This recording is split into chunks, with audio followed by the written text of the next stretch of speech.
Inside the biggest pirate spaceship that was in the middle of the fleet formation, 3 individuals were sitting in the cockpit while eyeing the tiny yellow dot in the far distance.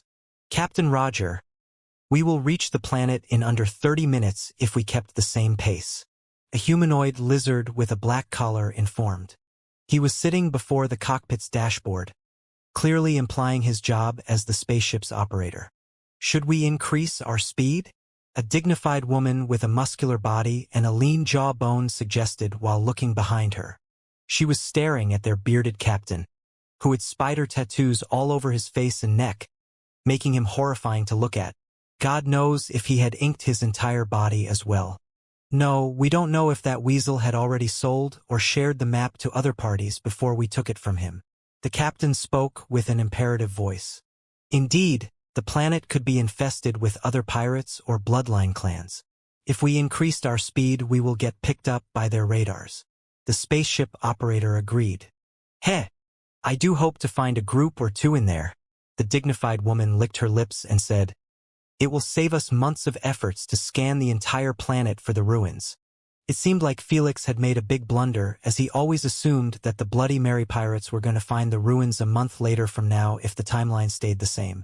He was a bit confident that his actions shouldn't have changed the pirates' behavior, since they rarely use a bracelet or give a crap about the SG News. That's because they couldn't wear one lest the Queen report their location to the authorities, due to them breaking multiple contracts. Felix was right in this part, as the Bloody Mary pirates didn't even care about the existence of the Phantom Organization or Felix and simply focused on their own things. However, even though they were following the same timeline, Felix had failed to account for the notion that the pirates might have reached the ruins months earlier than the date shown in the documentary. But he shouldn't be blamed, since the documentary had been edited to show that the pirates went straight from space to the ruins location, completely opposite to those three's discussion. Right now, they were coasting towards the deserted planet, seeking the riches of the ruins, not knowing that they were about to experience their first change in their timeline. While the pirates were left to discuss the ruins, Felix and the rest had already reached the pyramid without getting swarmed by those tomb screamers. The spray was effective all right, as the tomb screamers kept avoiding the party at all cost. During their journey, they realized that nothing here was actually made out of gold. Everything was due to the tomb screamers' golden dust covering the entire ground and pillars. They even started to wonder if the pyramid was also golden due to the dust or not. "Boss, what now?" Eric asked while lifting his head, narrowing his eyes at the peak of the pyramid that reached almost 200 meters. The rest also were surveying the area around them while standing still above the last staircase. None of them dared to step forth without Felix's approval. Since everything that we experienced is almost the same as the other party in their own ruins, it is fair to assume that the traps and conditions to access the pyramid should be the same as well. Felix fed them some bullshit to calm their nerves before adding, "I want you to create a tight triangle formation and take one unified step each time." "What?" Everyone was either confused or surprised by the order. But seeing that Felix wasn't laughing made them understand that he was dead serious. "Form up." Malik didn't waste time by asking Felix to explain himself, as she knew that the sprays could last them for only 2 hours. At the start, there was some confusion about the placement, but Malik took care of it by starting to appoint them their positions. Momo was placed at the helm of the triangle, while Eric and Puolani were placed at the other 2 corners. The rest were left to fill the inside. They made sure to leave enough space for them to take a step forward without tripping each other. When Felix saw that they were ready, he explained himself. The other squad had found out after multiple failed attempts that to open up the pyramid, you need to walk in this formation as a single unit. There were probably sensors on the ground that react to only this unique method. "If there are no traps here, why can't we brute force ourselves in?" Eric wondered. "Because the pyramid is made out of strucrase, one of the top 10 strongest minerals in the entire universe." Felix debunked his idea. The others didn't dare to underestimate the pyramid after hearing so. "All right, Malik, start leading the squad forward and make sure to keep moving forward no matter what," Felix informed while hovering above them. "What's going to happen if we aren't synchronized?" Melissa inquired. "The pyramid won't open up." Felix comforted them. "There are no limited chances, just keep doing it until you nail it. Though, Do remember that the sprays have a limited duration, so you can't take more than 15 minutes to open it up if you want to gather the treasures within. Malik nodded her head and said, "On the count of 3 we will take a step forward with our left foot. Then I will restart the count and this takes to use the right foot. We will keep going like this until Sir Felix tells us to stop." "Understood." "Yes." Everyone nodded their head but Eric as he lifted his hand and asked bashfully, "Are we going to move on 3 exactly or after it?" "The moment you hear me say it. Step forward," Malik stressed. Upon seeing that everyone was ready, she took a deep and began counting telepathically. The instant she said 3, all of them took a step forward with their left foot. However, nothing happened, making them glance at each other's feet. Did someone mess up? Kodri wondered. "You guys are doing great. Just keep going." Felix rushed them. When they heard his approval, Malik started counting again and others entered a focused state, moving exactly on the count of 3 every time. They did so 7 times in a row, crossing a third of the path, leading to the pyramid. Yet, still nothing much changed. However, they didn't stop and question Felix but continued on the same unified march.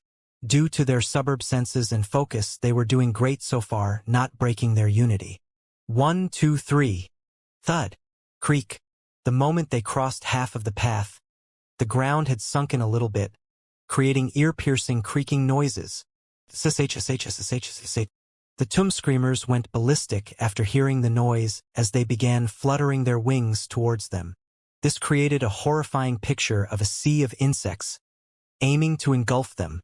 However, due to the repeller, they ended up hovering 5 meters around them, creating a living golden dome that would send shivers down the spine of the toughest man in the galaxy.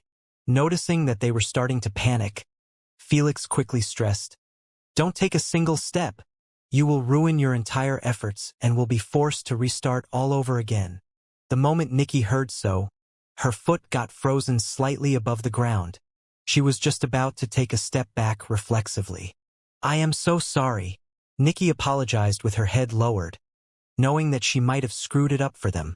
Just as Malik wanted to comfort her, Felix shook his head and said, "You guys are still in the safe. You just need to lift your foot slightly as well and then place them at the exact moment to restart." "Thank God." Upon hearing so, Malik immediately began the countdown, uncaring about the millions of tomb screamers that were literally 5 meters away from her face. Nikki and Melissa even closed their eyes to not see them and just followed Malik's voice and intuition. It worked just like a charm as the ground had sunken even further after they took another unified step. This agitated the tomb screamers even more, but they still refused to cross the 5 meters mark. Upon seeing so, the squad ignored them fully and continued on their path downward. By now, they already realized that the entrance wasn't on the pyramid itself but on the path leading it. Who would have bothered to check the path itself and not the pyramid? They realized that they were lucky that Felix was there providing them with such crucial information. If it wasn't for so, Felix had no doubt that it would take them at least 7 days of trial and error to finally luck out on this hidden mechanism, unlike the pirates in the documentary. The bastards opened up the pyramid the moment they reached the underground world. Felix didn't know if they had information about the ruins or they had edited out the days wasted trying to open it up. Whatever it was, the same golden gate that appeared in the documentary had emerged before his face after the squad took one final step. Creak. The path started to raise on its own after the squad had reached this underground room. When it finally connected with the ceiling, the darkness had consumed the room, not allowing the squad to even see their fingers. "Are we trapped?" Eric murmured. Before another wave of panic set in, Felix had assured them, "Don't worry guys. There is another way out." "You heard him," Malik said while turning on her bracelet's flashlight. A couple of them did the same, illuminating the entire room easily. The first thing that came from their point of view was the golden gate that was decorated with mesmerizing hieroglyphics and pictures of humanoid creatures. The image of Lady Sphinx in both forms was predominant in the gate, making the squad believe that the ruins belonged to her. "Elder, couldn't your worshipper be a bit low-key in his devotion?" Felix stared speechlessly at the hundreds of Lady Sphinx's pictures and drawings on the gate. He didn't take a close look at the gate in his previous life, making him miss out on seeing those pictures. If it wasn't for so, he would have guessed that the ruins belonged to Lady Sphinx instantly. As for his squad, they had already pulled up their bracelets and started taking pictures or filming the gate, knowing that they had just struck gold when it comes to information. Hee. I wonder how much those pics and videos would be sold for?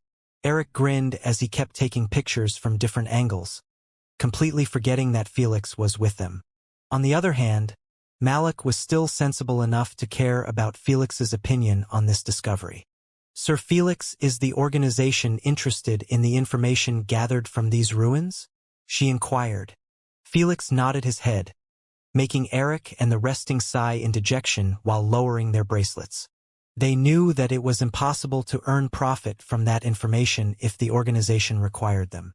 Don't worry. The organization isn't that cheap to take it out of your hands without paying you. Felix comforted them. Though he didn't really care about the information, it would be quite weird to tell them that the organization had no use for them. After all, for giant backgrounds, hidden information like these were everything. Let's discuss the payment later. Felix pointed at the gate and informed, it's not going to be easy to open it up. Malik nodded her head and extended her arm forward. Then, she activated the scanning feature, trying to seek traps, clues, keys, or anything that didn't match the room. Alas, she ended up with nothing. Just to be safe, she glanced at Momo and said, "Your turn." Momo nodded his head and split his arm from the shoulder. Then, he threw it towards the gate while retreating with the rest. The arm didn't touch the gate, but it landed in close proximity to it. The arm soon started to morph and grow in size until a smaller version of Momo had been created. He walked around the area while touching the walls and the floor, clearly wanting to activate traps. However, he didn't find anything. This could be a good or a bad sign, since finding traps and activating them removes that sense of unknown danger. Now what? Kodri wondered. Do we open the gate? How exactly can we do that? It doesn't have a keyhole or any hole in that sense. Like Kodri mentioned, the gate didn't seem accessible by keys or pushable by brute strength. Regardless, Pualani still decided to try his luck and push it wide open. Guys, please give me some space, he requested while walking back towards the end of the room. Figuring out that he was planning to smash through the gate, the squad swiftly stood at the sides of the room. Intrigued, Felix decided to watch, since he also didn't know how exactly did the pirates open up the gate. His extracted memory of the documentary wasn't really complete, since it lasted for hours, even though it had been heavily edited. Asna had informed him that he was skipping through a lot of details that he thought before were useless. Since this temple belonged to Lady Sphinx's worshipper, it only meant that the key isn't going to be based on violence. Felix thought while watching Pualani morph into a man-bear with 2 long fangs, thick brown fur, and lastly a unicorn in the center of his forehead. Naturally, for the transformation to work, he needed to remove his helmet, forcing him to hold his breath lest he suffocates. Not wanting to waste time, Pualani narrowed his bloodshot eyes at the gate and dashed on his 4 legs akin to a bulldozer. Due to the room's size, he reached the gate almost instantaneously, smashing his head right in the thin gap of the center. Thud! The shockwave resulted from such collision shook the room, making the rest hold into the wall lest they fall. Did it work? Eric asked in excitement, feeling that such a massive force should possibly do the trick. The rest thought the same as well. Alas, when they looked at the gate, they found out that Pualani's forehead was bleeding profusely while the gate hadn't been even scratched. It can't be. Kodri questioned. Is the gate also created from Strucrace? Possibly, Pualani replied while rubbing his bloodied forehead. He didn't seem in great pain, but just vexed about failing to leave a mark on the gate. He quickly deactivates his morphing ability and wore his helmet back on, since it had a self-cleaning mechanism. Boss, any ideas? Eric asked. Felix didn't respond, as he was focusing on the hieroglyphics that were set perfectly in 2 straight lines at the sides of the gate. Having absolutely no clue what he was looking at, Felix gave up and requested assistance. Asna, mind translating for me? Why don't you ask Big Sis? Asna snorted. She knows the language better than me. Felix coughed, not wanting to say that he didn't want to bother Lady Sphinx during her hour of study. He knew that Asna would snap at him instantly. I thought you were better, I guess I was mistaken. Elder Sphinx, can you pee? Hold on a second now. Asna stopped him mid-sentence with a wide pleased smile and said, I will do you a favor since I am in a good mood. Felix smiled faintly and let her focus on reading the hieroglyphics. A moment later, Asna clarified the line on the left side. An ocean that couldn't be crossed even if one traveled it for trillions of years. Then, she moved to the right side. What is the purest object in the known and unknown universe? That's it, Asna said as she took a sip out of a Coke can. They seem like riddles to me. Felix knitted his eyebrows, believing that it was highly like for Lady Sphinx's worshipper to know of her previous habit of telling riddles. So, the key to the gate must lay within those two puzzles. Felix closed his eyes and began pondering on each one of them. An ocean that couldn't be crossed even if one traveled it for trillions of years. This could mean many things that are related to infinity. Hell, it could be infinity itself. Lady Sphinx chortled softly as she read his thoughts. But she didn't interject or assist him. She wasn't that bored. What's the purest object in the known and unknown universe? Is it material or some? Hold on a second. When Felix read the other one and tried to connect them, he found a tiny connection that would have gone missing without his knowledge of someone. Lady Sphinx. He knew that the temple belonged to Lady Sphinx's worshipper. This entailed that the answer must be related to her since his devotion was obviously on a point of madness. By having such a clear connection, he easily found the solution to both riddles. Knowledge and truth. The first riddle was implying that knowledge could never be learned, all of it, no matter how much effort someone put. Meanwhile, the other implied that the truth was the purest object in the universe. He didn't know why he referred to it as an object, but it made sense. So, the key is knowledge and truth. Felix massaged his temples while inspecting the gate. How exactly am I supposed to use them to open up the gate? Felix didn't know if he should shout them out loud or write them somewhere on the gate. He was worried that something bad might happen if he chose poorly. After all, he was going commando without his previous knowledge. He didn't mind risking his life by making a decision, but he would be actually risking his squad's lives while he was lying on a comfy bed currently. Hence, he spent a minute or two thinking deeply while inspecting every nook and cranny on the gate. After not spotting anything unusual, Felix thought, I guess I will need to say them together. Since Lady Sphinx is called the guardian of knowledge and truth, I will say them in that exact order. Asna, please spell for me those two words correctly in hieroglyphics language. Felix requested with a serious tone. Asna knew that it wasn't time to fool around lest he ends up killing the squad due to a mistake of hers. So, she spelled those two words slowly and corrected him when he tried to pronounce them. This carried on for another minute. The squad had already given up on Felix after seeing him frozen stiffly before the gate. They were having their own discussion on how to open it.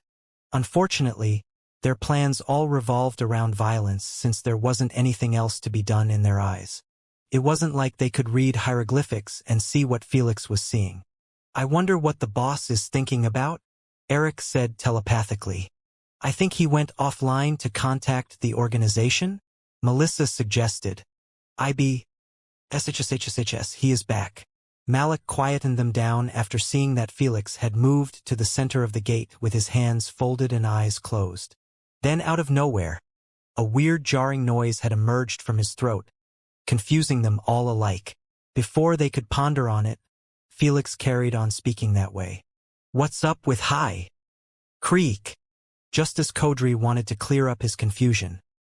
His mouth widened up in shock just like the others who had their eyes affixed on the gate that was slowly opening up. Kathump. No one cared to see what lays beyond the darkness inside the gate, as their eyes had switched to Felix, who was sighing in relief. Boss, how did you do it?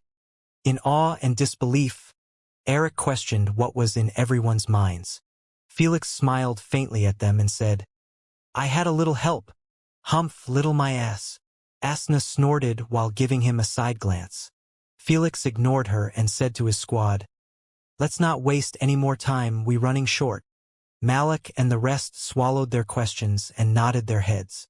Then, they switched their vision to what lays behind the Golden Gate. Pitch-black darkness. Melissa, who's able to see clearly in the dark, due to being a bat halfling, exclaimed, "There are 3 paths."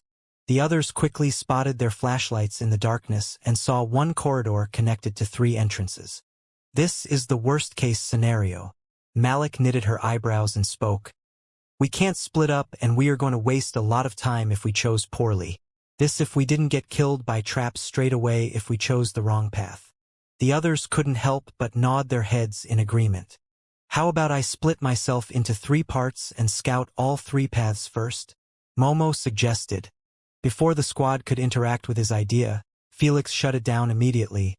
"It won't work since this is a labyrinth that is filled with traps." The other squad had ended up meeting the exact same thing. "Did they pass it successfully?" Eric asked with a nervous tone. "Not all of them." Felix shook his head. They had the advantage of numbers, so they were able to split up into 3 groups and go through all of the paths. However, only 5 squad mates had made it out successfully. The squad's members' expressions didn't appear so good after hearing so. If only 5 of them survived from probably tens of bloodlines, then their situation was far deadlier than they expected. If only it was possible for the holograms to go through walls, we would have sent the leader or someone else to scout the paths quickly for us. Nikki said softly. If that was possible, Felix would have already volunteered to scout for them so he could hide the FAC that he knew the real path to all 3 treasuries. Alas, the feature might be called ghosting, but it was still bound by the laws of the universe. Light can't travel through opaque objects. So, Felix's holographic image that was made out of light needs to always stay in direct contact with Malik's bracelet. Now what? Should we wing it? Eric wondered. The others remained silent, thinking deeply on ways to either pick the right path or at least scout them all as fast as possible. Momo could scout all 3 of them, but it was going to take ages for him to travel through them all due to his copies being smaller in stature. How about we trace the exact footsteps of the previous squad? Felix clarified his bullshit. If the same entity who created the other temple was the owner of this one, then there is a high chance of the labyrinth being somewhat the same. Well, the squad looked at each other with unconvinced expressions, appearing like they thought it was a stupid idea to create the same labyrinth instead of just mixing a couple of walls. However, so far everything that Felix said had ended up happening, and they were more inclined to believe the organization intel than their own. Especially when they didn't have any other plans at the moment and time was short to spend it thinking thoroughly for a plan. 15 minutes had already gone by and they were still at the gate of the pyramid. That didn't look so good. But they still didn't agree rashly since they understood that they had only one chance to make it. Felix left them to discuss it of their free will. If they chose to trust him, then they would be safe, but if they decided to go with another plan, then he would do his best to hinder them. He wasn't joking when he said that the other 2 paths were a death sentence, since he watched in the documentary how those pirates never appeared again. Even to the end of the documentary, after a couple of minutes of throwing out ideas, the squad realized that they had only 3 options: split up, send Momo, and waste a substantial amount of time that might cost them their lives later, or trust Felix's intel. In the end, they decided to with last option. "Momo, you will be at the far front of the squad with Sir Felix," Malik said while exhaling deeply. Momo nodded his head and stepped forward, going through the gate. The rest waited until he was 10 meters away from them, then followed after him. "Take the left path," Felix said. Momo went through the left path obediently while flashing the light on the walls and the ground in case there was a trap. He was also utilizing his bracelet scanner to decent any abnormality. Thankfully, they crossed the entire closed-off corridor without meeting any danger. However, they did end up reaching another crosspath made out of 2 paths. "The right one," Felix informed with a confident tone. Momo took it and the rest followed. When they reached another cross-path safely, they began to feel slightly confident in Felix's intel. Their confidence grew bigger after they crossed the 3rd, 4th, and 5th corridors successfully as well. Did he actually make 2 exact same labyrinths in 2 temples? Eric said speechlessly. What an idiot! The rest couldn't agree more. though they were glad that he did this since he helped them out greatly. "Are we close?" Malik asked while facing another crosspath. "Yes." Felix nodded his head and said, "If the intel is correct, then we will reach the first smaller treasury after we go through the left path." Everyone got a bit jibbed at the sound of that and began walking with quicker steps through the left path. However, the moment crossed half of it, they were forced to stop after seeing that Momo had stiffened on his place. "Guys, I think I have stepped on a trap," Momo said with a calm tone while gazing at his foot that had sunken in the ground just by 1 centimeter. If it wasn't for his extensive experience in dealing with traps, he would have either applied more force or lifted his foot. In both situations, the trap would go off and kill him. In the worst-case scenario, affect the entire squad. "Are you certain?" Malik asked while retreating slowly back with the rest of the squad. 100%. Everyone felt their hearts sink at his confirmation. They didn't know what trap he stepped on, and that was what was scaring the shit out of them. This time Felix didn't say anything or warned Momo before stepping on the trap since he knew that his squad could handle it. If it was something serious like locking them inside the corridor or something like that, he wouldn't have dared to withhold information. "Keep retreating slowly until we exit the corridor," Malik ordered. "Momo, split your arm with the bracelet and suit. Then make it come to us. This will ensure your survival after you remove your feet." Momo was already planning on doing so. He was simply waiting for them to leave. After seeing that only small white dots had been left behind him, Momo carried out his survival plan. The arm transformed into a tiny version of himself and started gliding on the ground in a shape of a sphere. Only after he sensed that his arm had reached his party did Momo lift his leg casually. Not an ounce of fear or worry was shown on his jelly-like stiffened face. Out of nowhere, creaking noises began echoing in the corridor, making Momo confused about where the sound was coming from. Just as he planned on retreating to safety, he was left surprised by the emergence of an army of mummies in front and behind him. They all appeared to be just a bunch of skeletons from different species, with a green shining talisman on their forehead and green eyes made out of flames. The clucking noises from before were coming out of their mouths as they kept biting their teeth continuously. "Momo, what was that?" Malik inquired immediately after hearing the echoes of those noises. "We are in luck. They are just a bunch of low-class brainless mummies carrying bats," Momo said with a faint smile while getting jumped at those mummies. This would have killed any commoner from fright, but Momo just let them do as they please. Biting, smashing with their bats, stomping on him. He took everything with a bored expression like this was an everyday occurrence in the life of slimes. "Hold on, Momo. We are breaking our way in," Malik said while flying with her eternal blue flames through the corridor.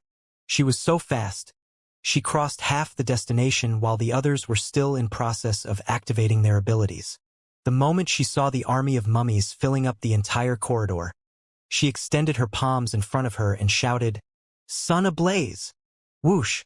A red fireball had emerged from both of her palms and began expanding and expanding non-stop even though she was literally penetrating through the mummies' army. The mummies neither cried nor wailed. They simply turned into scorched black skeletons and fell to the ground into a heap of bones. Nothing survived after getting touched by that red sun that never ceased to expand.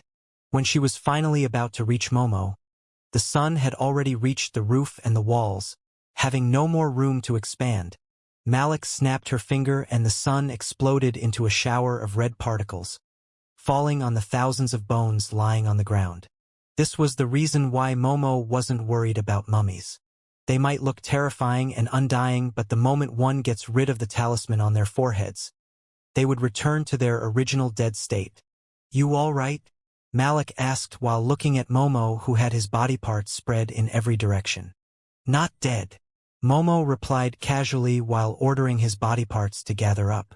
By the time they reached him, the rest of the squad had arrived with their abilities and weapons fully active, ready for battle. Alas, they found only leftovers from Malik's second active primogenitor's ability, Suns Ablaze. It allowed her to create a fireball that could be expanded based on her elemental energy. So, if she had an infinite amount, it wouldn't be far-fetched to create an actual star. Let's carry on moving, Malik said in a straightforward manner, not wanting to hear any question about her abilities in those crucial moments. The others glanced at each other weirdly but listened to the order and returned to the same formation. While they were walking slowly, they noticed wide open entrances on the walls, making them believe that the mummies had emerged from them. When they spotted light inside, they ended up disappointed by a bunch of bones lying on the ground. Someone please scan those bones and beam them in your spatial card, Felix requested. Aren't they just useless bones? Eric asked with a curious look. This ruins could date back from millions of years to 100 million. Felix clarified calmly. There is a low chance those bones must have become an F-grade natural treasure if they absorbed natural energy throughout this long duration. Felix had lowered his time estimate since he didn't want to scare them by telling them that ruins were here for billions of years from the era of the primogenitors. Yet, they were still beyond excited at the news as they never expected to luck out on such ancient ruins in their first run. Eric and the rest immediately split up into groups and went into each room, scanning the bones with their bracelets and beaming only ones that were showing enough elemental energy to be recognized as F-grade natural treasure. As for the element, it was naturally sand element since its energy was predominant on this planet. Sure enough, they managed to find at least 49 bones that could be considered as F-grade natural treasures, making them grin widely in elation. Each bone is going to net us 6 million SC. Eric said with a silly smile. I wonder how much the real treasures are going to net us. Kodri rubbed his hands with an eager expression as he focused on the dark corridor. We are about to find out. Malik gestured with her head at Momo and started walking towards the end of the corridor. The rest followed after them and made sure to not let their excitement ruin their focus. After spending a minute of slow walking, they finally reached the end of the corridor. This time, there was only a single golden door greeting them. It appeared exactly the same as the first gate. It had also 2 lines written in hieroglyphics and pictures of Lady Sphinx decorating it. However, everyone noticed that the hieroglyphics weren't the same, but they still couldn't understand what they mean. This time, they turned towards Felix, hoping that he might open it up just like he did previously. Asna, please transla. Never resting, never still. Moving silently from hill to hill. It does not walk, run or trot. All is cool where it is not. Asna interrupted him by translating the line on the right side. Then, she carried on with the left side. What is always old and sometimes new? Never sad, sometimes blue. Never empty, but sometimes full. Never pushes, always pulls? I really shouldn't have skipped those parts. Felix's eyelids twitched after realizing that probably all treasuries would have riddles to solve to gain access. He didn't know if the worshipper wanted to hand out his stuff to those who were intelligent enough or he simply liked this form of locking his treasures. Whatever it was, Felix closed his eyes and began pondering on the solution for them. It doesn't rest and not stand still, yet it keeps moving silently from hill to hill, though it doesn't walk, runs, or trot. So it flies. Felix's first assumptions were birds, planes, and clouds, but he realized that all of them remain still once in a while. In addition, it wasn't supposed to be cool around them. Birds, clouds, planes don't fit in it. What else flies besides those 3 and fit perfectly to the conditions of the riddle? Felix started eliminating one thing after the other, from a kite to a paper airplane. Yet none of them fit the conditions perfectly. This made him realize that his thought process was flawed. The riddle never mentioned something flying, but just it didn't travel on the ground. This opened up multiple hidden options. After thinking thoroughly about them, he settled with the sun. The sun never rests or remains still.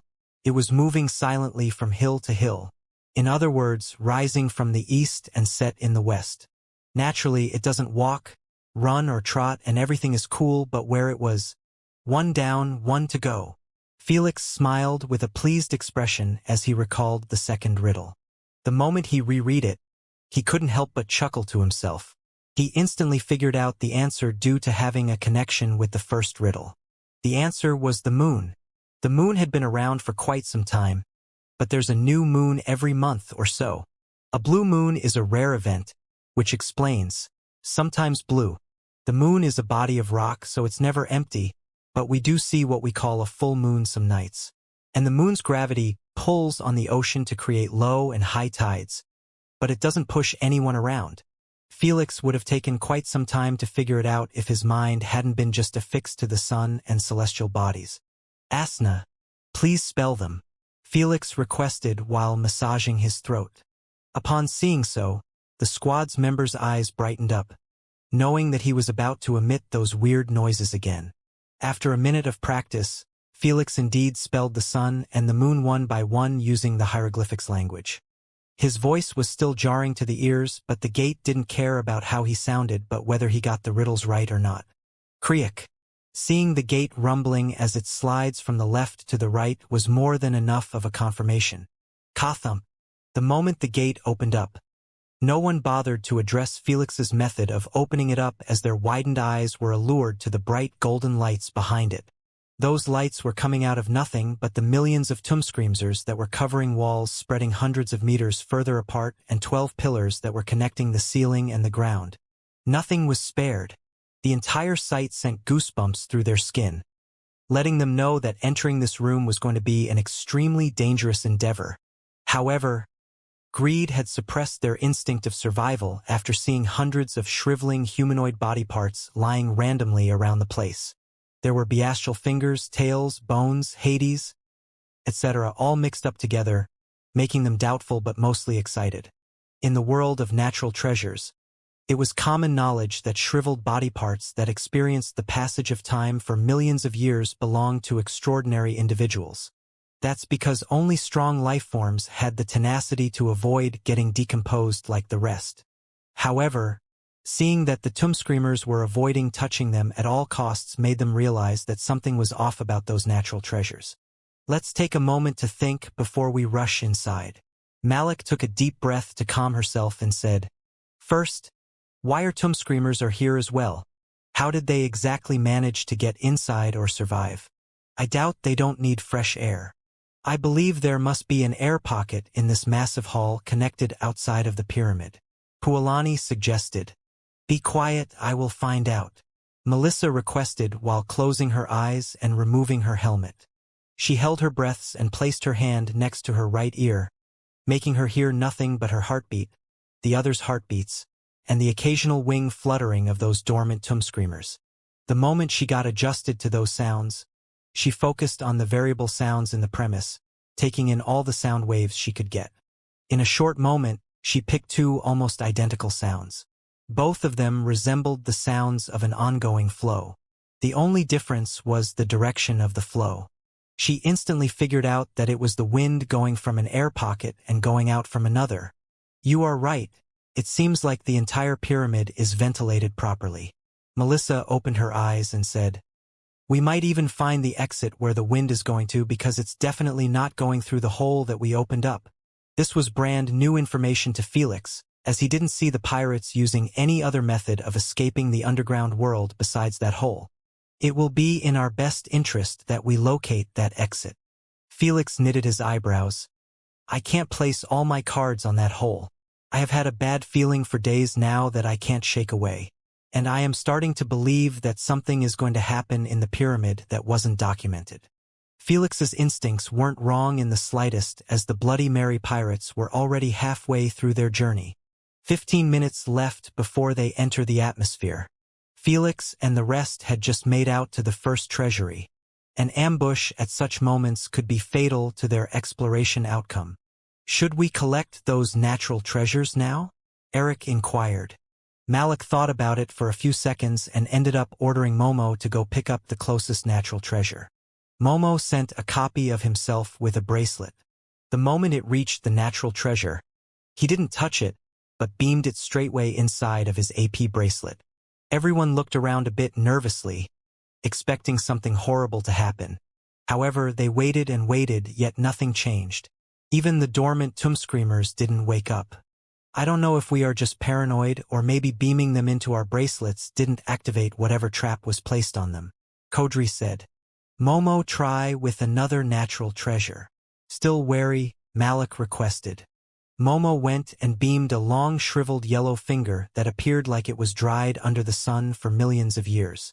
Just like before, everything remained the same. All right, it seems like there are no traps here. Malik looked at Felix and asked, "How did the other squad fare in this treasury?" Felix shook his head and bullshitted. "They found a different treasury, so I can't really take their experience into consideration here." Felix said so because he knew that as long as his squad used their AP bracelets to beam the treasures while avoiding the tomb screamers, then they would be completely safe. That's because this wasn't a real treasury but an actual previous lab. Those body parts were the last things that hadn't been decomposed throughout the billions of years. This was based on the conclusion spoken by the narrator in the documentary. But it did explain why those body parts were lying randomly like this. The tables they were on had been either decomposed or simply eaten by those tomb screamers, leaving only those body parts. "All right, spread out and collect everything," Malik ordered firmly. "No matter what, do not touch them." Upon seeing them marching slowly inside, Malik asked while pointing her finger at a golden gate on the other side of the room, "Sir Felix, should we check it out?" Felix nodded his head and followed after her. When they reached it, they were met with another gate that had hieroglyphics on it. "Sir Felix, how are you going to open it?" Malik asked with a worried tone, believing that Felix was using the organization's intel to open the previous gates. Since he told them that the other squad had found another treasury, she thought that the organization's intel was useless in this situation. Understanding her worry, Felix decided to feed her some details. "You see those lines? They are riddles that were written in an ancient language called hieroglyphics." Malik's eyes widened in surprise as she didn't think that those lines were riddles. "So, you were using the organization's answers before?" Malik questioned with a bewildered expression, feeling that it was a bit stupid of the owner of those two ruins to even write the same riddles on his gates. She got to admit that it was a bit suspicious how everything was the same. Felix knew that she was an intelligent and careful woman, so he decided to tell the truth this time and ease up her suspicion. "That's naturally impossible," Felix clarified while eyeing the hieroglyphics. "I have simply read the riddles and solved them. That's why it took me always a couple of minutes to open the gates." "Shameless," Asna cursed instantly. "I didn't think you actually can read such an ancient language." Malik gave him a respectful look and said, "I doubt many people have access to this language. Don't even mention learning it." Malik didn't know if the queen had this language saved up in her data or not, but she was more inclined to believe so. That's because it would be impossible for Felix and others to know the language while the queen was ignorant. So, she believed that the only reason she couldn't find this language in the network was that it was locked in a low layer.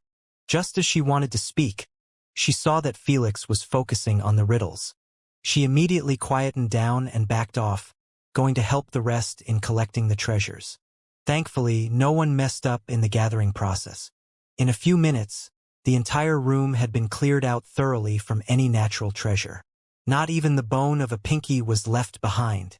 Lady Sphinx could only roll her eyes at the sight, having a slight feeling like she was being robbed. But she was too rich to care. "Sir Felix, we are done," Malik informed while walking with the squad towards Felix. Upon hearing so, Felix mouthed off the answers to those riddles and successfully opened up the gate for them. Everyone smiled widely, loving how everything was going on so smoothly without any hiccups. The fact that they reached here and collected treasures without losing a member was quite astonishing. It was all due to the other squad's efforts and Sir Felix's critical intel. Melissa winked at Felix and said, "Without them, we would have been going in blind and stopped at the underground world." Everyone agreed with her as they realized that the ruins were quite out of their league in terms of information. They literally wouldn't have been able to unlock the gates since they couldn't read hieroglyphics and solve the riddles. Felix didn't know how exactly did the pirates solve those riddles in his previous life, but he was more inclined to believe that they had some in-depth information about the ruins. "Who checked the air pockets?" Felix switched the subject quickly. Though his skin was thick, Felix still didn't like enjoying praises like those that had zero relation to him. "I did," Melissa spoke. "I have marked them in my bracelet, Should I take you there? Please. Melissa started walking towards a wall and the rest followed after her. When they reached it, they were met with a small square-shaped hole in the upper level of the wall. This is where the air exit, Melissa informed. Felix rubbed his chin while looking at it, but he didn't say anything. He left Malik to take care of it. She didn't disappoint as she had beamed a tiny recording camera and ordered, "Momo, please split a tiny version of yourself and make it travel through this air pocket." She handed the camera to him and said, "Attach this to yourself so we can monitor everything inside. Who knows, we might get lucky and end up finding either an exit or another hidden treasury." Momo nodded his head and got to work immediately. He created a tiny version of himself and stuffed the camera inside. Then, he placed him on the wall and he started gliding like a snail towards the air pocket. The moment he reached it, he got sucked fiercely due to his non-existent weight before the wind flow. The hologram that was synchronized with the camera only showed messy images. Not knowing how long this would last, Malik ordered Momo, "Keep an eye on your copy." Then, she gestured for the rest to continue moving. She didn't ask Momo to repeat the same strategy with the other pocket flow, because she knew that the wind would blow Momo's tiny copy out. Well, at least they had a way to explore those air pockets. It may lead to nothing or everything. Meanwhile, in Felix's exploration spaceship, Declan and Samir were chilling in the cockpit. They were watching a movie on a big holographic screen while drinking beer. They were this relaxed because they were being updated regularly on the situation down there to keep their minds at ease. Leader Malik just sent me a message, entailing that they emptied the first treasury without casualties. Samir rallied the news with a surprised and excited expression. "Oh-ho? It seems like everything is going on track." Declan stroked his white beard and wished, "Hopefully, it remains like this for the rest of the EXP. Peep peep." Before he could finish his sentence, a sudden alarm went off, coming out from a circular glass screen on the dashboard that appeared like sonar. "Queen, what's the matter?" Samir asked solemnly while fixing his posture. 12 unidentified targets had been spotted 3,654 kilometers away from the spaceship. The Queen responded. Declan and Samir glanced at each other and saw only shock and horror in each other's eyes. "This can't be possible," Samir shouted while waving his hand at the holographic movie. Then he started pressing a couple of buttons on the dashboard with an agitated expression. A few seconds later, a screen had emerged before him showing a blurry sight of a fleet of gray spaceships approaching the planet while in an invisibility state. Samir narrowed his eyes at the spaceships and noticed that they were at odds with each other. He knew that it was almost impossible for army fleets to not have unified spaceships. Fucking scum pirates. Why are they coming here? Samir cursed with pure hatred in his tone. He had a rich past against pirates since he was a captain of a merchant spaceship that had been caught multiple times by them. In most situations, the pirates simply kill the bloodliners and rob the merchant spaceship clean. Then, pick a couple of fresh women to enjoy themselves. The rest? They let them go since they were useless commoners who wouldn't get sold for much. They leave them with the spaceship since it was against the pirates' code to steal even the spaceship. That's because most merchant companies and guilds had only a few spaceships at their disposal. If they got all destroyed or robbed by pirates, they would be left with no choice but to file a bankruptcy. In other words, fewer merchant spaceships to rob. It was already extremely difficult to luck out on the merchant spaceships. The pirates didn't want to make it any harder. However, in the latest merchant expedition by Samir, things didn't go as usual. That cost him his freedom and, most importantly, his wife. Both of them ended up as slaves. The only difference was that he was auctioned while she was left behind for the pirates. He might be a commoner without a drop of bloodline essence in his body, but his bloodthirsty eyes as he glared at the incoming pirates' fleets were enough to send chills down Declan's spine.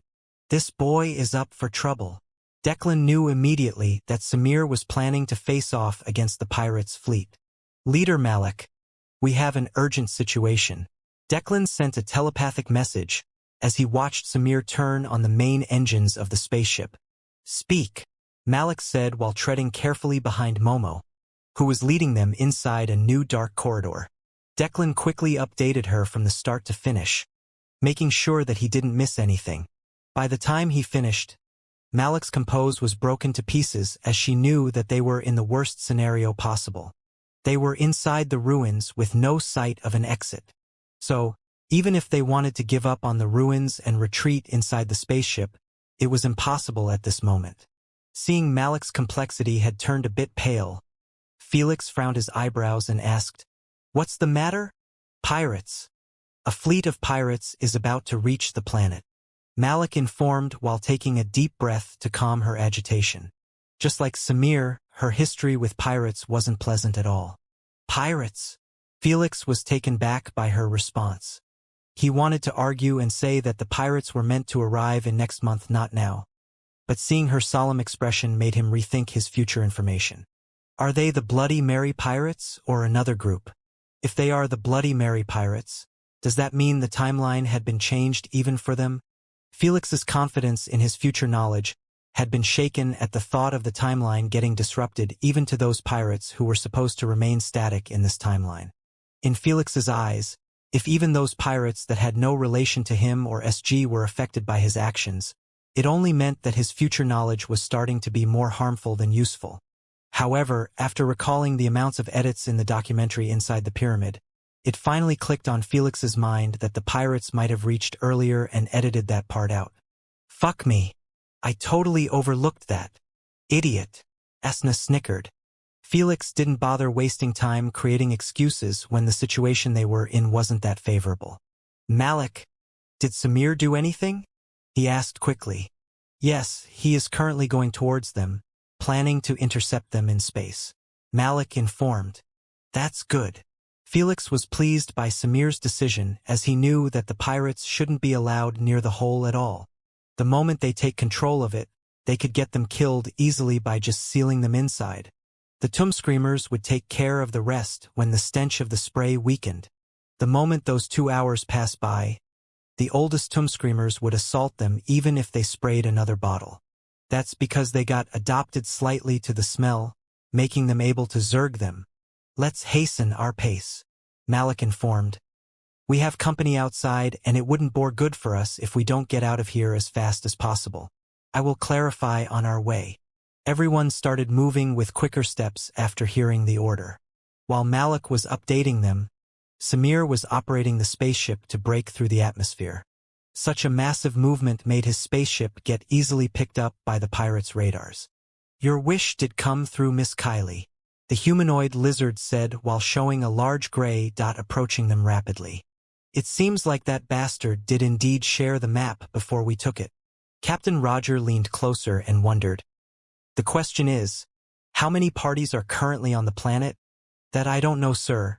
But what I do know is that our fleet is going to struggle to take down this spaceship," the spaceship operator said with a serious tone. "Did you figure out its module?" "No, but to take a move toward us willingly, it only meant that we were spotted first even though we had our surveillance system fully active.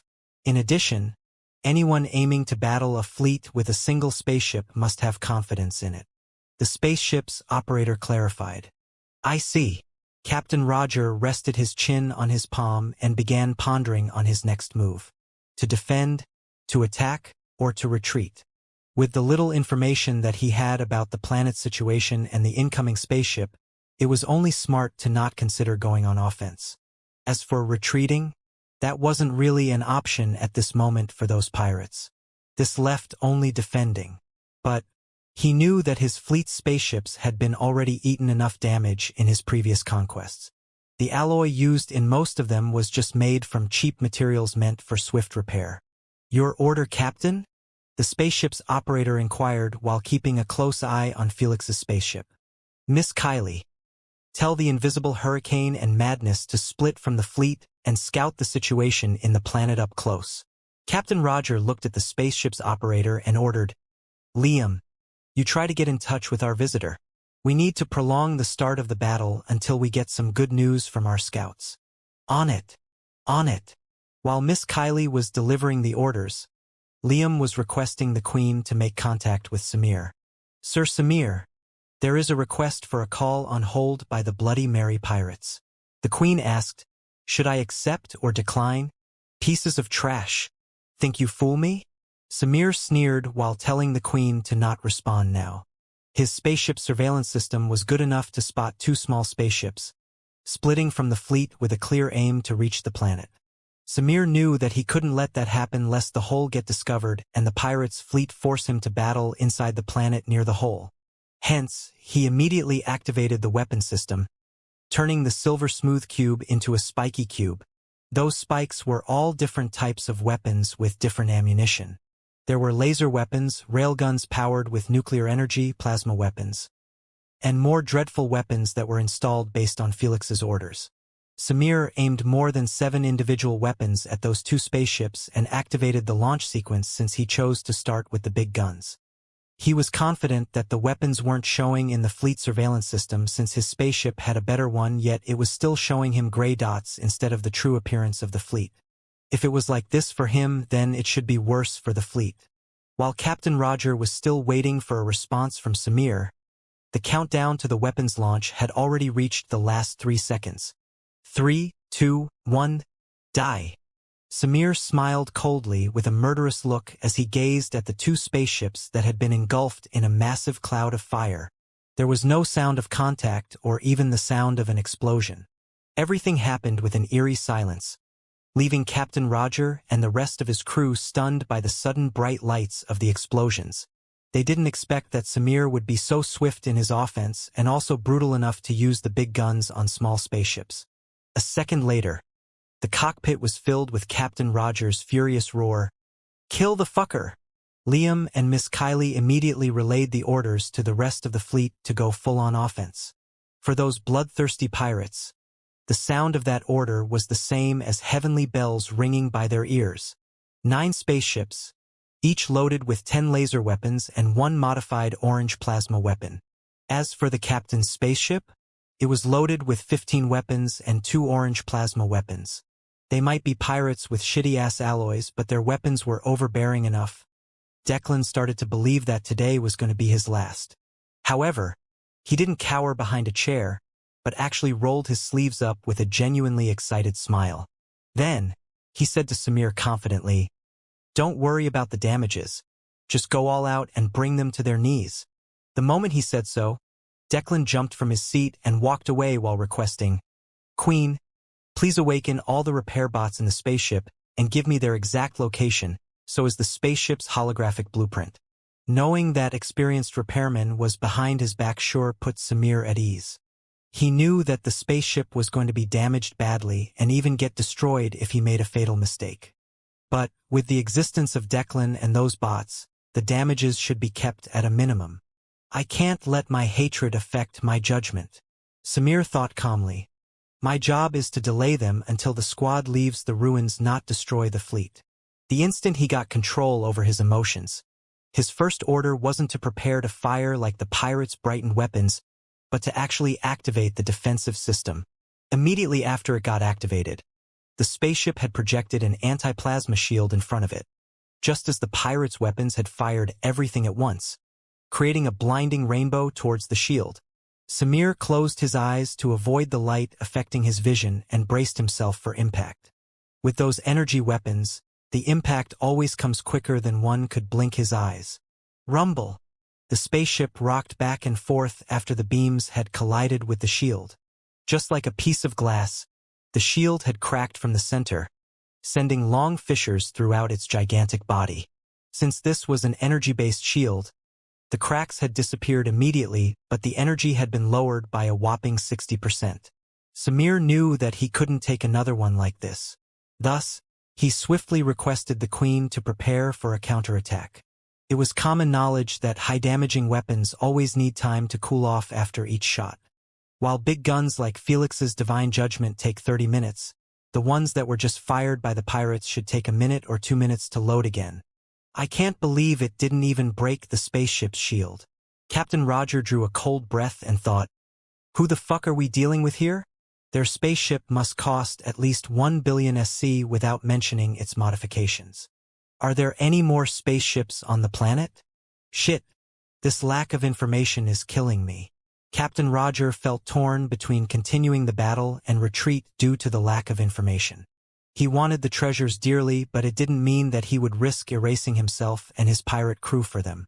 Alas, he wasn't given much time to consider, as the weapons on Felix's spaceship had begun brightening up one by one, akin to a decorated Christmas tree. By the time it was done, more than 40 gleaming weapons were pointing at the fleet, expressing a clear intent of fierce aggressiveness. "Spread out!" Captain Roger shouted an order for his entire fleet, forcing them to break the formation and retreat as far as possible. Since those spaceships were quite small and their alloys were light, their mobility was their greatest strength.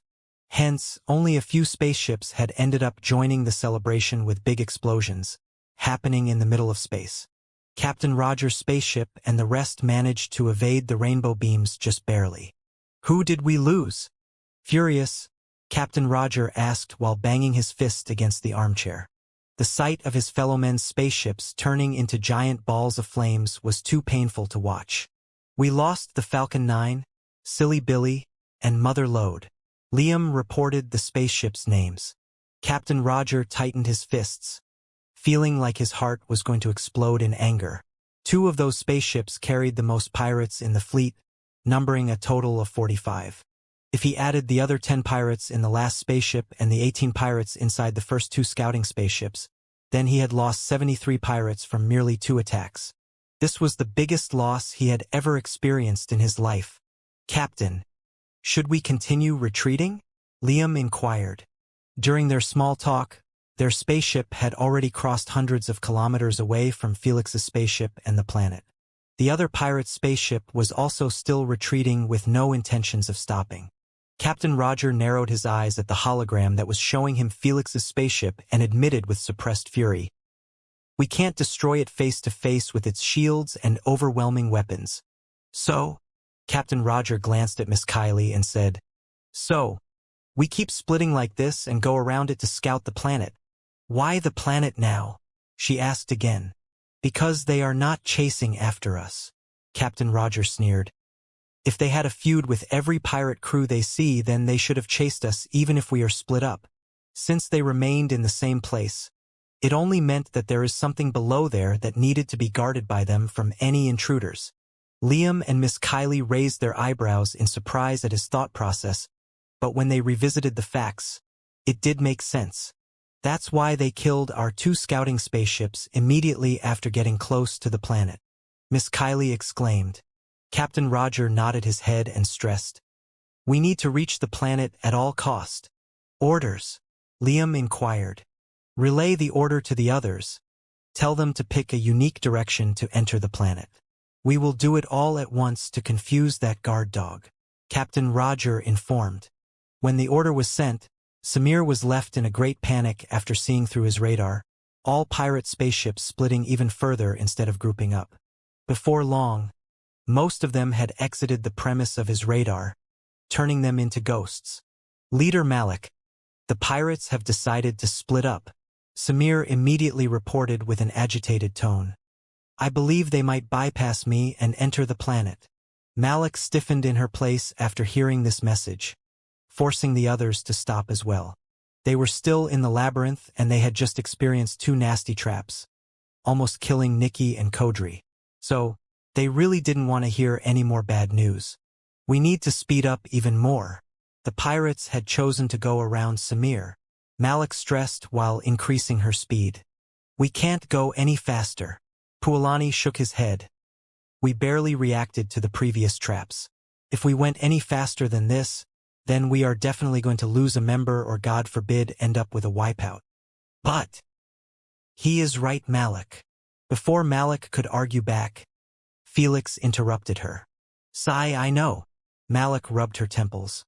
"But if the pirates found out about the hole, then we will be either way."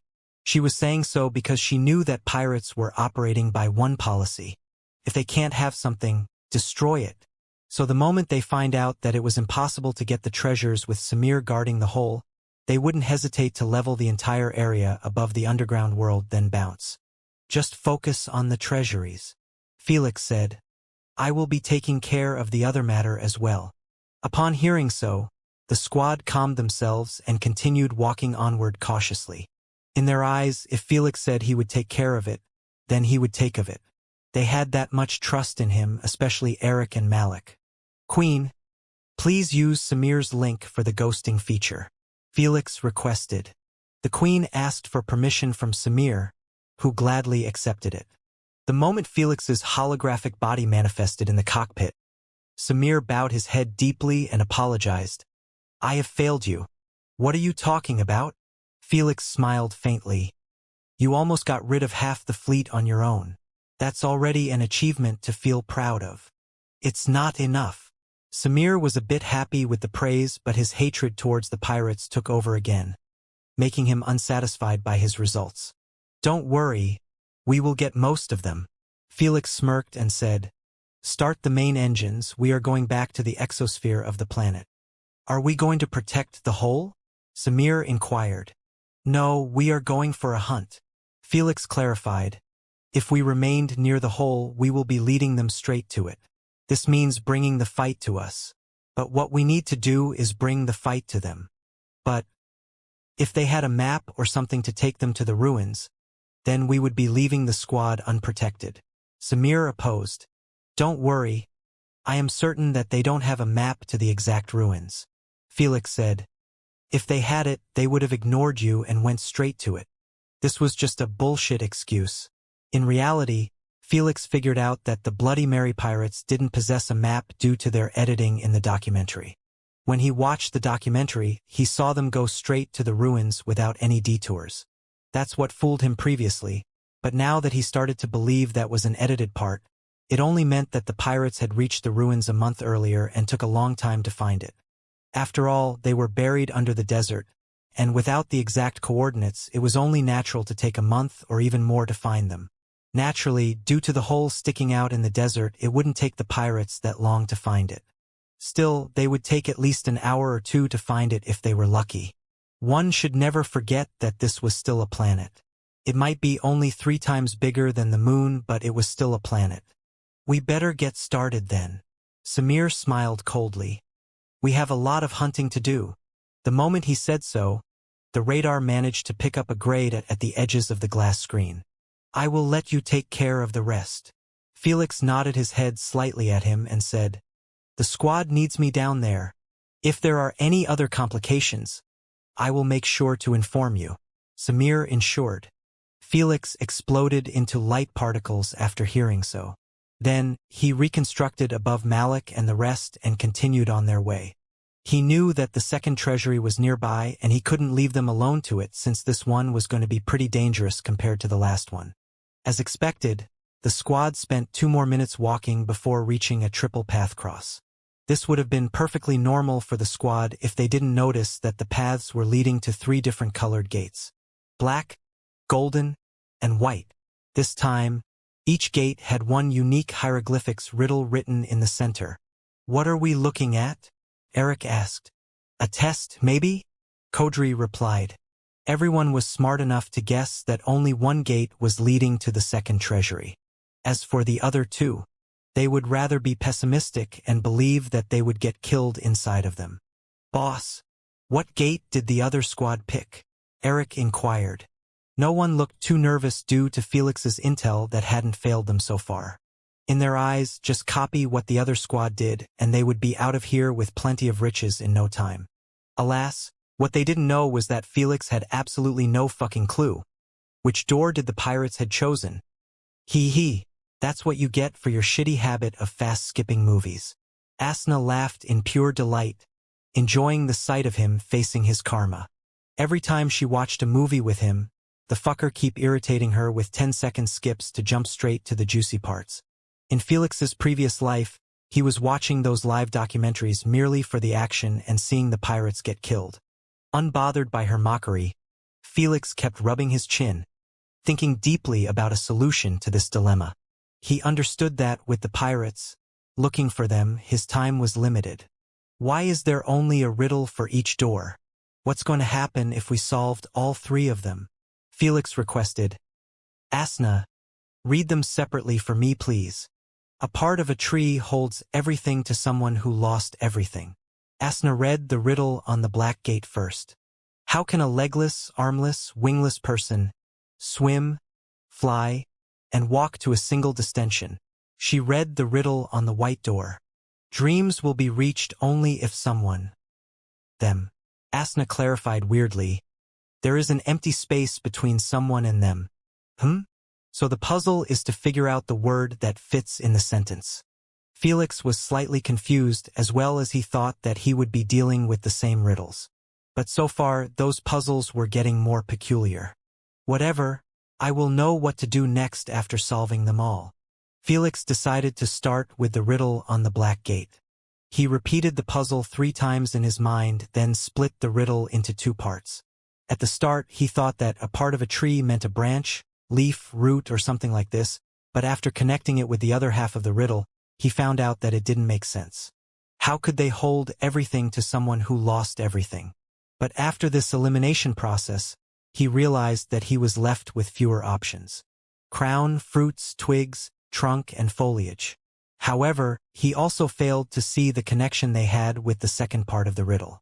Now that he had eliminated almost everything that was in the box, he started thinking outside of it. The first thing that came to his mind was a paper. The moment he thought of it, the answer just surfaced on its own due to its simplicity. A will, Felix said firmly. Makes sense. Asna agreed with him while doing her nails. Paper comes from trees, and a person who lost everything simply implied that he died and wrote a will to give everything that he owned. So it was indeed a part of a tree that holds everything to someone who lost everything. Let's see the second one. Felix didn't want to go check on his answer now but solve all 3 of them together first. How can a legless, armless, wingless person swim, fly, and walk to a single destination? Felix pondered deeply on it for a few seconds before snapping his finger with a brightened look.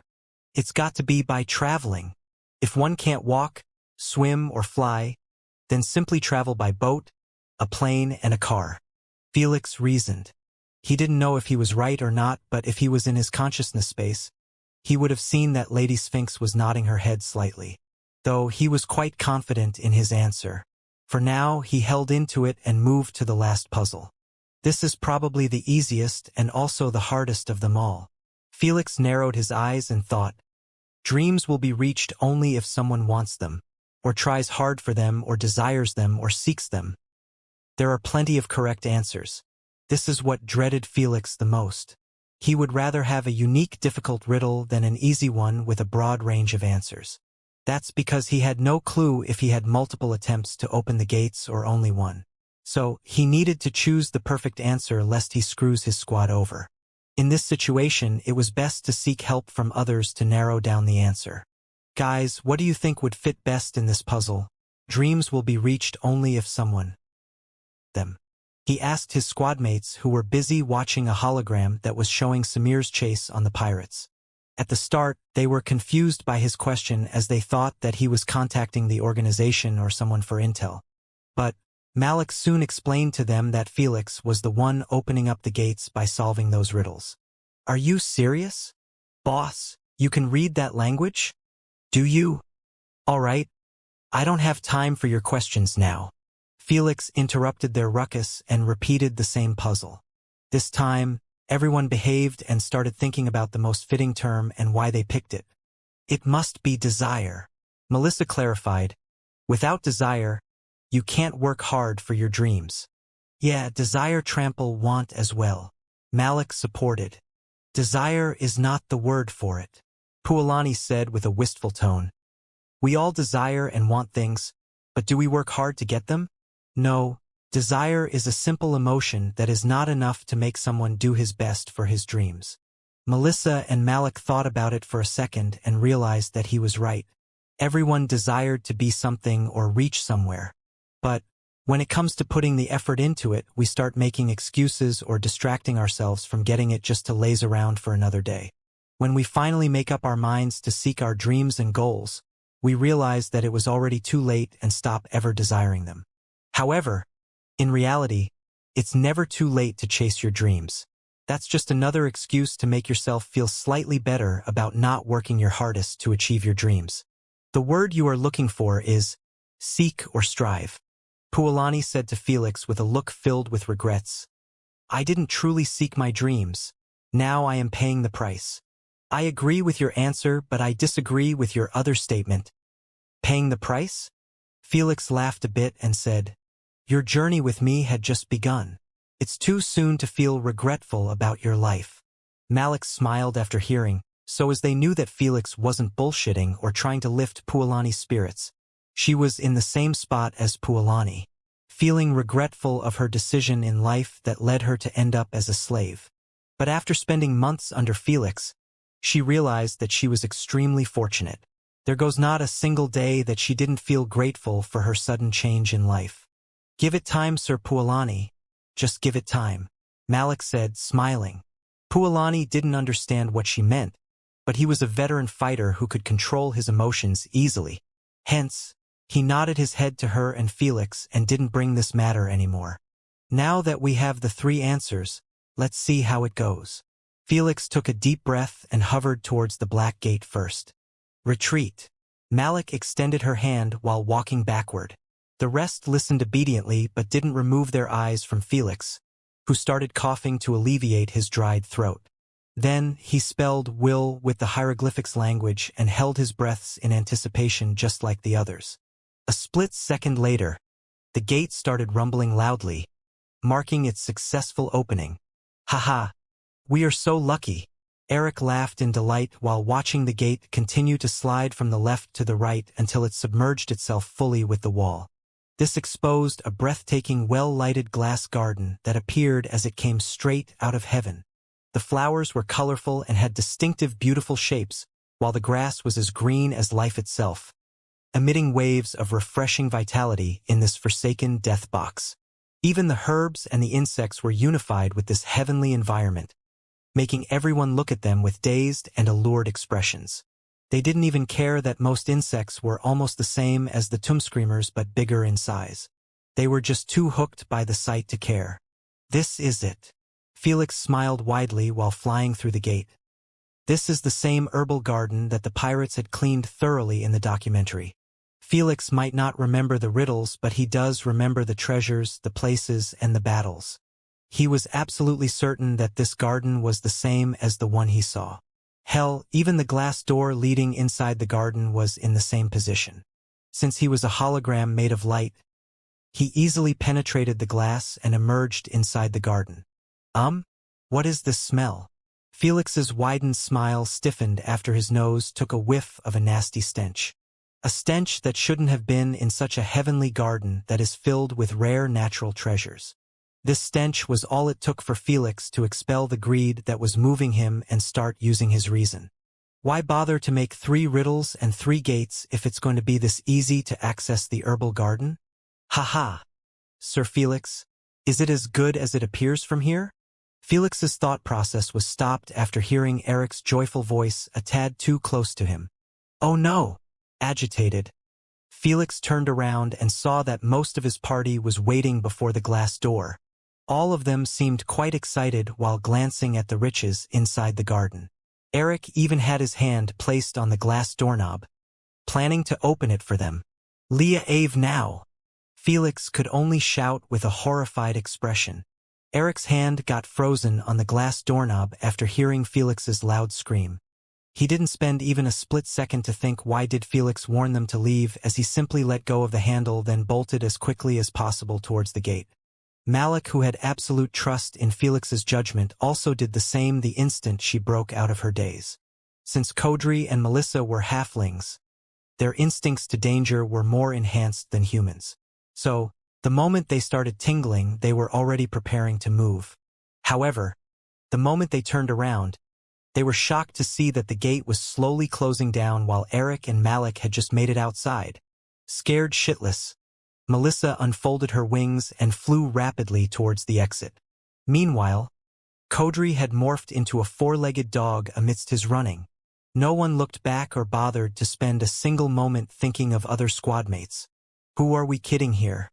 They barely spent 3 months together. So, they might look chummy and friendly, they would absolutely not endanger themselves to save their squadmates. Shit. The instant Jones broke out of his daze, He entered a cursing frenzy, while his heartbeats were accelerating through the roof. He could see that the last one to run away was Puolani as he was right behind Kodri.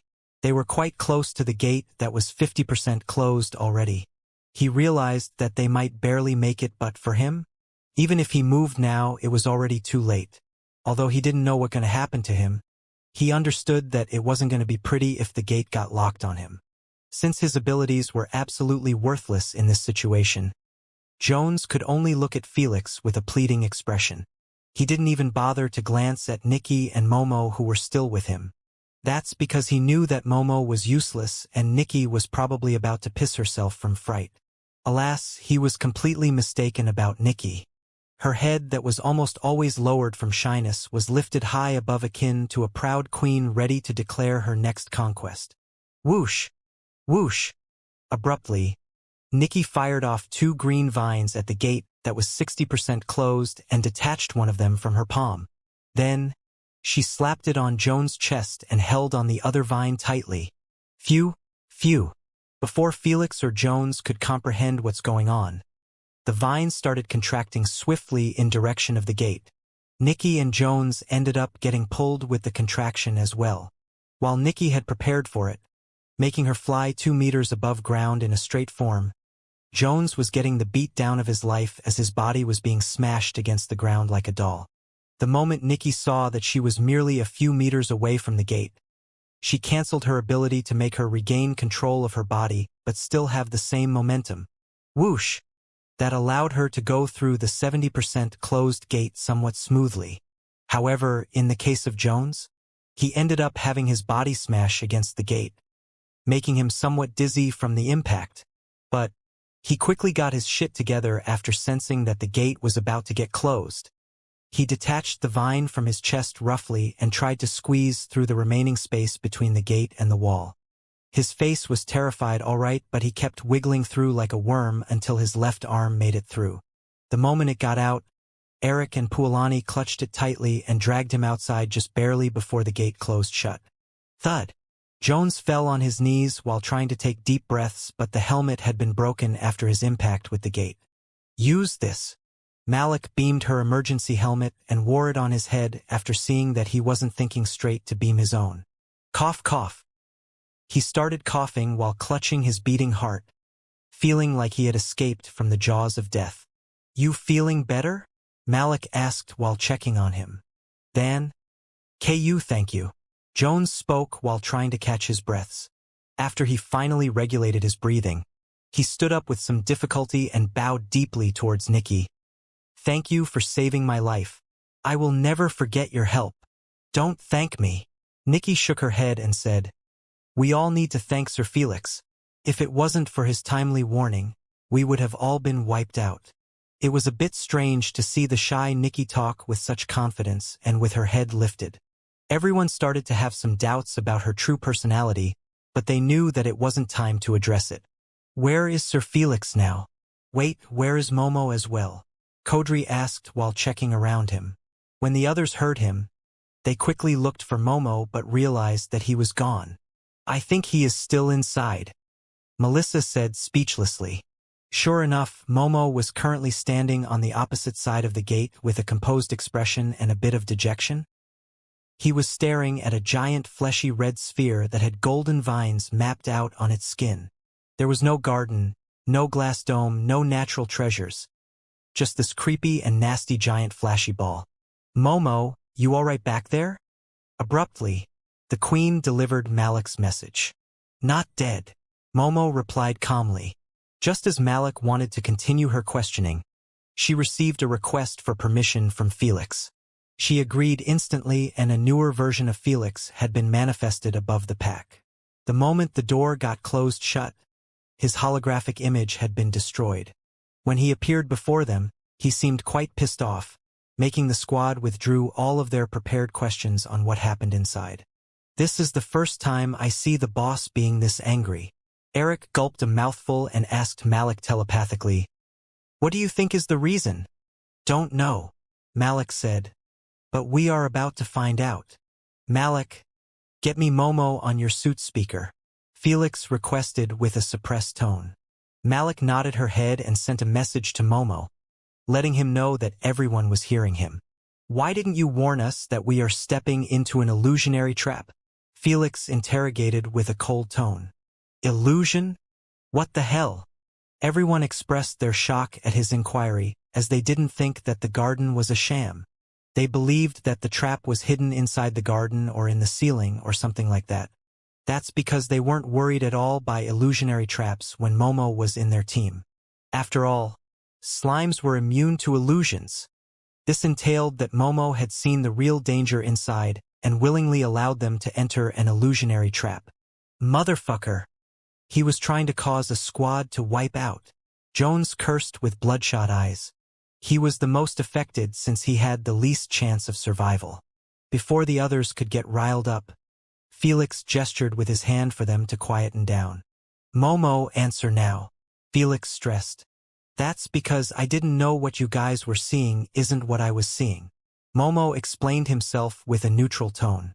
Then synchronize your eyes with the queen and let her show us exactly what your eyes are feeding you currently. Felix ordered. Felix didn't know exactly what was underneath the illusion since he was just a hologram. Whatever Malik sees, he sees as well. So, he didn't want to assume that Momo wanted to harm his squad before getting the facts straightened up. Maybe what lays underneath the illusion wasn't worth warning them about. Alas, this thought had been removed from Felix's mind the instant Momo synchronized his eyes with the queen. The image of that giant, nasty-looking flashy sphere was an obvious red flag that should have been reported. No wonder I smelt something nasty when I approached the glass. Malik thought with a squinted eyes at the flesh sphere. When she saw Felix stepping inside the glass with an excited expression, she believed that it was safe for them to get inside, since he wouldn't show such an expression if he wasn't certain about the room's safety. Just like the rest, she was extremely eager to get inside the garden and harvest those high-graded natural treasures.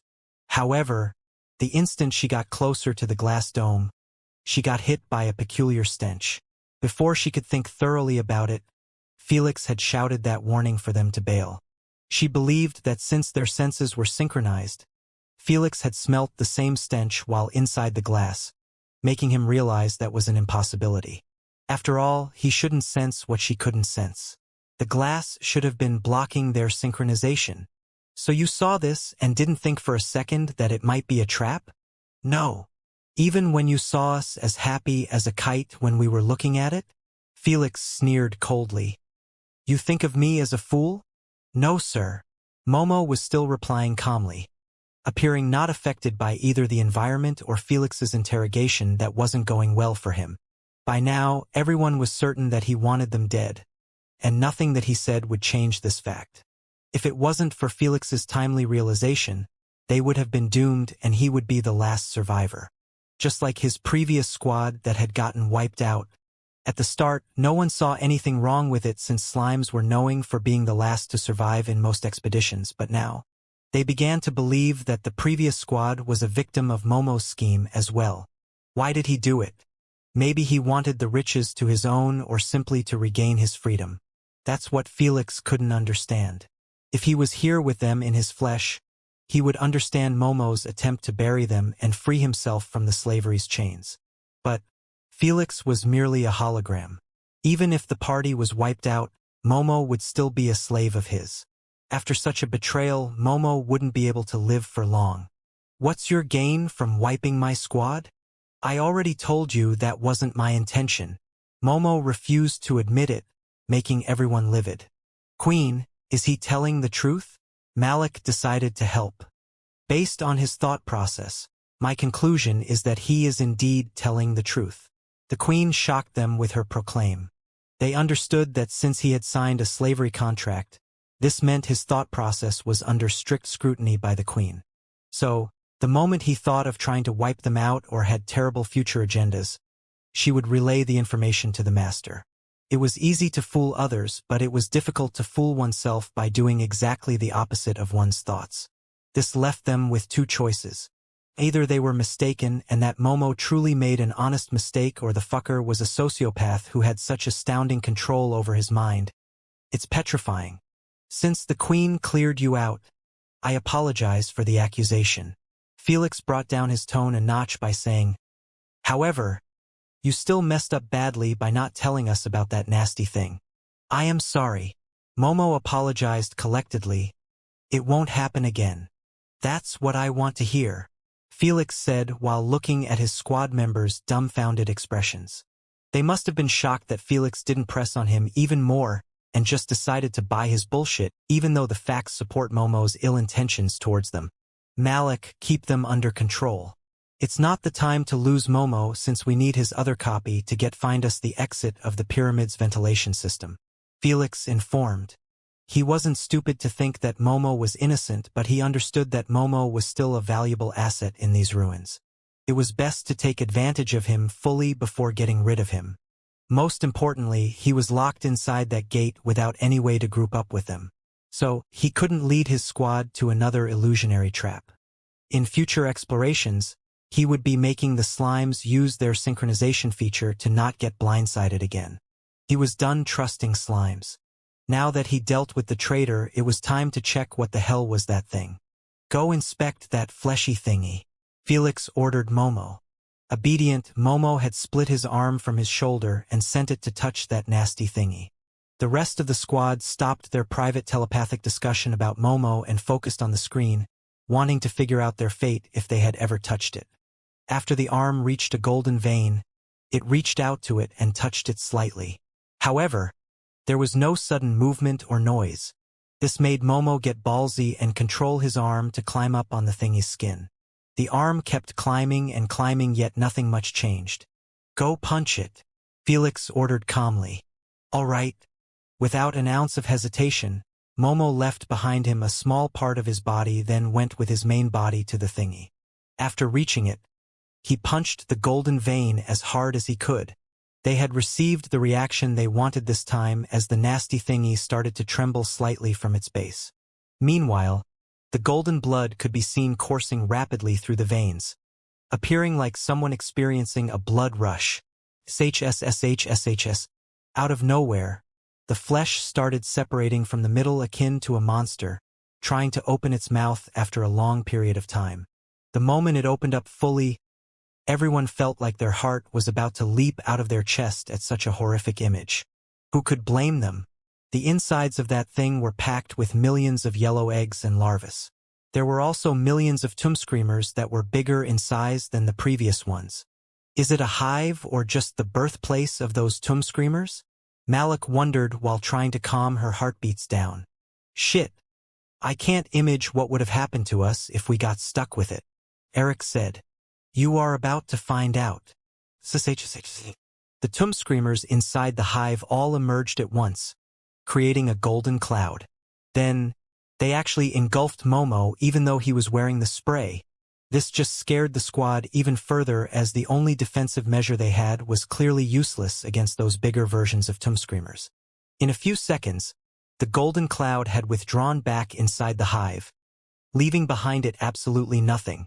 Momo had been utterly wiped out from existence, making the squad quite shocked by the implications. "Aren't tomb screamers meant to use their fangs to break our shields, then send mental affecting signals?" Malik asked. "I guess this newer variety simply goes for the kill." Felix knitted his eyebrows and said, "We need to leave this place as quick as possible and leave. There is so much intel that hasn't been given to me." Everyone agreed at once. "Check on Momo by using the camera on his copy," Felix said. "His consciousness would automatically take that copy as his main body from now on. This is how slimes refuse to die. They just need to keep one piece detached from them, and their consciousness would always have a body to inhabit. Since Momo's bracelet was destroyed, the Queen would have to rely on the signal from other nearby AP bracelets to keep her connection with his consciousness. This way, Momo couldn't escape from the slavery contract." While Malik was checking on Momo, Felix went to the white gate on the right and started pondering. Without Momo, it's going to be hard to differentiate between illusion or reality behind this door. If I using my real eyes, then I could have noticed the differences with my truth eyes, or simply used Asna, who is immune to illusions. If only I was here, things would have been much different. Felix sighed, feeling quite hopeless in this holographic form. He hated this feeling of having the ability to do something but couldn't due to the circumstances. You can leave the Witch Empire when I succeed in making you host lightning manipulation. Lady Sphinx proposed to him. Really? What about the other manipulations? Felix asked, a bit bewildered. He thought that Lady Sphinx would keep him near her until he hosts at least 5 manipulations or so. It's already hard enough to create the perfect method to help you host 2 manipulations. Don't even mention 3 or more. Lady Sphinx said calmly. It will take me years of research to make it happen. There is no point keeping you beside me that long. True, you need to go out and experience true danger in the real universe. Thor took a big gulp of wine and scoffed. The games might be dangerous, but you still have surrender coupon and many other ways to escape death. Unlike the real world. Indeed, I have lost the sense of fighting in life and death battles the moment I got that surrender coupon. Although Felix agreed, that didn't mean that he wasn't appreciative of the fact that he owned that coupon. However, he knew that if he relied too much on it backing him up, he wouldn't feel courageous enough to fight without it anymore. I will be here in the exploration of the next ruins no matter what. I can't be just a spectator. Felix nodded his head firmly, then he approached the white gate. After clearing his throat, he uttered the answer to the riddle and watched how the gate slowly opened itself for him. The others gathered in front of it and felt dreadful after seeing the same breathtaking glass garden behind it. This time, everyone took a step back instead of rushing inside. Sir Felix, you think it's another illusion? Malik inquired. Without Momo, there is only one way to find out. Felix pointed at himself and said, I will go inside the glass and see if our synchronization is blocked or not. Okay. It's better for me to go inside to make it easier, Malik suggested while walking carefully behind him. Wait, use this. Nikki stopped her and created a green vine from her palm. Then, she rolled it around Malik's waist and backed off. In case shit hit the fan, she could easily get pulled to safety. Felix quickly flew inside the garden and gestured for Malik to get closer as he couldn't smell anything. Malik complied by increasing her pace. When she reached the glass door, she stiffened in her place as her nose got assaulted by the same nasty stench. Pull her away now, Felix yelled at Nikki after getting hit by the same smell. Whoosh! Nikki swiftly ordered for the vine to withdraw the moment she saw that the gate was starting to close down. Since they acted quite fast, Malik got outside unharmed before the gate closed shut on Felix. Soon, he manifested above them and said with an irked expression, No wonder these ruins are flooded with those insects. Felix didn't know what researcher owned this lab and why did he create those hives. He wasn't planning to spend more time here to find out. He quickly went to the golden gate in the middle and uttered the term seek with the hieroglyphics language.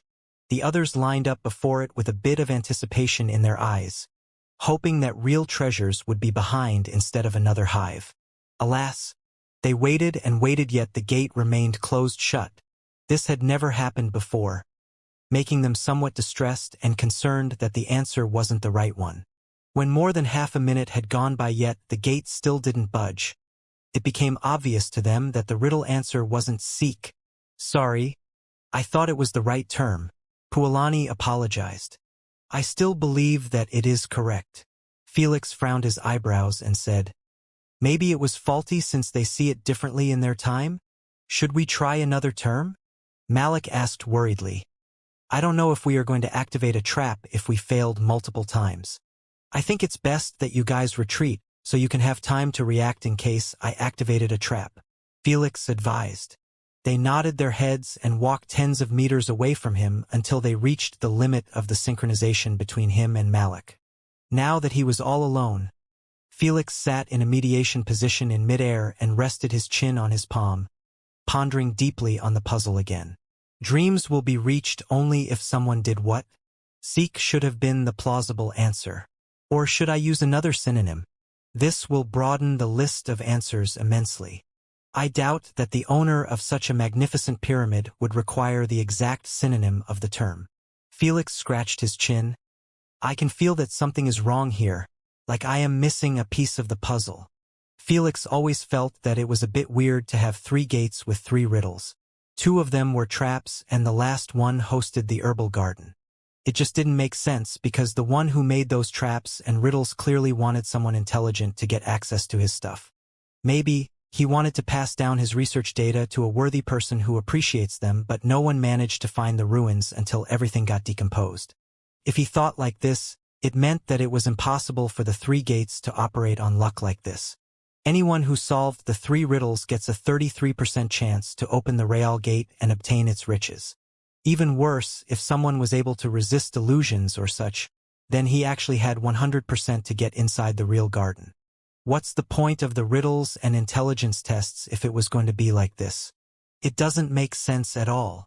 Maybe you are just overthinking it? Asna shrugged her shoulders. Well, let's test it out. Felix asked. Spell strive, worked hard, desired for me in hieroglyphics. I want to test them all.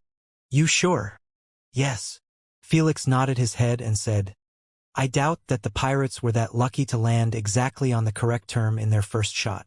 Since I saw them looting the garden with happy grins, it only meant that they didn't die after failing multiple times. His reasoning was good, but he knew that it wasn't 100% how it went. Still, he was willing to take the risk because there was literally no way for his squad to leave this pyramid without advancing forward. After Asna spelled those words for him, Felix practiced a bit and began uttering them one by one but giving 30 seconds of intervention between them.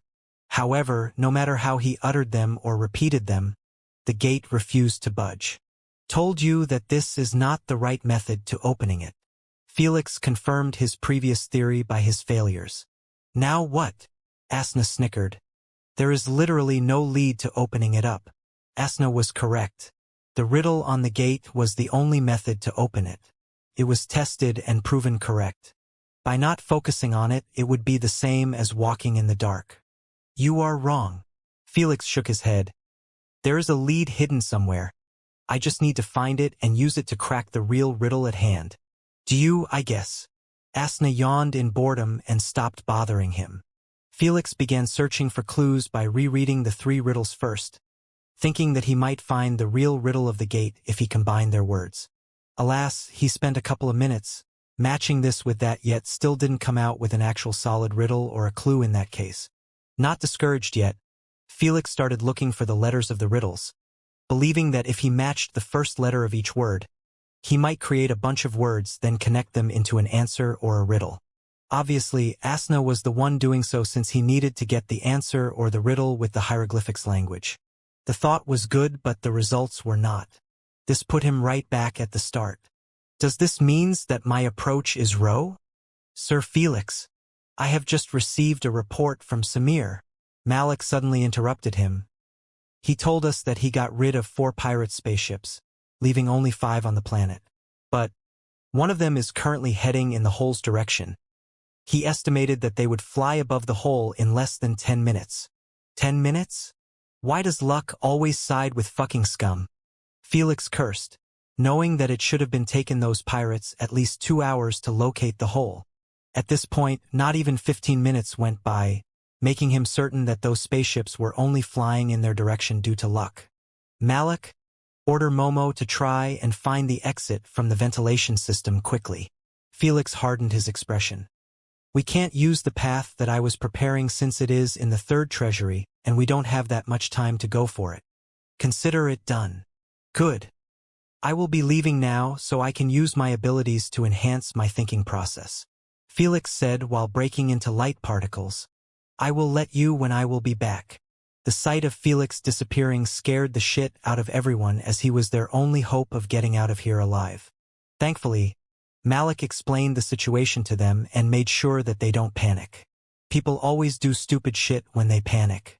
Meanwhile, Felix was currently sitting in his UVR's room while having electricity course through him. He was using his lighting quick reflexes to fasten his thought process.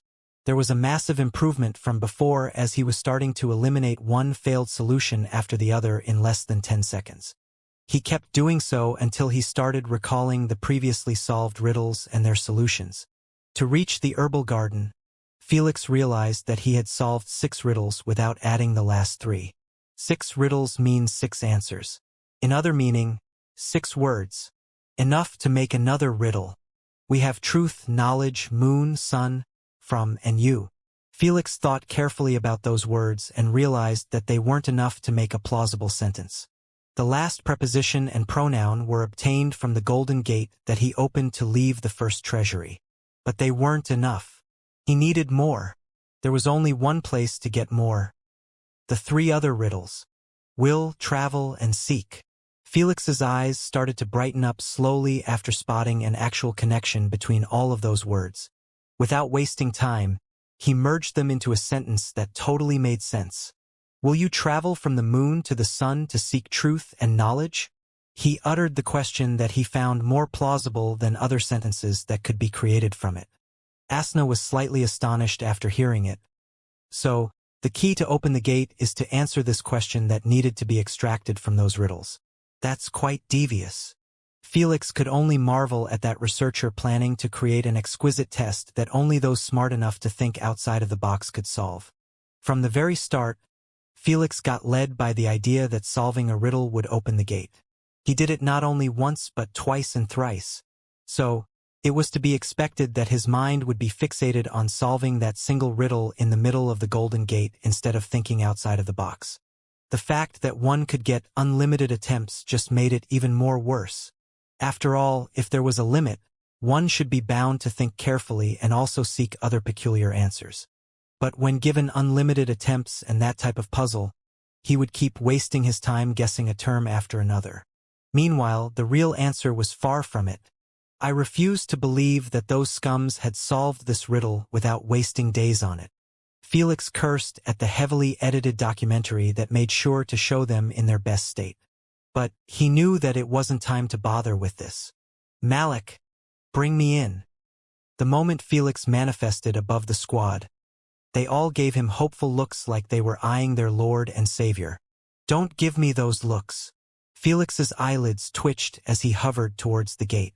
Upon seeing so, the squad scrambled to chase after him. Did you solve it, boss? Eric asked bluntly what was in everyone's minds. Let's find out. Felix smiled faintly and uttered a single word in hieroglyphics. Yes, just like a spell was cast. The hieroglyphics on the gate began rearranging themselves under the dumbfounded looks of everyone. The moment they stopped, the hieroglyphics shone brightly, and then followed by the rumbling noises of the gate getting pushed to the wall. Felix didn't bother to glance inside as his mind was affixed on the previous magical arrangement of hieroglyphics. How is that possible, and what did those hieroglyphics mean? Curious, Felix fired off two questions. Don't know about the first one, but the meaning of the newly created sentence is that knowledge is eternal while riches are fleeting. What did he mean by it? Felix thought about it for a second before he was interrupted by the gleaming light of the glass that was encasing the heavenly herbal garden. Although it was the exact version of the two illusions, Felix knew that it was the real thing. After all, he saw the pirates looting a herbal garden. If the other two were fake, this one was legit. Ladies and gentlemen, Felix extended his hand towards it and said with a pleased smile, "Go help yourself with one of the oldest herbal gardens in the universe. It was time for everyone to be rewarded. Here I come." Eric was the first to exhibit unfiltered excitement and eagerness as he dashed towards the glass door. This time, he opened it up with full confidence at Felix's words. If he said it was safe, then it was safe in his eyes. The instant the door was fully opened, an enticing aroma had surged from within akin to a tidal wave. Everyone felt like they were being pulled by their noses towards those breathtaking flowers and herbs that were lying everywhere. Although the garden wasn't that big, when the squad got inside, they felt like it was stretched to infinity. The moment Malik saw that Eric was planning to plunk a flower by its stem with his hand, she scolded him. "Use the proper tools, you moron. Are you trying to cost Sir Felix a fortune?" "My bad." Eric quickly withdrew his hand and coughed. "I totally forgot about them. This applied to all of you," Malik said while beaming a black case. "We might be in a haste to secure as many natural treasures as possible, but don't rush the process lest you destroy them." It was common knowledge that high-graded natural treasures were quite fragile and easily contaminated, especially plant-based natural treasures. So, A toolkit was needed to harvest them plus a bit of practice. Everyone here had a fair share of practice in the UVR since such a skill was a must-learn. While everyone was working hard to pluck those natural treasures, Felix was going back and forth to scan them with Malik's bracelet. So far, the results were making him grin from one ear to the other. He already knew that the herbal garden possessed a B grade and also some A grade natural treasures. But knowing and seeing were totally different from each other. I believe that there are more than 200 natural treasures just in this garden only. Felix's grin was wiped out of his face after recalling that they had less than 10 minutes before the pirates reached the hole. Since it takes a bit of time to harvest those natural treasures, it means they weren't going to get everything. Hell, he doubted that they could secure 30% of the harvest before getting forced to leave. At the last 3 minutes, please start digging the dirt around the natural treasures and beam everything inside. Felix requested them. Everyone nodded their heads and restarted their harvesting process. They know that Felix's plan gets used only in desperate times since it was possible to cut the roots of the natural treasure when digging the dirt around it. If the roots were lost, it meant that natural treasure couldn't be planted again. It would remain in the spatial card until the time it comes when one would need to use it. That greatly diminishes its worth since most buyers prefer planting the natural treasure with the rest of their collection in a single garden. It was done like this since high-graded natural treasures had the ability to absorb the natural energy around them, then expel back the elemental energy that was based on their element. By creating a garden of high-graded natural treasures from the same element, then it would become one of the best places in the universe for one to enhance his affinity with the element. Just like what Felix was doing the swamp in Jormungandr's UVR room. Though it was 10 times better in the real world since the feeling was real instead of virtual. It might not feel like it, but knowing that it was virtual makes it quite hard to get in touch with the element. This garden was clearly dominated by sand element natural treasures. If Felix owned it and had sand manipulation, it would have helped him greatly with understanding the element. Minutes went by and the area had descended into a deathly silence, where only the sounds of digging and tools clashing together kept resonating here and there. Everyone was focused on his work, knowing that it wouldn't look good to have less harvest than the rest of the squad. So far, more than 30 natural treasures had been harvested in total. There were only 4 minutes left in the clock. Samir, update please. Felix sent a message. I am currently trying my best to catch up to that pirate spaceship. But I doubt I will get rid of it before the pirates notice the hole. Samir informed. Listen well, the moment they will spot the hole, the first thing they will do is send the location to the rest of the fleet. Felix spoke calmly. So, I want you to scan their distance and calculate how long it will take them to reach the hole after they get notified. It's crucial to know. Give me a few moments. Samir kept him on hold as he requested the Queen to make that calculation. A moment later, he relayed the results. The closest one will arrive after 5 minutes. The rest will take about 7 minutes to 11 minutes before everyone gather above the hole. That's good. Tell me more about the pirate spaceship you are chasing. Felix asked. Does it belong to the captain? No. Very good. This meant he will not make a move before the captain reaches the hole. Felix reasoned. So, he will keep flying in wide circles around the hole until then. That's what I believe as well. How about the captain's spaceship? Do you know its whereabouts? Yes, I have marked it previously during our space fight. Samir informed. Based on the calculation, it will take at least 11 minutes before it reaches here after getting notified. That's some good news at least. Now, you have a good chance of taking the first spaceship down before the fleet gathers. Felix smiled coldly. He will not dare to retaliate back without the captain's presence or the fleet. Those scums know only to gang up on others. I will do my best. Get going. Felix hung up and started pondering on the time given to them. It might seem like it got increased by an extra 11 minutes, but that didn't mean he would let his squad spend it to gather more natural treasures. He wasn't that greedy to spend his squad's window of escape to keep harvesting. Momo, any updates on the ventilation system? Felix asked. I am now in a straight tunnel. I believe that it is below the pyramid and leading to somewhere far from it. Momo replied. The moment Felix heard so, he knew that his theory was correct. The pyramid was completely sealed down, but there were still air pockets. This meant there was another hidden exit that was probably built for escape when things go south. In the era of primogenitors, wars were literally everywhere, making everyone a bit antsy about safety. The researcher who built this lab wasn't any different. Felix swiftly requested permission from Malik to watch the synchronized feed of Momo. When he got it, he was startled to see that the camera was off. "This fucker is pushing my buttons." Felix gritted his teeth after realizing that Momo had sneakily pulled a one on them again by turning the camera off for God knows how long. If Felix had to guess, he would say that he probably turned it off when he was occupied with the riddles and the team with the pirates. No one bothered with the recording now since they knew it would be used only at the end. The worst part, since Momo had lost his AP bracelet, they couldn't use even the footage of the Queen's recording through his eyes. She could merely keep the connection like this with the signal released from their AP bracelets. Felix didn't flip out on Momo or anything. He simply took a deep breath and requested calmly, "Turn on the camera." "Oh? Sorry. Didn't realize it was off." Momo replied casually. He is really a prick and shameless. He reminds me of someone." Asna chuckled. Felix ignored this vixen and focused on the holographic live feed that was showing a windy 3 meters in height dark tunnel. When Momo turned around, he showed only pure darkness at the end of the flashlight.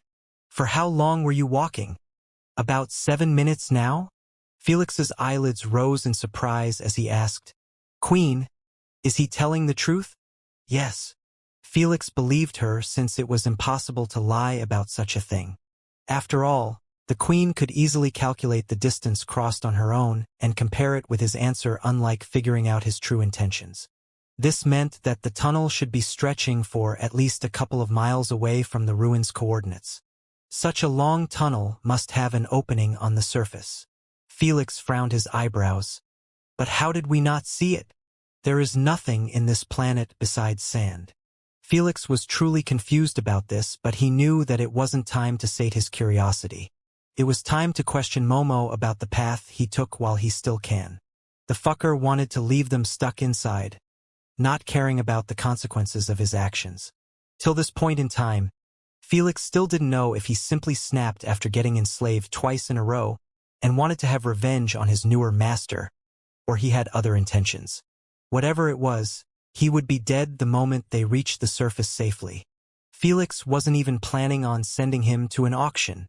The moment he was crossed like this, he needed to kill Momo to demonstrate the rest of their fate if they had the same thought.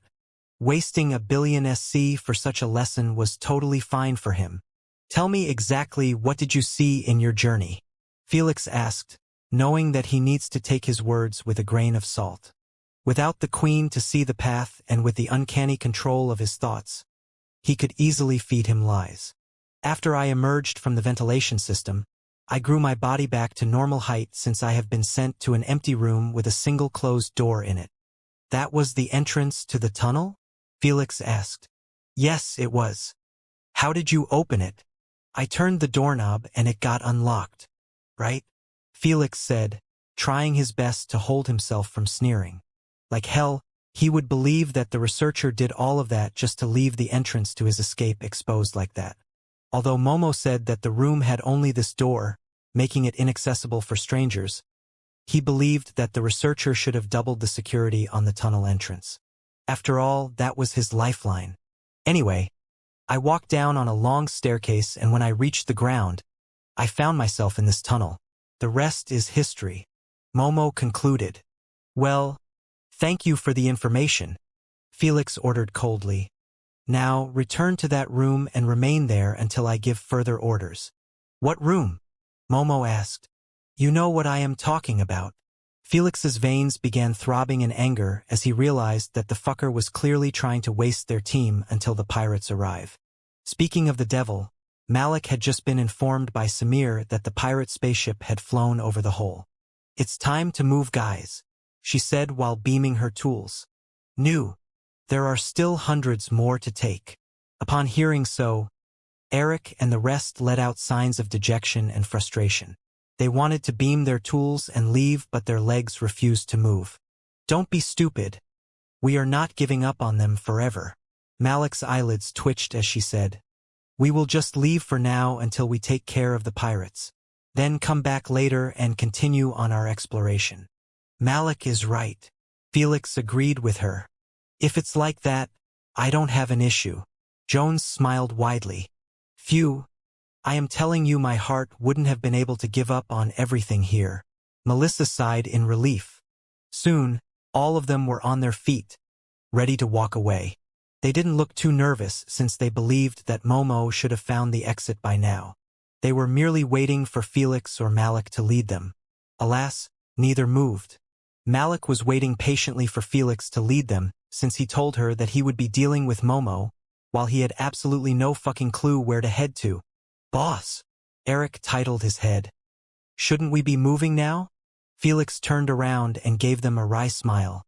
Then, he came clean to them about Momo's latest scheme. He didn't go into details since time was of the essence. But, just a few bits and pieces that he mentioned had set everyone in flames. That motherfucker is having a death wish. I can't believe that he wants up dead this much. He wouldn't gain anything from it. Puolani growled. Sorry, Sir Felix. It was my lack of judgment. I shouldn't have hired him. Malik bowed her head deeply, feeling guilty that she signed a sociopath as a slave. Let's not waste time discussing this.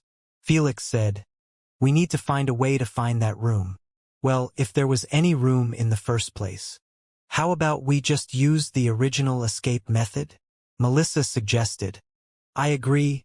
Boss said that we won't have enough time to make it, but we can risk it instead of wasting time with that fucker's tunnel. Kodri agreed.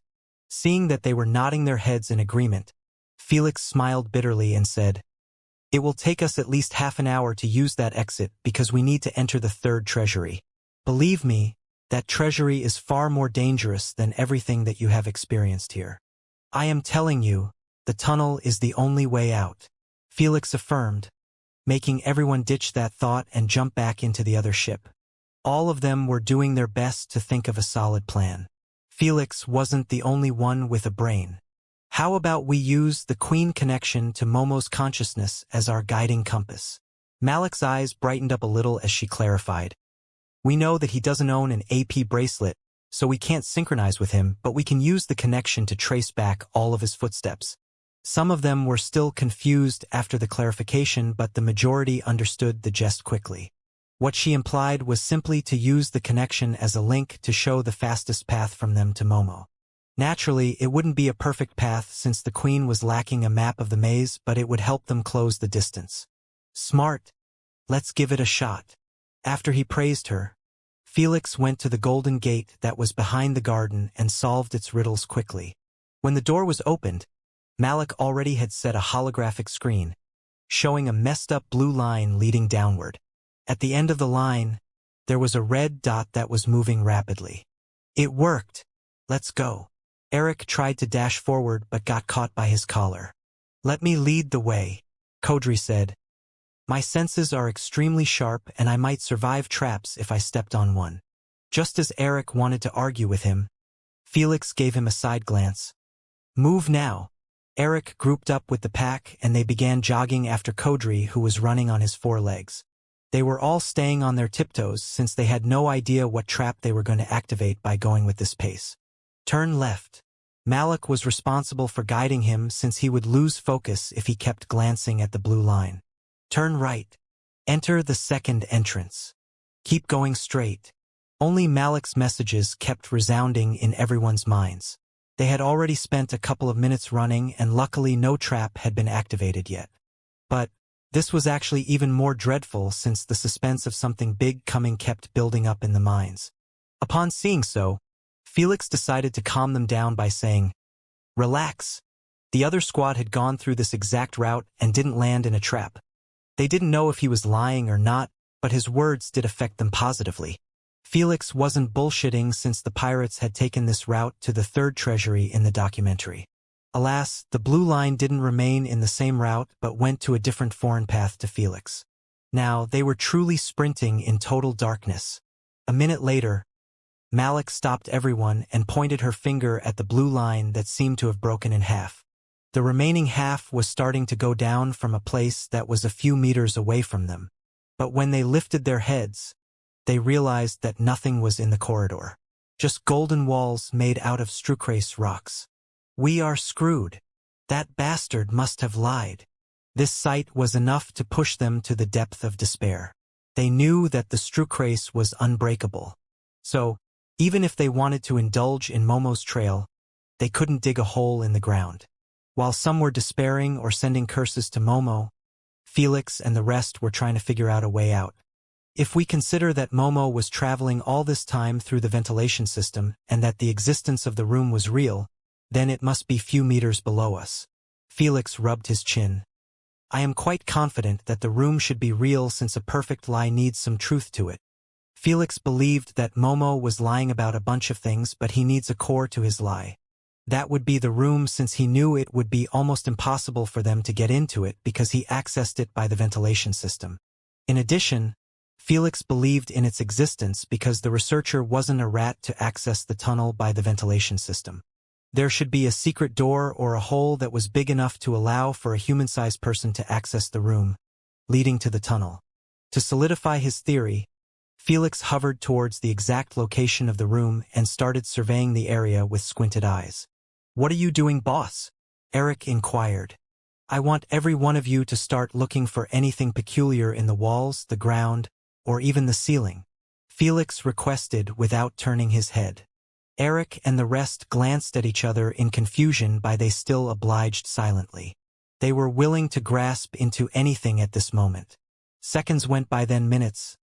Felix checked on the time and realized that the captain should have arrived by now. He was absolutely right. The captain and his fleet were currently tens of kilometers above the hole, while Samir's spaceship was flying far away from the ruins. This was done by choice so the pirates wouldn't assume that someone was down there, and he wanted to protect them. In his eyes, if they felt that the ruins were empty, they wouldn't point their guns at it. Now what, kiddo? Declan wondered while watching this silent standoff. Samir looked at the ruins with a hopeful look and said, We can only play it cool and not agitate them until we get conformal to their escape. Well, Declan pointed his shriveled finger at the fleet that had their guns brightened up and said speechlessly, I don't think they approve of your plan. Queen, activate shields. Samir shouted while watching the spaceships preparing for another salvo. Meanwhile, inside the main spaceship, Captain Roger was tapping his finger on the armchair while eyeing a hologram that was zoomed in on the hole, rocks, and sprays laying everywhere. Zoom in on those sprays and give me their details, Captain Roger ordered Miss Kylie. A moment later, a full page filled with information about those sprays was displayed before Captain Roger. Upon reading that it was meant for dangerous types of bugs, he started to analyze the situation in the standoff. There must be dangerous bugs below that hole, forcing them to take such measures. Since it is written on the bottle that the effect lasts for 2 hours and that the sand hadn't fully covered them yet, it's safe to guess that they are still down there. Since the number of bottles is 10, it is only natural to assume that 10 individuals are currently below. Captain sneered faintly. That's the reason. Those in that spaceship are trying their best to take us down before we get here, and their passiveness after we reached it. It was to be expected for a captain of a pirate's fleet to have remarkable intelligence, since it was a dangerous business to run in this era. Captain, do we fire? Liam inquired. No. Tell the fleet to change the aim to the hole and not pull off the trigger. Captain Roger smirked faintly. Let's see if they will ignore our call this time. The moment the order was taken into effect, Samir and Declan were left in great horror after spotting that the hole was being aimed at by tens of brightened weapons. Don't tell me they found out about the squad? Samir sweated a little from his forehead. Possib. TSSHSHSHS.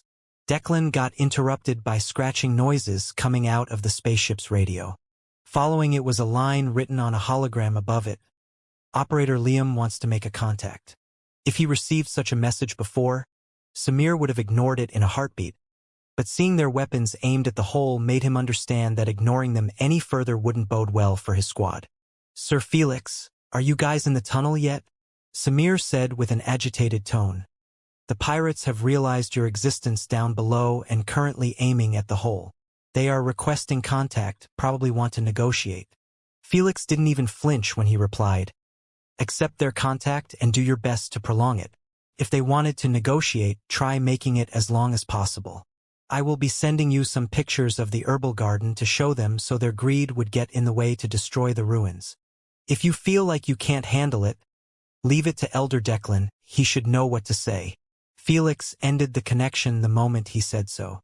He was busy with his own issues down there. VRR. Upon receiving the pictures and some parts of the videos, Samir and Declan were the first to get shocked and marveled by the herbal garden's holy grace. But they weren't given time to appreciate it, as one spaceship had fired off a warning shot near the hole, managing to lift the sand hundreds of meters in the sky. Not wanting to test their patience, Samir quickly accepted the call. Captain, should we bombarded the R? Never mind, they have accepted it. Liam's disappointed voice traveled inside the cockpit, making Samir's and Declan's hearts skip a beat. At last we can talk like civilized gentlemen. Captain Roger introduced himself with a dignified voice. I am Roger, the captain of the Bloody Mary fleet. Mind trading the honor? Samir's expression turned extra frosty the moment he recalled the way his wife got taken away from him by the hands of pirates. He knew that it wasn't the Bloody Mary pirates who did it, but he was still pissed and revolted just by the idea of conversing with them politely. He couldn't fake it even if he wanted. Leave it to me. Declan gave him a head nod and spoke composedly. Name Declan, owner, and captain of the Northern Sentinel. Captain Captain Roger sneered. You think I am dumb enough to believe that the captain remained behind while the squad went down to explore the ruins? I don't know, what are you talking about? Declan tried to play it dumb. Enough. I neither want to play games nor waste my time talking nonsense with you. Captain Roger squinted his eyes and said, I am willing to make a deal that will benefit both of us. A deal? How so? We will allow your squad to leave the ruins safely, but we want 70% of everything that had been found down there. Captain Roger proposed. Sure enough. No matter if you used brute force or diplomacy, pirates always make sure to rob one off clean. Declan snickered. 70% for their safety is nothing. Captain Roger shrugged his shoulders. After all, how can you put a price on life itself? You are talking like you are confident that you can kill them. Declan scoffed. They are called ruins for a reason. Captain Roger laughed. If they can't survive the firepower of the ancient times, how can they survive firepower of tens of energy weapons? Wanna test it out? He taunted. Watch this first to curb your unwelcoming cockiness. Declan sent him the pictures and the videos to their spaceship's memory storage. The moment connection was established, they had received these kinds of information to facilitate connection. Liam picked up the package from the memory storage and clicked on the first picture on it. The moment those three saw the breathtaking herbal garden, their mouths started salivating while their hearts began beating out of their chests. Excitement, disbelief, awe, desire, and greed. Those emotions fueled their bodies as their eyes kept feeding on each picture that was showing high-leveled natural treasures planted everywhere. For pirates, this herbal garden was the same as finding the treasure island for the Golden Age pirates in the Earthling history. This is it. The chance we have been waiting for to strike rich once and for all then retire from pirating. This is it. Roger's eyes were starting to get bloodshot from the rush and also fury after seeing Eric and the rest, digging them out. Thankfully, their faces were hidden, helping him avoid seeing their elated expressions as they took those treasures. So, are you daring enough to destroy those ruins now? Declan asked with a faint smirk. Upon hearing his voice, Captain Roger took deep breaths to regain his composure and continued on with a nonchalant tone. I got to admit that my eyes have been widened, but that doesn't mean that I will not destroy something that I can't have. If you want everything, I can't help you out. Declan kept talking just for the sake of talking to waste time. But if you are willing to accept a split of 65% to us and 35% to your crew, then we have a deal. Not good enough. Captain Roger's intense tone from before was gone after he realized the stacks were risen by tenfolds. We want 60% and we won't negotiate any further than this. I know that the captain would rather get buried down there than 60% of his loot after the dangers they had experienced down there. You are making this difficult for me. Captain Roger frowned his eyebrows in irritation. The feeling is mutual, Declan said. Knowing that he can't give up on those treasures, Captain Roger reeled in his anger and continued on negotiating with Declan. While this was ongoing, Felix and the rest were still inspecting carefully the area around them. Felix had already finished an entire portion of a wall and was currently examining the ground. The rest were starting to lose some confidence in his theory that the room was below and there must a key to open it up. Who could blame them? They had already gone through almost the entire area, yet not a single scratch had been found on those rocks. There must be something I am missing. Felix narrowed his eyes at the rocks on the ground and kept pondering. I was a bit foolish to think that the researcher would leave the key to such vital room exposed. He must have cast an illusion to hide it from plain sight. This meant we shouldn't be using just our eyes but also touch. Felix knew that this could be dangerous since his squad might end up activating a trap instead of finding the key. The worst part, they were all gathered together, so if they did activate it, it wouldn't end pleasantly for them. Still, it needed to be done if they wanted to get out of here alive. Declan was doing a fine job stalling, but he couldn't keep it forever since Captain Roger was bound to figure out that they were not planning to take his deal no matter what. After all, a deal with pirates was always one-sided.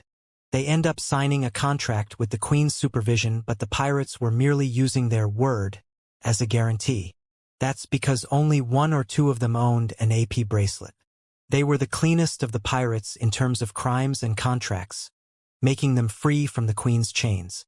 There was no way in hell those pirates would sign a contract that would put them all in danger. So, there wasn't any way to make this go away diplomatically unless Felix and the rest were a bunch of morons. Guys, who's willing to touch those rocks? Felix clarified. I believe the key must be under an illusion, so we can only rely on other senses. I will do it, Malik said. Count me in as well, Eric added. I have been feeling quite useless the entire time. Jones said firmly, I will take this task no matter what. Me too. One by one, they agreed to take part in such a risky plan. Not one of them chickened out. Felix didn't know if this was due to feeling worried that he might get a bad impression of them if they refused or they truly wanted to help. Whatever it was, he was glad by their agreement. You guys don't need to do anything, Nikki proposed. I will be using my vines to touch everything from a safe place. That's even better. Felix agreed and gestured for the rest to leave the area. After everyone left, Nikki extended her fingers, allowing each vine to emerge from the tip. Those vines were slightly different as they had a bulgy tip, appearing like a mace. Whoosh! Thud thud. Nikki used them to strike the walls, the ceiling, and even the ground. Only the sounds of the vines colliding against them kept echoing in this dimly lighted corridor. Seconds went by and the squad's agitation began building up after neither the traps activated nor the room's door had been discovered. Their state of mind merely kept worsening with each failed strike. I think it's a bust. Kodri shook his head. Yeah, that little shit just had us wasting time here by his lie, Melissa said. Did Sir Felix kill him yet? Kodri asked. I don't think so, Melissa replied. What is he waiting for then? Probably to catch up to him and ask him personally on the reason of his peculiar betrayal. Melissa guessed. Well, he better kill him now to let hear some good news at. Rumble. Before Kodri managed to finish his sentence, the ground of the corridor shook abruptly, making everyone's hearts sink to the depth of despair as they believed that the pirates had fired off at the hole. However, their assumption had been removed before it took roots as the cause of the shake was right in front of them. Part of the ground was slowly sinking down, like an elevator. A few seconds later, the shaking stopped so as the descending of the ground, making Eric and the rest glance at each other with wary expressions. Stay alert. It might be a trap, Malik warned while gesturing for them to take a step back. Meanwhile, Felix swiftly went to the hole and couldn't help but grin widely after seeing that it was small and empty, matching the exact description of Momo. Where is the door, though? Felix stopped grinning at once after noticing the tiny air pocket on the bottom right of the room but no door like Momo mentioned. Did he lie about it? Felix was slightly weirded out as he could see that everything matched except the door. So lying about it wouldn't really do much. With the blue line leading to him, it was obvious that this was the mentioned room. There was no doubt in that. Hence, this drove Felix to believe that Momo didn't lie and he truly saw the entrance of the tunnel. He is immune to illusions, so he was telling the truth. The fault is in our eyes. Felix concluded with a faint smirk. This is the room, guys. Let's get the hell out of here quickly. Felix informed them. Haha. Right away. Thank God.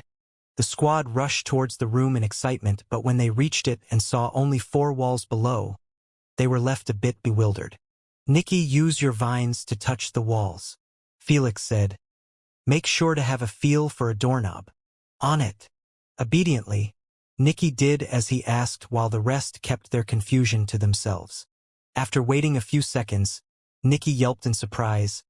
I touched something round on the right wall. It must be it. Felix sighed in relief after hearing so. Good, now turn it. Creak. When Nikki did so, an ear-piercing noise resonated in everyone's ears, but instead of getting irritated, they felt like it was the most heavenly noise in the universe at this moment. Why? Because of the dimly lighted stairs exposed after the invisible door was opened. Boss, you fucking rock. Eric laughed in delight while trying to hug Felix, who was hovering beside him. Without you accompanying us, this exploration would have gone in a totally different route. Pualani said with a serious tone. I concur. Malik nodded her head in agreement. She had experience in ruins exploration and knew that it shouldn't have been going as smoothly as this, especially not with their numbers, strength, and the high tier of the ruins. Without Felix, they would have lost members in the underground world by those tomb screamers. Even if they survived and used the sprays, they would have taken days to find out that unique method to enter the pyramid. That was a death sentence due to the limitation on the spray. Felix believed that the Bloody Mary pirates had actually ended up with heavy casualties in those ruins. Casualties reaching up to tens of pirates who met their fate. He knew so because after each stage, he sees newer faces and lost ones. This meant they were exploring the ruins with a group after another. They learned from the mistakes of the previous group continuously until finally, they cleaned up the ruins. As for the hieroglyphics language, he believed that they had contacted someone with high access to the network's database and helped them translate the riddles and even solve them. After all, the hieroglyphics language shouldn't be lost like Jormungandr's language since Lady Sphinx didn't die, allowing her descendants and legacy to prevail. But Malik and the rest of the squad couldn't copy the pirates' method. Okay. Stop kissing my ass and just get in the tunnel. We still aren't in the clear yet. Upon hearing so, everyone jumped inside the room and jogged down on the staircase while pointing their flashlights in front of them. As Momo said, the tunnel was as dark as a black hole, making it almost impossible to see anything without a flashlight. Because of that, they were able to see a tiny bright spark at the limits of their line of sight. That must belong to that traitor, Eric said while gritting his teeth, wanting nothing but to head there and beat the shit out Momo. I told him to stop earlier. Felix smiled coldly. Move quickly, he is waiting for us. Sure enough, Momo was leaning against the wall while staring at nothingness with an expressionless face. He had already noticed the bright lights of tens of flashlights entering the tunnel. Yet he didn't seem nervous or scared at all. He was simply waiting for them naturally like he did absolutely nothing wrong. Meanwhile, Samir and Declan had been just updated that the party was in the tunnel and they needed a couple of minutes more to reach the end of the tunnel. Captain Roger, let me run your proposal with the captain, Declan clarified. I am just a slave and I can't make those decisions on behalf of him. Tell him that he has 5 minutes to make up his mind, Captain Roger said coldly. My patience is running thin. Will do. Declan closed off the connection and reported to Felix. I have bought 5 minutes at maximum. That should be sufficient. Felix looked at the squad and said, Start moving at your fastest speed.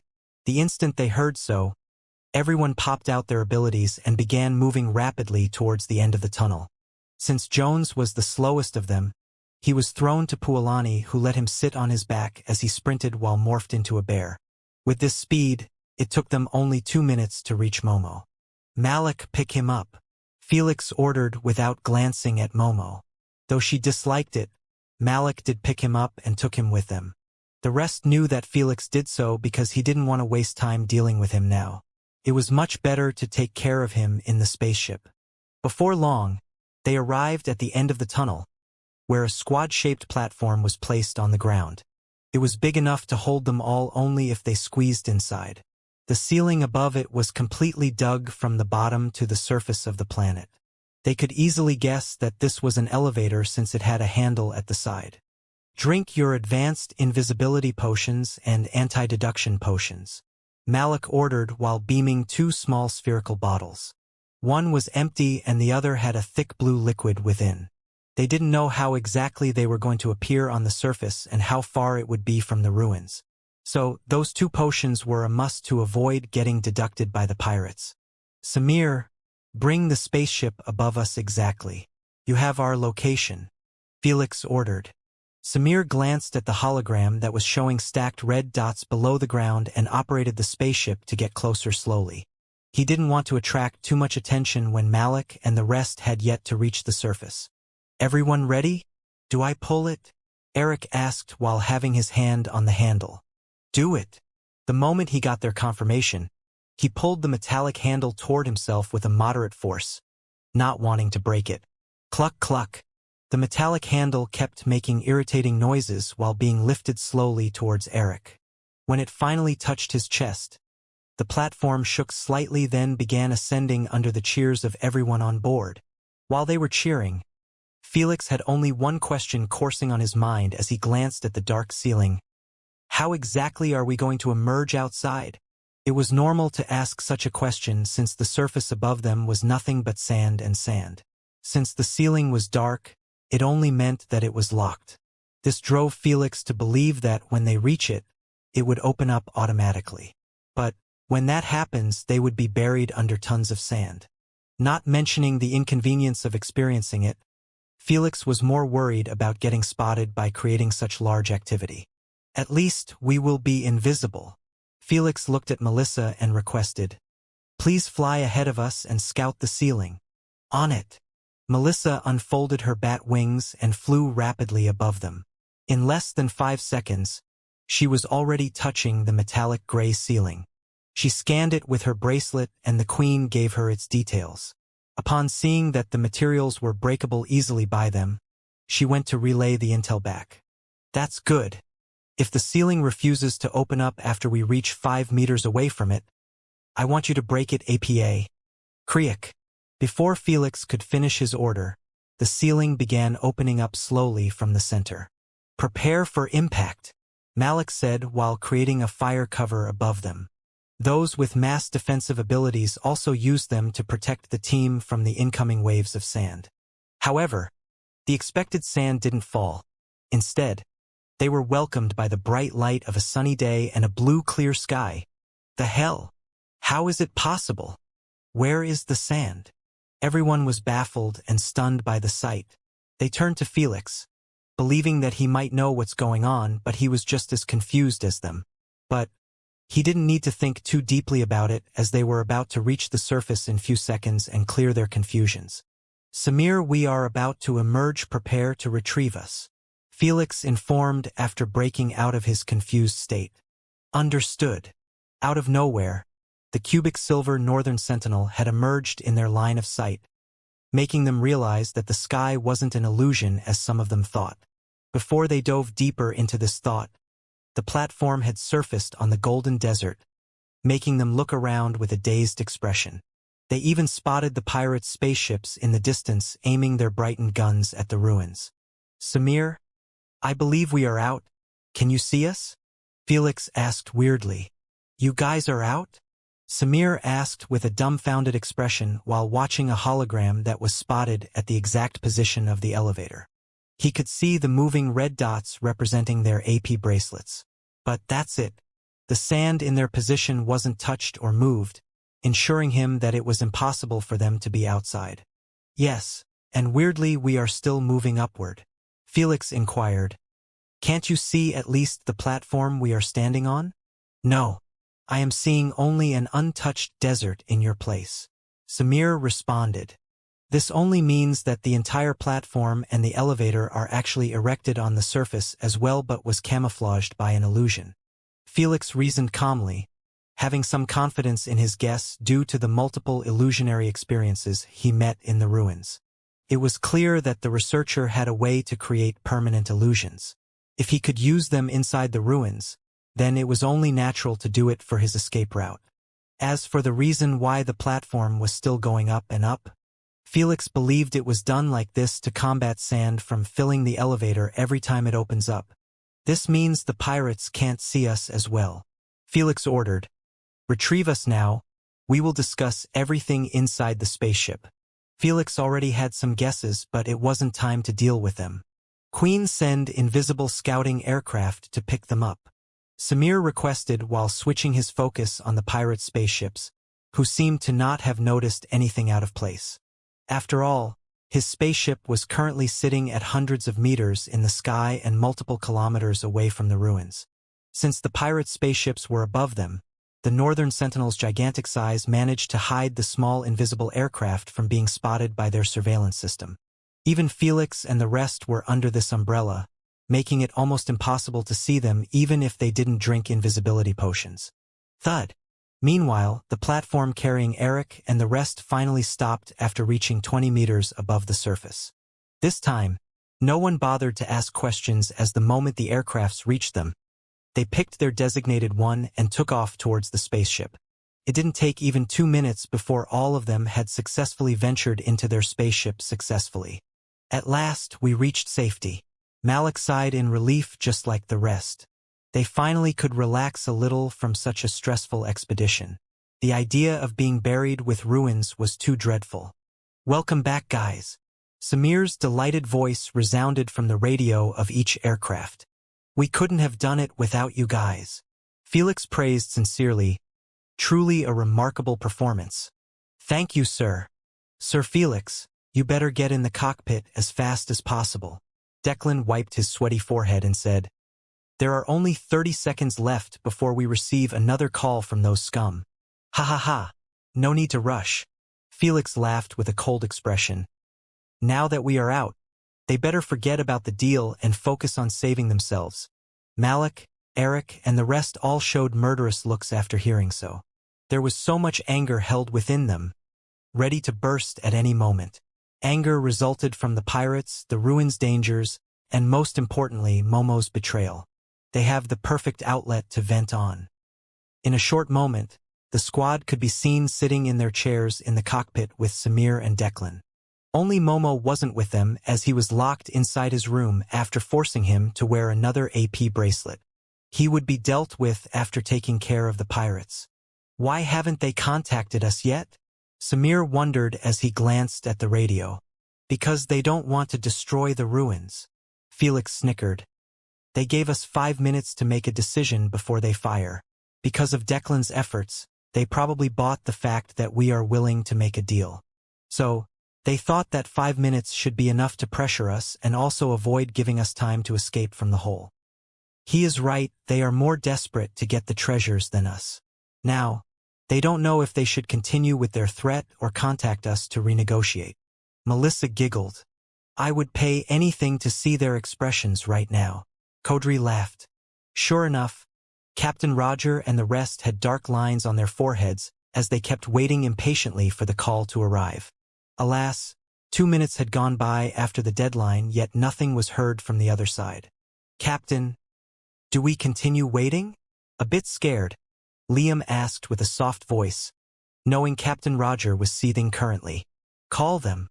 Captain Roger tightened his grip to hold his fury within and said, "We will extend another offer and give them 5 more minutes to consider it. If they refused it, don't hesitate to destroy the ruins. We don't know for sure when the squad would leave the ruins." "Understood." Liam swiftly sent a request to make contact with the Northern Sentinel. When Samir received it, he inquired, "Sir Felix, Do I accept it? Felix nodded his head and said, I want everyone to be silent.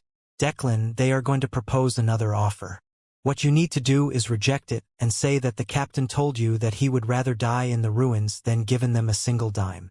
But isn't that going to provoke them into destroying the ruins? Declan asked with a confused look. That's exactly what I want. Felix narrowed his eyes. It's going to be hard for us to continue our exploration without a slime to check traps and illusions. So we can only postpone it for later. However, the pirates would most definitely sell the coordinates if just 1 or 2 spaceships managed to escape. Felix said. I see. Malik's eyelids rose as she added. Since they neither know about the tunnel nor the Strucrace material, they would assume that they had killed us and also destroyed any other chance of getting those treasures. So, the coordinates wouldn't be as valuable. Exactly.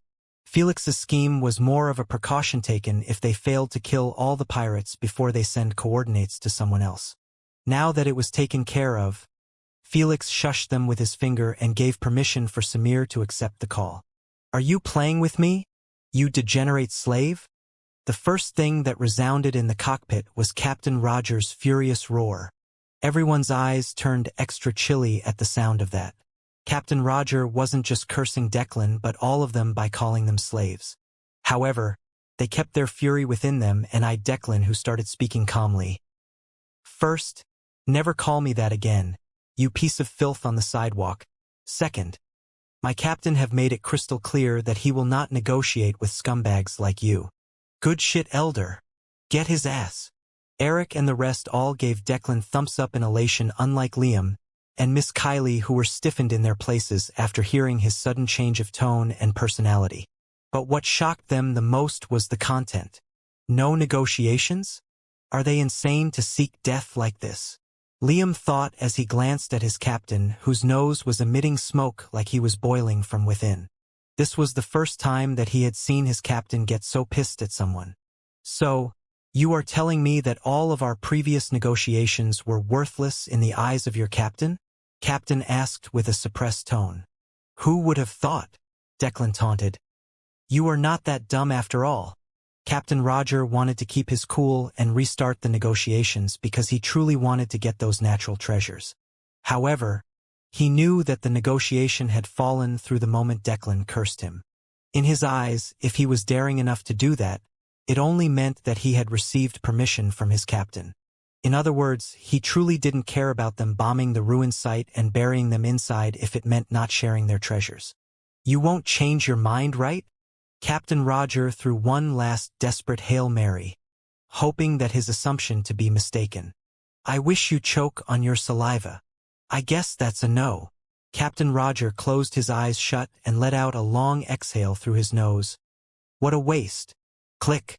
Captain Roger disconnected the call and eyed frigidly the cubic silver spaceship. Then he ordered, I want you to wipe out the entire ruined site. Use everything. But sir. Liam pointed at the northern sentinel that was lighting up and alerted him. If we fired everything, we will be left under their weapons' mercy.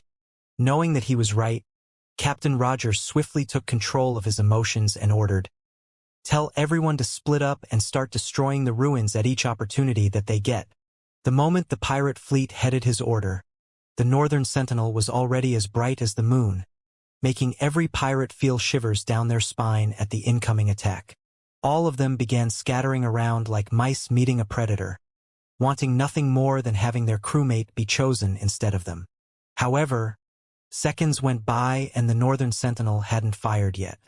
It just kept its weapons prepared like this while the pirate spaceships continued zigzagging on their own. All right, send out the armored aircraft. We need to hunt down as many spaceships as possible while at the same time letting them destroy the ruined site. Felix ordered. Sir, I want to operate an aircraft. Malik requested with a serious tone. Me too. I am confident that I can take down one of them at least, Eric added while pumping his chest. Just as the others wanted to suggest the same, Felix cut them off short. They will go, you guys stay. Both of them have mythical bloodlines and are also on their way to peak 6th stage of replacement. Plus, they have ways to fly in case their aircraft got destroyed. Plus, any more and they will get suspicious that the squad had already left the ruins. Felix clarified.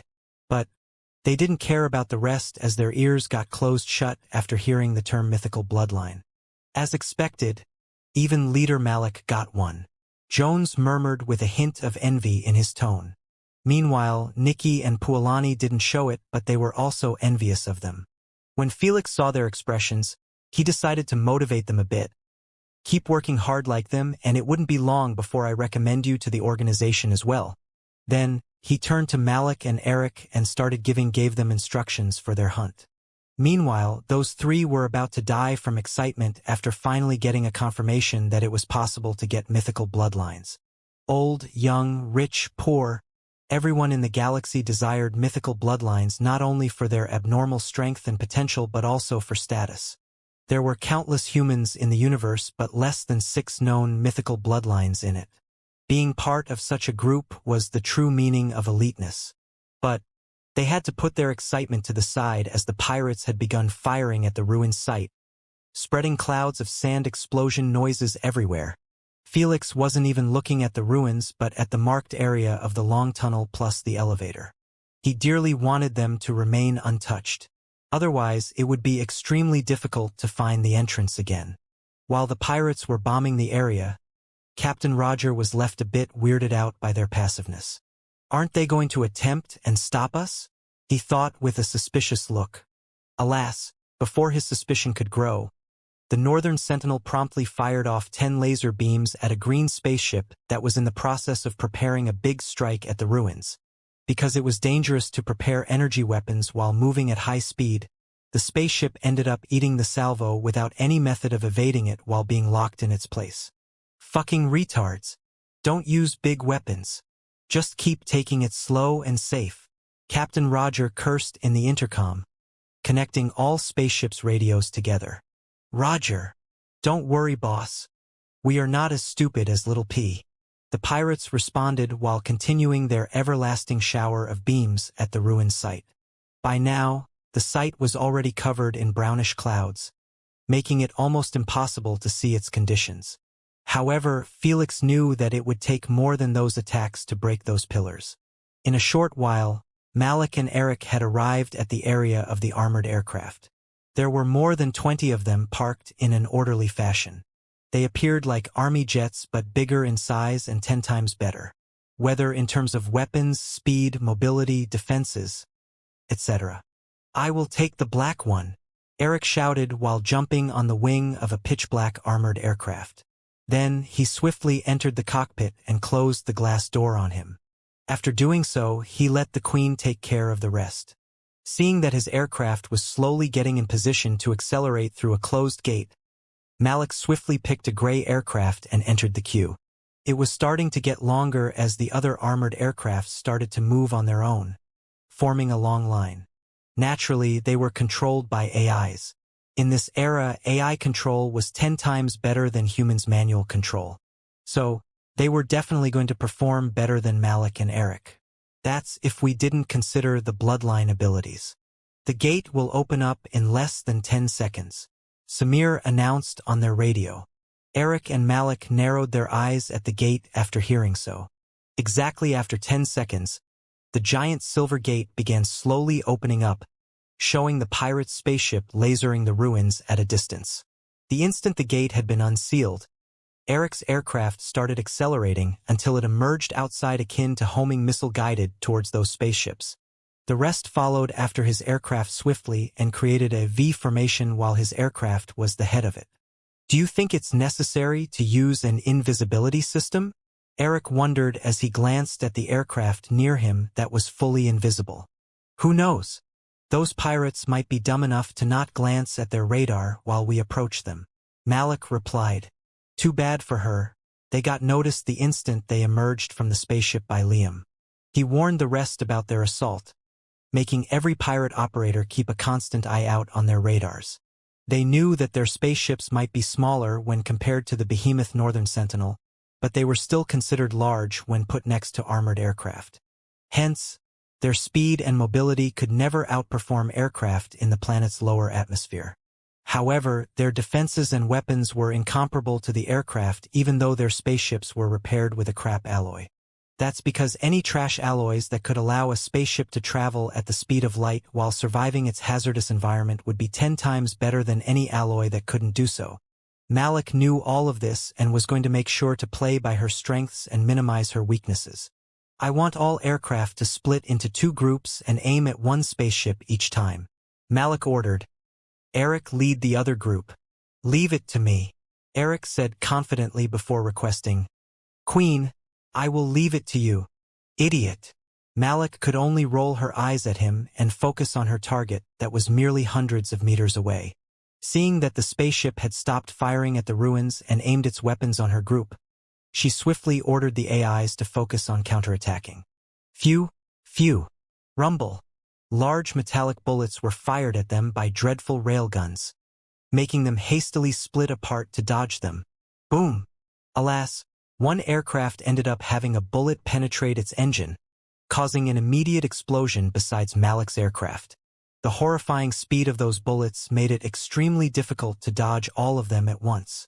Yet, Malik didn't seem scared at all, as she simply kept pushing her aircraft to bridge the gap closer with the spaceship. She never planned on using her aircraft to attack, but just as a transportation method. Boom, boom. While the aircraft besides her began their counterattack by firing off laser beams at the spaceship, blowing off some parts, Malik took advantage of the cover and accelerated even more. It didn't take her even a single second to be on top of the spaceship. Naturally, her presence was too near to be ignored, making the space operator use the weapons on the roof and try to extinguish her. Unfortunately for him, Malik had jumped off the aircraft before he could fire them. Whoosh whoosh. 2 mesmerizing blue flaming wings emerged from her back, allowing her to take control of her descent. The instant she did so, Malik connected both of her palms together and shouted, "Star's Fury!" Long blue javelins swiftly emerged from her wings and began raining down on the roof, causing explosions and shaking to be heard and felt within the spaceship. Kill her before she destroys the weapons. Livid, Captain Roger yelled as he watched the ongoing battle from a hologram. Alas, his shouting did nothing to change the situation as Malik's mobility made it almost impossible to hit her, especially when she was focusing mostly on destroying the weapons first. By the time she was done, she flapped her wings twice and landed elegantly on the roof, appearing like a goddess proclaiming her ownership of this spaceship. Leader Malik sure is a badass. Couldn't agree more. Kodri and the rest kept commenting while sitting in the cockpit, feeling somewhat useless by just watching. However, when they saw how 3 aircraft got blown up just now, they removed those unwelcoming thoughts in their minds. Meanwhile, Malik had already melted the alloy and got inside the spaceship. Alarm noises kept echoing everywhere, informing the pirates of her intrusion. However, no one dared to be a hero and go fight her after seeing what she did to their weapons. Instead, they all tried to rush towards the survival capsules that should propel them outside of the spaceship and land on the desert safely. It wasn't hard to understand their decision as none of them was even a proper 5th stage bloodliner. Come back and fight her, you bunch of useless crap. Captain Roger cursed out an order with bloodshot eyes after seeing tens of his crewmates running for their lives with horrified expressions. His orders resounded in their spaceship all right, but no one paid any attention to them in this life and death situation. Since no one was wearing an AP bracelet, they weren't bound by a contract to dutifully listen to Captain Roger's suicidal orders. Whoosh! Where do you think you're going? Malik suddenly showed herself on top of the running bunch, freezing them in their places. Unlike stereotypes, they were wearing clean and tight spacesuits with helmets, making them appear just like any other spaceship crew. Please don't kill me. I have kids and a family to provide for. I am doing this only for their survival. A pirate suddenly dropped on his knees and began sobbing loudly beside his crewmates. He seemed as sincere as a loan shark who's trying to rip you off.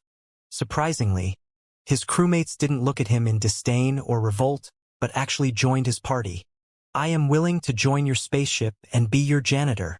Just don't kill me, please. I can sign a slave contract no matter its terms. Please forgive me.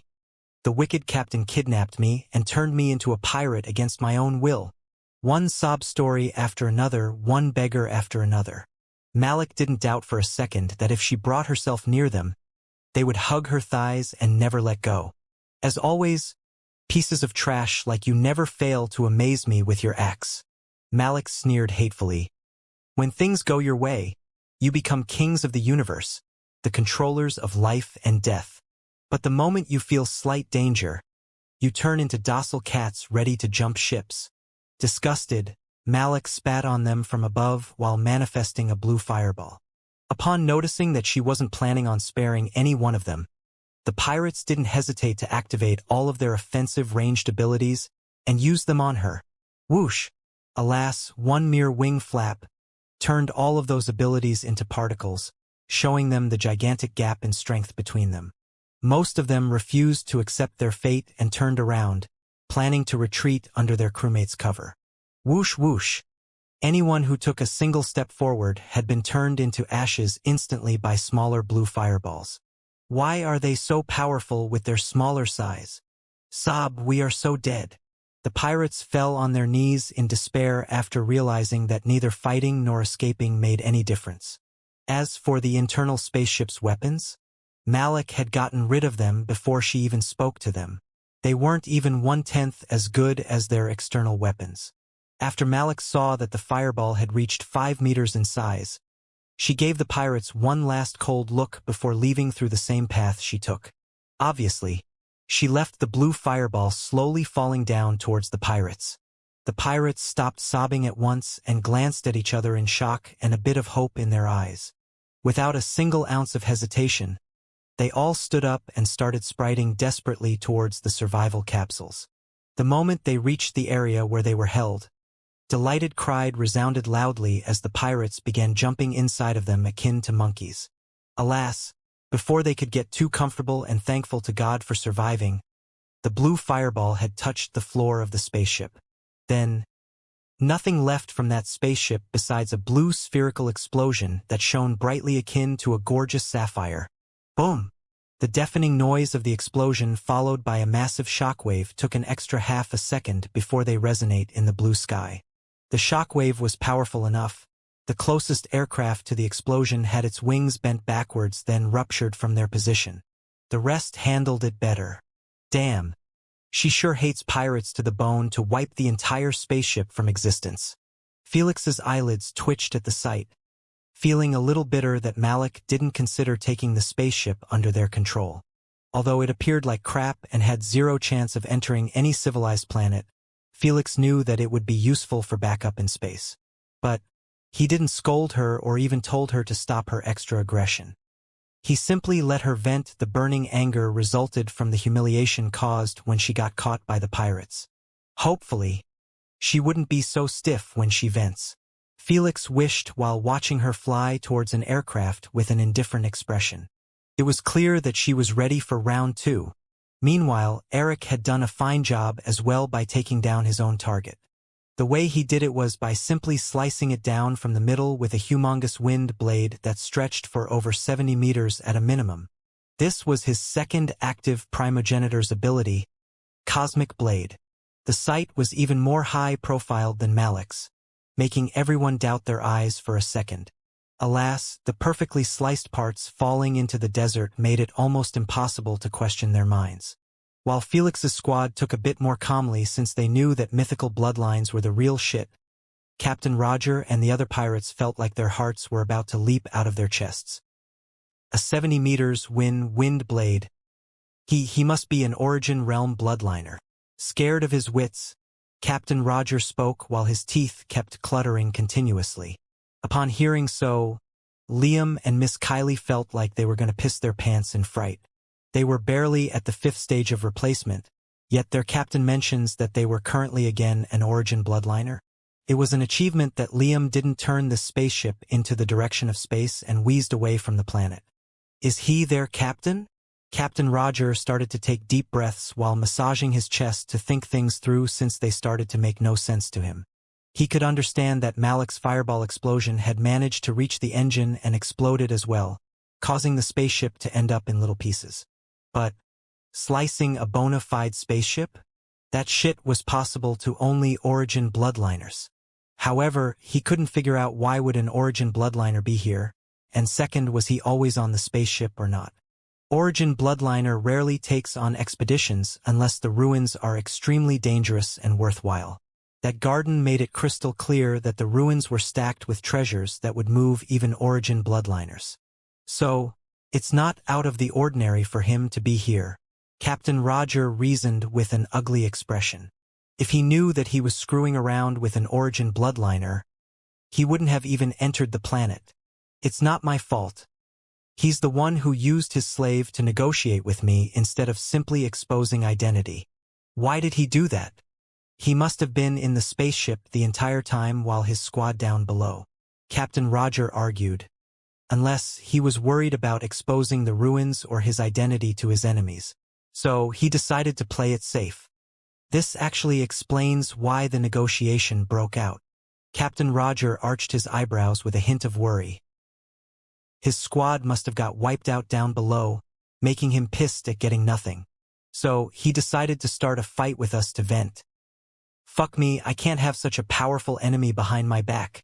Captain Roger didn't even take a second to think twice about his theory, as he swiftly informed all of the remaining spaceships to retreat to space at once. His order was met with resounding cheers and tears as the pirates wanted nothing more but to leave this shithole after seeing Eric's cosmic blade in action. Shit, will he ever let us go after we destroyed the ruined site? Captain bit his nails nervously as he looked at the massive brownish cloud risen from their attacks. He didn't doubt for a second that the ruins weren't accessible anymore after all of that destruction. While Captain Roger was sinking deeper and deeper into his own misunderstanding, Felix and the rest were left in a state of bafflement and disbelief after seeing their sudden unplanned retreat. There were more than 5 spaceships in the fleet, yet they didn't care about staying to take revenge or at least make sure that the ruins were destroyed. Where are they going? I haven't played enough. Eric cried loudly in disgruntlement as he chased after them to the exosphere, scaring the shit of the pirates. That demon is still chasing us. Increase the speed. Captain Roger shouted one last time before his throat went completely hoarse. What? Just one more slice. One more. Eric kept screaming after them relentlessly, making Felix and the rest marvel at the sight of one aircraft shooing away 5 large spaceships. No one would believe this shit even if it got on tape. They sure are gone. Speechless, Felix could only look at what remained of the Bloody Mary fleet turn into a few dark dots in the sky before completely disappearing into the darkness of space. God damn it! We were just getting into the fun part.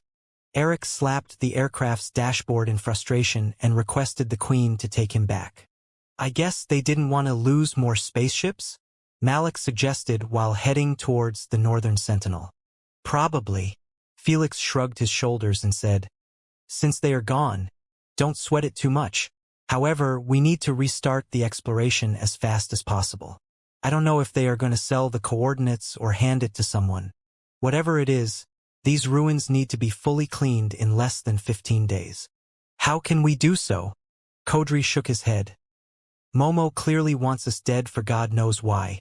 We can't put our trust in him even if we use the synchronization feature. After all, who knows if that sad fuck is going to outright break the contract terms and screw us up big time. He is right. Melissa supported. It's too risky to work with him, and I doubt it's possible to hire another experienced slime and also bring him to this planet in less than 15 days. It should take at least a month if we were lucky. Malik said. What a pain in the ass. Felix scratched his eyebrows with an irked expression and said, follow me. I need to get to the bottom of this rewardless and retarded betrayal. Wait for us, boss. Eric shouted as he requested the Queen to increase the speed of the aircraft. In less than a minute, both Eric and Malik were on their way to Momo's room. When they reached it, they saw that everyone was waiting for them patiently. Malik took the lead and knocked on the door twice. Then, she pushed it open and walked inside with the rest behind her. The first thing that came in their point of view was Momo in his formless slime body, just spread on the bed like melting jello. No facial features, no organs, no clothes. Nothing, just an AP bracelet swimming inside his body. The nerve on this dude to sleep peacefully in such a situation. Jones gritted his teeth at the sight, trying his best to get hold of his anger. The rest shared the same feeling as they were all anticipating seeing Momo with a hint of guilt, regret, or something like that. Thud. Wake your ass up. Kodri kicked the hard body of the bed, shaking Momo out of his slumber. Just like an inflated balloon, Momo's formless body began expanding rapidly until his body returned to its humanoid form. What can I help you with? Momo asked calmly. You little. Enough. Felix extended a hand to stop Kodri and the rest. He couldn't blame their anger since Momo was truly good at pushing buttons with his attitude. Let's drop the act. I don't have all day to spend with you. Felix crossed his hands and asked indifferently, Why? Why what? You seem hell-bent on acting dumb. Felix squinted his eyes dangerously. Sir Felix, I truly don't know what you are talking about. Momo shook his head. So you are telling me that hiding intel about the illusionary trap, turning off the recording video, lying about details of your descriptions all seem normal to you. I was just doing my job. Momo said. Your job, huh? I guess this is it. Felix sneered and said, Since you don't want to explain yourself, there is no need to keep you around. Felix snapped his finger and said coldly while turning around, Queen, exterminate him. Eric and the rest didn't feel an ounce of sympathy towards Momo after hearing Felix's execution order. As slaves, they dreaded hearing it the most, but they understood that as long as they did their job well and remained loyal, they would never hear it due to contract terms. So, it came to them as a shocker to see that Momo still remained alive after the order was given. The Queen soon clarified Felix's confusion by saying, Your request has been rejected. It was deemed by me that Sir Momo didn't break a single term in the contract. The moment Felix heard so, his eyes widened in shock. At first, he thought that the Queen was mistaken, but then all the memories of everything had gone through in the ruins had resurfaced on his mind. They made him realize that Momo truly never broke any contract terms. The sociopath had an unattainable control over his mind, allowing him to attempt and kill his squad by hiding crucial intel about the illusionary trap without having a single thought about it. Literally none. It was the same as someone peacefully walking by while eating an apple. Then suddenly he stabs a pedestrian and continues eating the bloody apple as nothing had ever happened. Without showing intention, it was almost impossible for the Queen to prosecute him. As for the lies and turning off his recording. First, he didn't have an AP bracelet, so the Queen had lost her way to see and hear. So, as long as he truly believes in his lies about what he sees and hears, she would consider him as saying the truth. All in all, this sociopath had almost got this squad killed twice, yet neither the Queen nor Felix could punish him. Ha ha ha. He truly put you in a dilemma. The Queen can't execute him, you can't kill him, and if your squad did it for you, you will be punished by the Queen since everyone here is a property of yours. Thor laughed in elation at the sudden turn of events, finding it quite amusing. He seemed to understand contracts and the UVR better than the last time. If it wasn't for this shitty situation, Felix would have been quite glad that this troublemaker was learning something. So, you guys are telling me that he is actually unkillable even after trying to screw us twice? Eric seemed to have difficulty grasping the situation, unlike the rest who realized it instantly.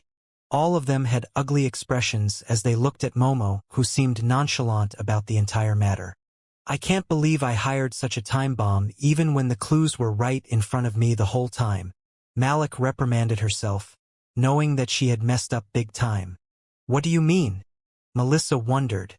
I have just realized why is this fucker so nonchalant about his death the entire time. Ashamed, Malik lowered her head while covering her eyes. Mind sharing? Nikki requested. Malik glanced at Felix with an apologetic look. He simply smiled faintly and nodded his head at her. When I was looking for slime for our squad, I did extensive research on auctions that place only slimes for cheap prices.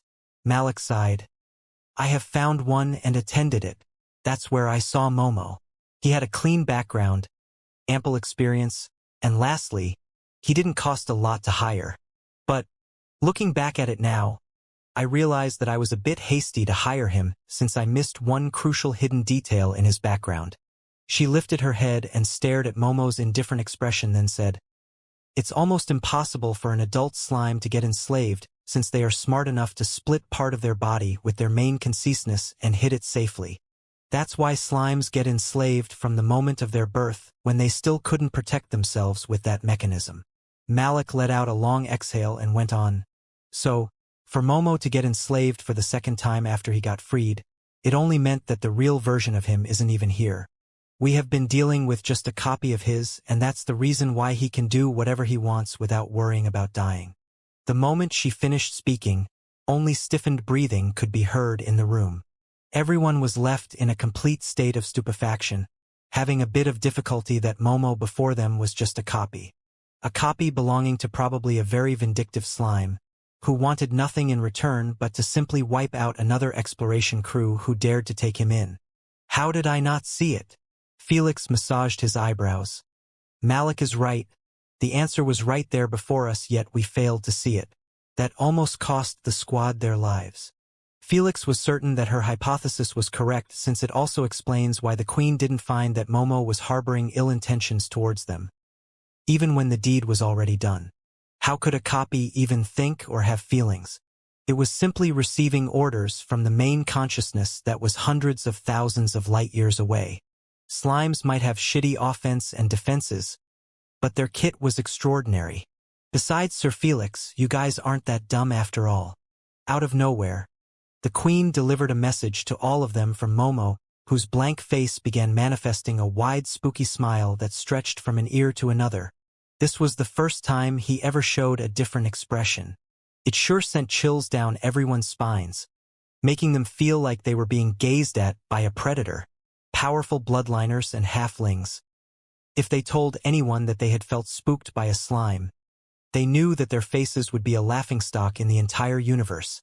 "You feel like talking now?" Felix asked coldly. "Why are you doing this?" "Why?" Momo's smile slowly disappeared as he spoke. "I have been enslaved since birth and sent to tens of dangerous exploration after getting sold. Since birth, I was nothing but a tool to any exploration squad.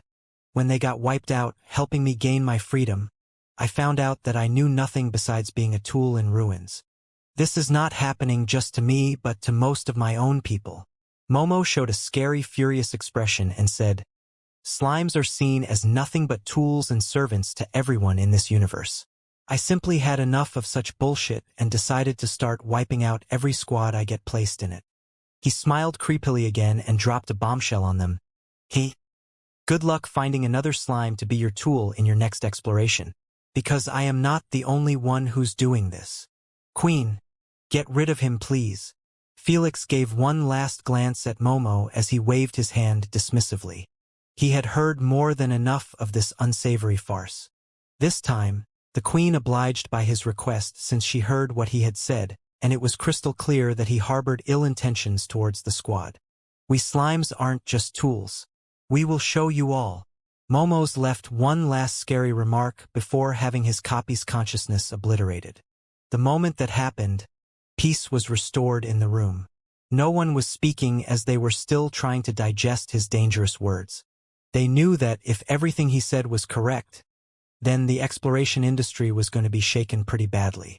Momo was right in one thing. Slimes were tools of exploration. They weren't just any tools but the most important ones in the entire box. Explorers could go without everyone but slimes. They were the rock of every exploration team, and without them, the dangers would increase by tenfolds. Wasn't it showcased in the ruins? Without someone to see through illusions, they could have easily gotten killed inside the illusionary trap. "I never thought in my life I will actually see slimes gruesome balls to make an uprising." Kodri smiled bitterly. "Who did?" Melissa shook her head. Due to their trash physiques, they were being considered as harmless as a fly. So, it became a habit to overlook anything serious related to them since we expect everyone to flip but them. "True, that's why we missed the fact that he was enslaved again as an adult." Nikki chimed in. It became a natural thought for us to consider slimes as slaves and tools instead of actual living beings to be wary of.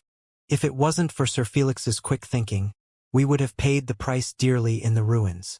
After I let this mistake pass by me, I should be cursed, not thanked. Felix looked at Malik's disheartened expression and said, "Don't put all the blame on you. We both messed up." "No," Malik rejected vehemently. "You could be excused with your busy daily schedule. You have so many things to deal with, you shouldn't even be here with us. But for me, this is supposed to be my main job and I have failed miserably at it." Upon hearing so, Felix knew that Malik was taking this quite too hard. He knew that she was currently being consumed by shame and guilt. There was only one way to help her out before it starts affecting her judgment and leadership. "You are right. You dealt with Momo's situation poorly." Felix acknowledged her mistake to the shock of others, then proclaimed, "Your punishment will be 2 years' fine of monthly salary, and also 1 day a week for the next 3 months in a quiet room to reflect on yourself. For situations like those, comforting would do more harm than good. Better acknowledge her mistake and properly punish her, so she would let this mistake stay behind her. The punishment might seem too severe, but in reality, it should barely be called a slap on the back of her hand." Malik and the rest knew so. Hence, when she tried to make him reconsider it, Felix interrupted her. "That's my final decision. I don't want to hear about this issue anymore."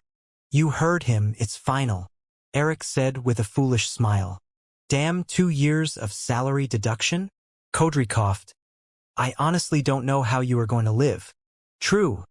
It's not like she has a percentage of the treasures we found." Melissa giggled. "You guys." Malik didn't know whether to laugh or cry at their friendly mockery. Felix didn't let her keep thinking about this subject for too long as he brightened the mood by offering, "Now with Momo's gone, you guys can have his share split between you." "Haha. At least he did one thing right." Kodri laughed in delight, so as the rest. "How about we head back to the conference room and inspect our loot?" Jones proposed while leaving the room. "I don't want to remain in that bastard's room any second longer." The rest agreed with him and were taken by the floor elevator towards the conference room. Although most of them sympathized with the shitty condition of the slime race, that didn't mean they would simply forgive Momo for trying to kill them twice. After all, they never planned on treating him like shit, but an actual member of the squad and the family. It was his own poor judgment and hatred that made him turn a blind eye to the care they showed him. He simply wanted revenge against every exploration crew, no matter if they were saints or devils. He almost had his wish. In the conference room, Malik and the rest were sitting on chairs at a white round table. The room was inside a glass dome, giving them the impression of having the ability to talk freely. "All right, guys. Let's start with the worst natural treasures we got inside." Felix rubbed his hands in eagerness and said, "Put them all on the table without bothering with the containers." The squad compiled by beaming the F/E grade natural treasures in the center, creating a big pile of bones. Those were the mummy's bones that were discovered before the first treasury. They should probably belong to soldiers with adequate strength, Pualani guessed. They nodded their heads in agreement as they understood that not all bones had such a trashy rank. Hell, there had been multiple discoveries of legendary bones with peak grades. "Queen, please calculate their total tally based on the current market price for F/E bone-based natural treasures," Felix requested. In less than a split second, the results were announced. 159 million SC for everything. "Not bad." Felix smiled as he waved his hand dismissively at the pile, gesturing for Malik to clean it up. Malik beamed everything inside and Felix requested, "Please, bring out the real bad boys." Eric and the rest grinned faintly and beamed the natural treasures found in the first treasury. This time, the pile was packed with shriveled body parts and bones. Queen first scanned them all for their grade and details if they matched with anything in the network. Felix asked. Till this point, not a single treasure found in both the lab and the garden had been scanned properly due to time constraints. Hence, when the Queen scanned everything and started naming the grades out loud, everyone felt an unforgettable euphoria. Who could blame them? The Queen said C grade only once. The rest were all B-grade natural treasures, while 2 others were A-grade natural treasures. There were tens of them on the table, appearing like a shimmering golden treasure filled with gems instead of a pile of disgusting flesh and bones. I have some information missing, so it's hard to give the exact total number, the Queen informed. Can you give us an approximate price then? Felix asked. Queen took a moment then spoke monotonously. The total price should be more or less 78 billion SC. The Queen said a number that broke the jaws of everyone in the room but Felix. 78 billion SC at a market price, so it should be actually 150 billion SC when they get auctioned. Samir murmured in a daze as he counted with his fingers like they would ever be enough for such amount. We truly hit the fucking jackpot. Ahahaha. Kodri's saliva kept being splashed everywhere as he laughed with his dog mouth wide open. Yet, no one cared with a bit of spit when their mind was affixed on the last collection of treasures in their spatial cards. The real treasures that could move even an Origin Realm bloodliner to rob them off. Felix didn't plan on wasting any more time gazing at those body parts as he requested them with an eager expression. Boys and girls, please bring out the main dish on the table. I have been starving since the moment I saw the garden. While everyone assumed that he meant this garden, Felix was talking about when he saw it in his previous life on the screen. Just like everyone who watched that documentary, they all wanted a piece of that holy garden. Too bad for them. Only Felix was lucky enough to relive his life and achieve this dream. Unlike the previous treasures, the squad didn't beam everything in the center and pilled them up. Instead, they beamed one natural treasure at a time and a tightly sealed container.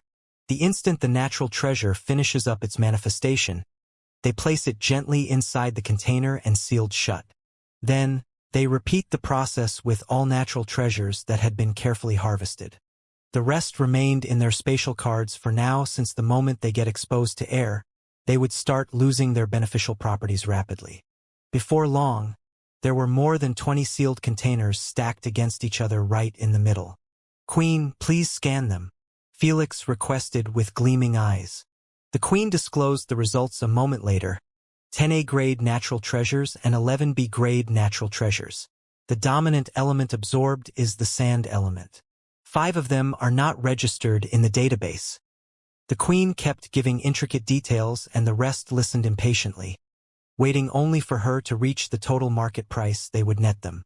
In a few moments, the Queen proclaimed, the total tally is 160 billion SC.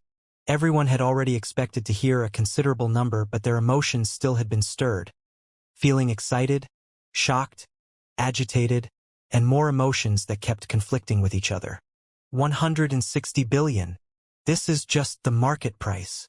Too agitated, Declan clutched his heart, feeling he was about to have a heart attack any moment. Who could blame him? The true value of those treasures was actually above 400 billion SC since they would be sold at 30 billion to 40 billion apiece in renowned auctions. Adding to the previous 150 billion, they had already crossed $500 billion of profit without even calculating the rest of the natural treasures inside their spatial cards. Even 1% of such profit is enough to set me for life. Samir breathed ruggedly as he imagined having 5 billion SC in his bank account. Since the contract was valid for only 10 separated ruins explorations, by the time he leaves the squad, he would be a filthy rich man. This implied to all of them besides Malik and Eric. Felix, who's getting 90% of the pie, would have enough natural treasures to push himself into the 3rd mark and even the 4th mark in his Devourer cultivation system. Such a massive strength boost is good enough for his future games and also to start the experiment to host the lightning manipulation. Good work, everyone. Pleased, Felix smiled faintly while gesturing for Malik to beam everything in her bracelet. When the table was cleared, Eric asked, "Boss, how about the rest?" "Transmit them straight to Malik's bracelet," Felix said. Instead of manifesting them outside, the straight transmission allows the items and materials to be sent from one bracelet to another, as long as they were nearby and both had given permission. The squad swiftly did as ordered and started watching condensed blue particles travel, forming a line between each of their bracelet and Malik. This mesmerizing image lasted for only a couple of seconds. "It's done," Malik said. Upon hearing so, Felix requested her to let the queen scan them from within. When Malik agreed, the queen took less than a split second before giving them the final results. 60 billion SC. It wasn't as good as the previous batch since they were harvested perfectly, but they would still be getting another 200 billion SC if sold in auctions. So our final earnings should be 700 billion SC more or less. Felix would be lying if he said that he wasn't extremely satisfied with the results. He already anticipated a higher number than this if they managed to finish the entire ruins, but he was still content with what they got considering the many variables surfacing. Boss, are you going to sell everything? Eric inquired while smiling foolishly. No, I will give you guys 70 billion SC to split among yourselves right now. It's your 10% from 700 billion SC. Felix clarified his reason for doing so. The organization will be taking the treasures for their research projects. I don't care what they use them for as long as I get my split. Kodri smiled widely. The rest also didn't reject the proposition since 70 billion was truly their fair share. It might not be their exact share since they needed to sell everything first, but it was more than good enough for them. They weren't stupid to go against the organization's plans for a couple of few missing millions. All right, this meeting is concluded for now. Felix shooed them with his hand and said, Go rest for a couple of hours. We will continue our discussion after. The moment they heard so, a wave of exhaustion had hit all of them, reminding them of everything they had gone through in the ruins. They weren't physically exhausted but mentally. I will be taking a nap. Wake up when the meeting starts. Eric yawned while standing up. The rest each gave their own reasons and started emptying the room one by one. Even Felix didn't hang around as he had disappeared into light particles. When he opened his eyes in his UVR's house, the first thing he did was ask Lady Sphinx, Elder, I believe that I have reached at least 20% in my second mark. How long do you think I will be in hibernation for if I ate enough natural treasures to take me straight to the peak? Probably 4 months? Lady Sphinx closed a book that was on her lap and clarified. After each mark you pass, the next hibernations would be lasting for longer periods of time. That's quite bad. Felix knitted his eyebrows at the sound of that, not liking the idea of sleeping half a year to years for one upgrade. He had so much to do every day, and having those long slumbers would definitely interrupt his lifestyle and mess it up badly. Is there any method to lower the hibernation's periods? Felix wondered with a hopeful tone. Nope, Lady Sphinx said bluntly. Those hibernations are a must so your body can absorb the energies and benefit from them. The more you absorb, the harder it gets for your body to keep doing so. Hence, why the process keeps getting slower, which increases the period. Felix would be lying if he said that wasn't a bit discouraging. But he could only live to adapt to those hibernations. If he didn't want them, he could still continue absorbing natural treasures on a daily basis instead of shoving them all in a single minute. However, if he chose this method, it would take him much longer than using the hibernations method. Felix could guess that there would be a 3 months increase at a minimum. I can't go slow if I want to keep up with the strength of the players in my next games, Felix said with a firm tone, knowing that the moment he relaxes would be the day he loses a game. If I sent Fatty to deliver the natural treasures from my spaceship to the cargo company, it will take him 3 days. The cargo company would take at least 15 days to reach the Witch Empire, then another 3 days for an additional wormhole delivery. Felix started calculating the time spent for the treasures to arrive at his room if he acted right now. When the results came through, he realized that there was a high chance of him skipping the second semester final exams. But if he waited until he finishes them, he wouldn't be able to participate in the games or actually possess enough strength to undergo the experiment. Don't worry about the exams, Lady Sphinx said casually. I will inform my student to postpone it until you are ready. Neat. Felix smiled faintly. He already expected Lady Sphinx to intervene like this since the experiment was far more important than anything in her eyes. Let's see what that fatty has been doing. Felix quickly dialed Fatty Botadai and waited for less than half a second before the call got connected. Sob! Sob! Boss, you finally called. Fatty's pitiful cries resounded loudly in Felix's mind, getting him irritated instantly. The space worm race had one of the worst cry noises in the universe as it resembled a banshee screech. "Stop bleeding my ears, you fat fuck." Felix placed his bracelet away from his ears as he cursed. "How can I not cry? You are leaving me starving to death with your low order count." Fatty Botadai cried loudly. "You keep asking for delivery from 15 days to 15 days. That's too few, and I can't keep my body mass with the earnings I get from them. It should have been more than enough if you were able to get a fucking diet already." Felix scoffed, not buying his fake whining. He had no intentions of making deliveries each week since the galactical shipment fees weren't a joke. Just in his previous delivery, he had to pay a total of 49 million SC. This includes Botadai's payment, the cargo company's fees, and the other delivery worm's payment. "I can't live like this. I have already lost half my weight and my friends keep giving me shit for it." Fatty Botadai sniffed. "Why would they laugh at you losing weight? Are your bastard friends fat too and actually take pride in it?" Felix's eyelids twitched as he imagined other fat worms getting stuck in their wormholes. "Stop shit-talking my friends, and you better find me a solution before I commit a star suicide near your planet. I can't take it anymore." Fatty Botadai shouted his warning with a maddened tone before hanging up. How is it my fault that he is broke after wasting all his money on junk food? Felix was left gazing at his bracelet speechlessly. Felix let out a long exhale and started pondering on a method to help Fatty earn more from deliveries. If that Fatty was capable of intergalactical delivery, everything would have been the same as before. Felix knew that it was impossible for Fatty Botadai to pull them off with his age. His space manipulation and energy weren't adequate yet. Though, he can take an exam in the Wormhole Express Company to upgrade from a galactical delivery to intergalactical. Felix rubbed his chin.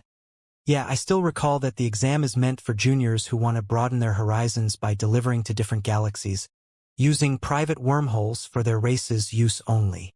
This would be enough to solve his problem plus Fatty Botadai's. However, this depends heavily on Botadai's performance in the exams since a lot of junior delivery worms participate in it on monthly basis." Thinking of that idiotic fat worm who only knows how to accept bribes and eat made Felix lose hope in this plan entirely. Like hell, he will pass it. Don't look down on cutie Fatty. Asna chided while trimming her nails. Who knows? Maybe his hunger would motivate him to do his best and pass it. "Oh, you just gave me a better idea." Felix grinned faintly and dialed Fatty Botadai's number. After a couple of rings, the call was picked. "Listen up, Fatty. I have the perfect solution that will help us both," Felix said. "Really?"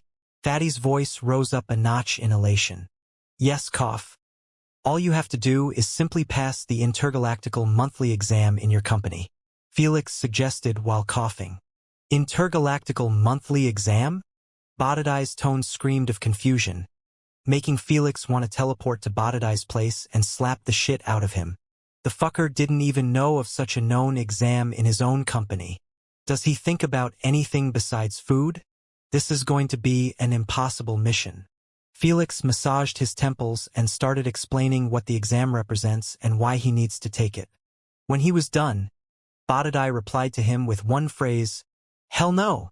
I was always weak in studies and exams. Heck, I barely passed the junior's exam and got this job. So no." Botadai refused vehemently. Felix wasn't even mad as he had already anticipated his rejection. He simply shrugged his shoulders and told him their future together. "If you pass it, you will be able to deliver my items throughout the entire universe. I will be traveling from a galaxy to another in the upcoming years. If you don't pass the exam, this will further make it even harder for me to make even 2 deliveries in a single month. 1 delivery per month." Botadai murmured with a horrified tone, not wanting to imagine his fate when that happens. He was already struggling to feed himself with the current status quo. If things came to be as Felix described, he felt like he would honestly die from starvation after he blew all his salary on junk food. "This your fault, bastard. Why did you sign a lifelong contract with me if you aren't going to stay in the galaxy?" Botadai started whining again. "Fatty, you better start working your ass up if you want to catch up to me." Felix cleaned off his ear coolly. I don't mind leaving you to starve if you kept being this lazy. You demon. Since the moment you introduced yourself in my life, it has been going downhill.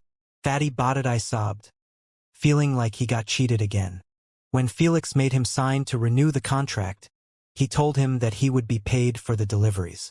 That was enough for Fatty since Felix was making a lot of deliveries in a single month. But who would have expected that the bastard would pack up and take off to another galaxy? At least Botadai didn't. All right, stop being such a crybaby. Felix switched to a softer approach. How about I reward you with a lifelong worth of snacks if you pass the exam? Lifelong RTH of snacks. Just saying it out loud made Botadai squirm in his place like he was having a seizure. Yes, we can even sign a contract for it, Felix said with a faint smile. I will do it. I will sign it. Well, that was easy. Asna giggled. Should have led with it. Felix smiled wryly as he anticipated some struggle or hesitation, but the fat fuck had just emphasized again that junk food was everything to him. Listen up. The contract will only activate after you pass the exam successfully, Felix said. I don't care if it took you a month or 5 years. You are not getting a single snack out of me before then. Of course, of course. Botadai spoke with a rushed tone. Where is the contract? Email it to me quickly. Felix's eyelids twitched as he said, You will get it in an hour after I work on it. I don't want you bastard to bankrupt me by buying billions of expensive snacks in a single purchase. Felix wasn't lying at all, since there were truly some high-quality snacks that cost millions of coins apiece. He needed to set a limit lest he ends up regretting the deal. Cough, you think too little of me. I am sure I don't. Felix scoffed and switched the subject. I will be emailing you now some addresses. Go pick up my stuff there and leave it with you for now. This time Botadai accepted the order and hung up quickly, probably already preparing for the journey. Although the deal seems unfavorable for Felix since he might lose the millions worth of snacks, in reality he would be earning much more out of it. That's because he would be traveling through the universe most of the time, and if he didn't have Botadai who he trusts, he would be left to use a random delivery worm. Who knows if he would get betrayed and have his location transmitted. Those delivery worm all love taking bribes. I better start preparing for my journey as well. Felix logged out and went to his closet and desk. After beaming everything in his spatial card, he asked, Elder, it's safe for me to leave, right? I won't be hunted down by primogenitors or beings at that level. Don't worry. I believe they are busy with other important matters to deal with an ant. Lady Sphinx insulted Felix quite casually, like she didn't see anything wrong with what she said. Hee, an ant. Asna's provocative laugh always makes it worse. Alas, Felix was already numb to insults coming from his tenants. He simply carried on with his preparation. Since the important stuff was already in his bracelet, he finished in a few moments. He left the sheets and pillows on the bed since he was going to return in a month or so after he deals with the expedition personally. He learned his lesson after everything that had gone through in the ruins. A few hours later, Felix and the squad were gathered in the conference room. Everyone feels refreshed? Felix checked upon them. Upon seeing them nodding their heads, Felix moved to the main subject of discussion. I have decided to take part in the remaining of the expedition. I will be the eyes and also the scout due to my abilities, Felix announced calmly. However, nothing was calm about the squad's reaction, as they were pretty shocked and also excited. Only Malik seemed worried about his decision as she argued, Sir Felix, don't you think that it's a bit risky to leave the Empire? The others reeled in their excitement after realizing that she made perfect sense. They knew that Felix's enemies were as many as the stars in the universe. Everyone wanted something from him, and the only reason no one was making a move was due to him hiding in the capital. She is right, boss, Eric beseeched. Don't bother coming here, we are able to take care of this on our own. I concur, we just need to hire another slime and make sure this time that he was enslaved from his birth, so he wouldn't be able to split his consciousness without the queen remaining attached to him. Kodri supported. What he said did make sense, as the only reason why Momo caused them so much trouble was due to their ignorance of him being enslaved in his adult life. That is what made it possible to separate his consciousness before he even signed another contract. However, if it was done during birth, the Queen would remain connected to any copy he makes after he split his consciousness, making his chances to escape obsolete.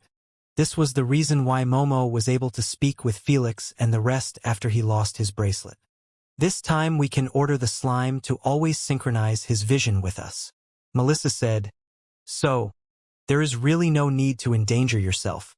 Just as Declan wanted to add something, Felix raised his hand and spoke with a faint smile. "I appreciate the care, but I have made my mind." Malik wanted to open her mouth and retort, but Felix wasn't done talking. "I know that it is going to be dangerous to head outside, but I also know that I will not outstrength my enemies anytime sooner. There are millions of them, each wanting a piece. Even if I kept hiding for tens of years, I will still not be strong enough to deal with some of them. I really don't want to hide for the rest of my life until I reach the peak and feel safe." Felix extended his arms in a carefree manner and said with a charming smile, "What's the point of living if it's going to be like that?" Malik and the rest didn't know what to comment after hearing him say that. The only thing they knew was that Felix wasn't going to change his mind no matter what they say. "Haha. This is the reason why I admire my boss the most." Eric laughed with a content expression while giving Felix double thumbs up. Such a boldness and courage to face the unknown. No wonder he has that many achievements in the Supremacy Games platform. Kodri could only nod in agreement at what Eric had said. "Don't think I am doing this just to look courageous or something." Felix waved his hand dismissively after seeing the looks he was getting. "I'm doing so because hiring a slime isn't an option anymore." Felix clarified, "Every precaution that you said will be taken when you hire a new slime is not going to work if he decided to break the contract terms and get us killed at the expense of his instant death." Upon seeing their confusion, Felix reminded them, "Did you forget so fast how Momo told us about his race uprising? But didn't he mean just slimes who had the same condition as him?" Melissa inquired. "Don't kid yourself, guys, since he didn't mind sharing the news of his race uprising. It only meant that it was either almost impossible to stop it or he wanted us to share it so the expedition squads would be hiring only vetted slimes. I have a feeling that he wanted everyone to hire those vetted slimes and feel safe around them, knowing that it was impossible to betray them unless they wanted to die." Felix smiled coldly and questioned, "What if the slimes had already accepted their fate to turn themselves into a terrorist bomber who wouldn't hesitate to accept their execution if they managed to pull a fast one in their squads?" Goosebumps coursed on everyone's skin at the sound of that. They couldn't help but feel spooked at the image of their newly recruited slime, making them walk on a trap willingly for a slight chance of wiping them out. Though, due to the Queen's existence, it would be difficult to keep such thoughts of betrayal hidden for long or move faster than the Queen's execution order. So, this terrorist bombing plan wasn't that efficient when it comes to bringing the squads the most harm. "You guys don't get it," Malik said with a bitter smile. "The squads dying or living doesn't matter that much. It's the idea of hiring a time bomb that might get you killed or not. Let's not forget that the moment the slime dies, most exploration crews would either be forced to retreat outside of the ruins or, in the worst scenario, get trapped inside. Indeed, if the slimes managed to keep sacrificing themselves to install this terror in the hearts of most exploration squads, no one would dare to hire them anymore." Felix sighed. "It's a bloody method and will take years and years of sacrifices, but eventually, everyone would be forced to find another method when the death tally of the exploration squads reaches a new height. If this is all true, then slimes truly had lost their shit and were out for blood." Kodri cleaned his sweaty forehead, feeling for the second time a hint of fear from slimes. But this time there was also a sense of respect and understanding. He knew that if his race was placed in the same situation, they would rather go for such a bloody path than remain being seen as tools for eternity. "Should we notify everyone in the network and also release the recordings just in case?" Samir asked with a worried expression. "Why?" Felix gave him a weird look. So they wouldn't be blindsided like us and get killed in the ruins." Samir's tone kept getting lower and lower when he saw that Felix's expression remained unchanged. "You have a good heart, Samir." Felix smiled faintly and asked, "But Did you ever wonder why we never heard of such an uprising before? Samir got confused at his question. Don't tell me that you honestly think that we are the first victims of this revolution or whatever those slimes call it. Felix laughed with a friendly expression. We aren't. Eric's eyes widened slightly in surprise. Figured you will think the same. Felix face-bombed at Eric's question, then gestured at Malik. Please teach them how the world works. The rest of the squad laughed slightly and focused on Malik, who began speaking. It's obvious that the slimes have probably been betraying their squads and masters for years now, unbeknownst to anyone, because no one wants to reveal the information. Why so? Eric inquired with an innocent tone. Think, you little dum-dum. Malik hit him in the head with her knuckle like a big sister and explained. If they revealed the information, more squads would be wary of slimes. They didn't want that because everyone thinks of other exploration squads as their competitors and rivals. If one of them got wiped out, it's a victory to the rest because the ruins they died inside would still remain as a potential venture. Oh! Eric's mouth widened in shock at the revelation, as he never expected that the ancient ruins industry would be this brutal and merciless. An actual danger was threatening the entire industry, yet no one wanted to reveal anything about it or work together to find a solution against it. All of this to increase their chances to find out unexplored ruins. If this kept going, doesn't it mean that the slimes are bound to win eventually? Samir couldn't contain his distress anymore. Yep, and it's actually good for us as well. Felix grinned wickedly. I am able to see through illusions and also do most of the impossible scouting situations that only slimes could pull off. So, while others would be struggling to find an alternative, we would be having a field trip in all our upcoming ruins explorations. Everyone cheered with reddened cheeks in exhilaration, knowing that if Felix said that he could, that then he could do it. Since he didn't say how, they didn't feel comfortable asking him about it. When were you able to see through illusions? Asna snorted in annoyance, knowing that the bastard was planning to use her in the ruins. Don't give me that tone, young lady. I am doing this for you, Felix said with a serious tone. If we don't get those treasures, I wouldn't increase my strength, making it possible to fail the soul-splitting process when I drink Elder's Potion in the upcoming months. Big sis, is he telling the truth? Asna narrowed her eyes at him, feeling like he was spewing bullshit again.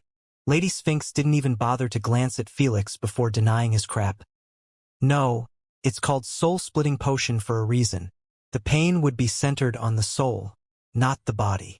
Cough, I didn't know that. Felix tried to salvage the situation by playing dumb. Alas, Asna wasn't that idiotic to keep believing his bullshit. Humph, if you still want my help in the ruins, you better bring me some movies and also take this bastard Thor out in the UVR and throw him in jail or something.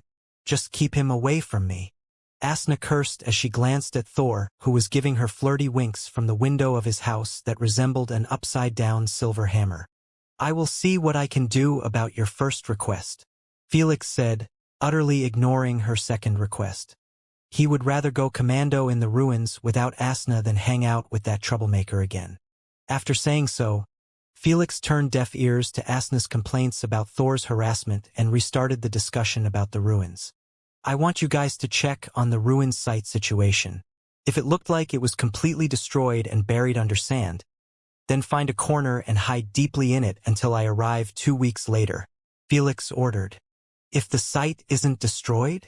Samir wondered. Carry the pirate's job and be careful about destroying the area above the tunnel or the elevator. Felix looked at them solemnly. We need to be through, so if anyone came, they would leave after believing that the entrance had been destroyed. Understood, sir.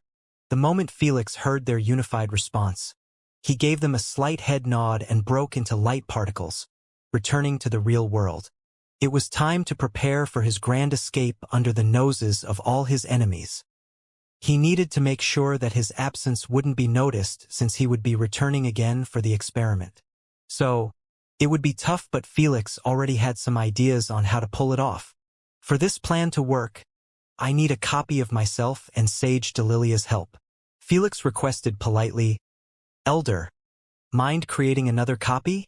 Sure. Lady Sphinx agreed calmly. Thanks. Felix smiled pleasantly since the copy was a must part of his plan. Soon, Felix went to the bathroom and remained there for more than half an hour, doing nothing but making sure to empty his bowels. When he was done, he flushed the water and cleaned his hands thoroughly. Then, he went back to the toilet seat and stuck his finger deep in his throat until his gag reflexes made sure to help him empty everything left in his stomach. The things I have to do to use one ability. Felix cleaned his mouth with a disgruntled expression. I really need to learn how to destroy the food and waste inside my body without relying on such methods. Now that he was done, Felix left the bathroom and contacted Sage Delilia, requesting the same army convey to escort him back to the castle. When she agreed, Felix coughed and informed her, Elder, I might need your help to leave the planet. Leave the planet? Are you insane? Sage Delilia immediately rejected. No, I can't allow you to leave when you are being pursued heavily. If you died, all of my master's efforts on you will be wasted. Felix already knew that Sage Delilia didn't really care about his well-being but her master's plans and benefits. Currently, Felix was bringing tons of benefits in the games as he had bested 2 champions. Sorry, but I must leave, Felix stressed. I have already received permission from Master. Upon hearing so, Sage Delilia swiftly asked Lady Sphinx's copy in her mind. Yep, he is free to go. But no buts, if you are worried that much, make sure to help him thoroughly in his plan. Sigh, all right? I will see what I can do. Sage Delilia complied. Speak. What do you want from me? Sage Delilia's tone wasn't that friendly anymore. Felix didn't care about it one bit as he began listing the things he needed. First, I need the drawn map of the military base, showing only a path to the safest exit from the place where the convoy would park. In addition, I want a valid soldier ID to disguise myself in the base. Lastly, I want to enter the spaceport without getting scanned or verified. Is that all? Yes. How about your plan? Sage Delilia inquired. Felix didn't hesitate to fill her in with the details of his escape, fully confident that she wouldn't betray him and expose his plan to his enemies. After all, she was under brutal scrutiny by Lady Sphinx in her mind. After hearing his complex plan and the way he wanted to escape, Sage Delilia could only offer speechlessly, Isn't it better to simply take you by a spaceship while accompanied by an army fleet to your destination? The casual way she said it made it sound like getting such a thing done was nothing to her. As much as it was tempting, Felix still rejected her offer. No, it's too high profile. I want to get inside and outside of the planet without anyone knowing about it. You better make your plan work then, Sage Delilia warned with a strict tone before hanging up. Now that he got that out of the way, Felix went to the mirror and beamed his academy's official uniform and wore it. Then, he waited patiently for Sage Delilia to come through with her part. In a few minutes, he got an email with an attachment of the map, a valid soldier ID, a valid excuse in case he got asked, and lastly the approval of the spaceport matter. Felix extended the holographic map and began studying it silently. He spent 1 hour on it, mapping out additional paths in case the one Sage Delilia gave him didn't work out. He also worked on the soldier ID to perfect the resemblance. After he was done, he left his dorm room clean and empty, knowing that he would not be returning for a long while. In a short while, Felix had reached the entrance of the campus and stood near it, waiting patiently for the escort squad to arrive. He made sure to stand in the most conspicuous place in the area. Boss, the target is planning on leaving the campus. An old woman with a wrinkled forehead spoke telepathically while controlling a small cleaning machine on the sidewalk. She was glancing at Felix once in a while to not make it obvious that she was stalking him. Good work. You can expect the same amount to be in your brother's account in 15 minutes if the target left the campus. The Queen delivered this message without telling the name of the sender. The janitor lady thanked the man/woman and kept doing her own job naturally. She wasn't the only one reporting the news. Felix had spotted at least 10 people were giving him sneaky glances.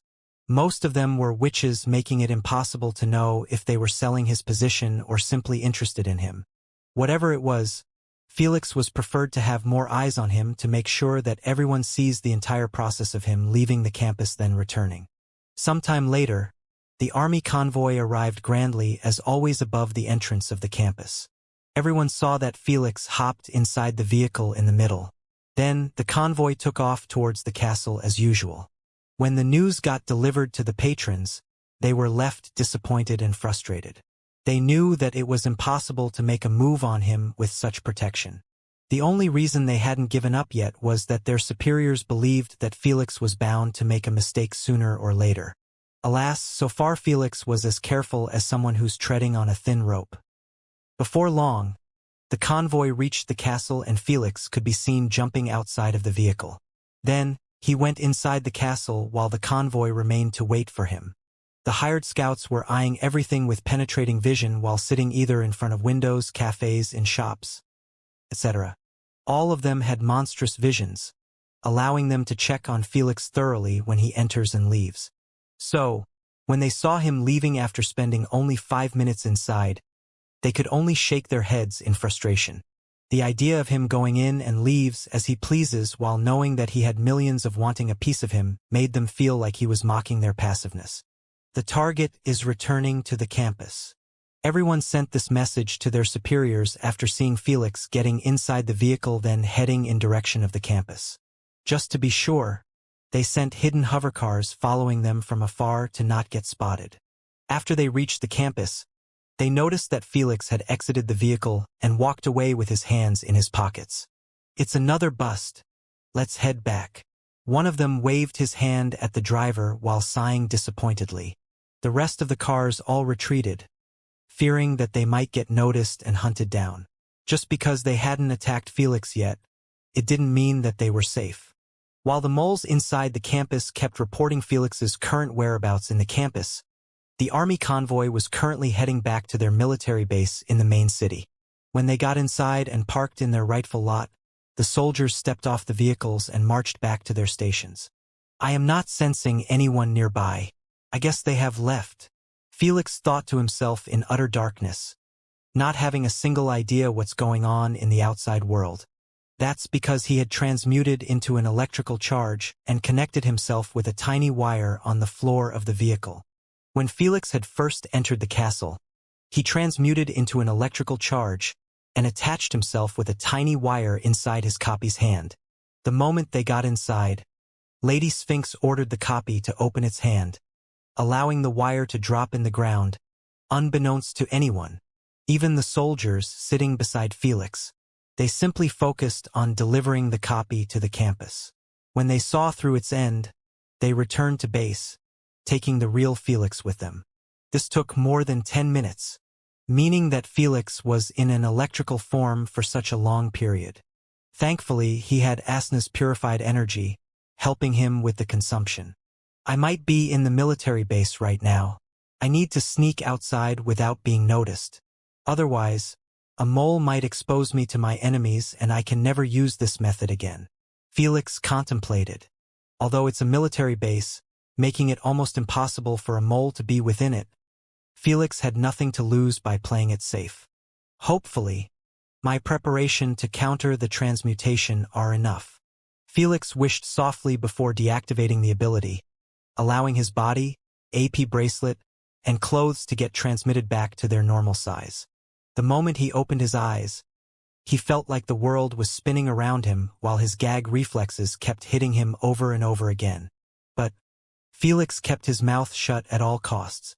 Those nauseating feelings remained with him for more than 5 seconds before withdrawing slowly.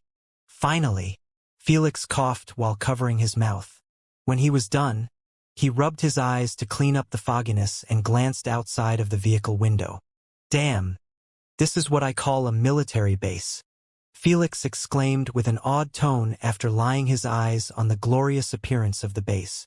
Unlike the Victorian-era style of architecture that the Witch Empire utilizes, the military base appeared like a silver metallic futuristic city.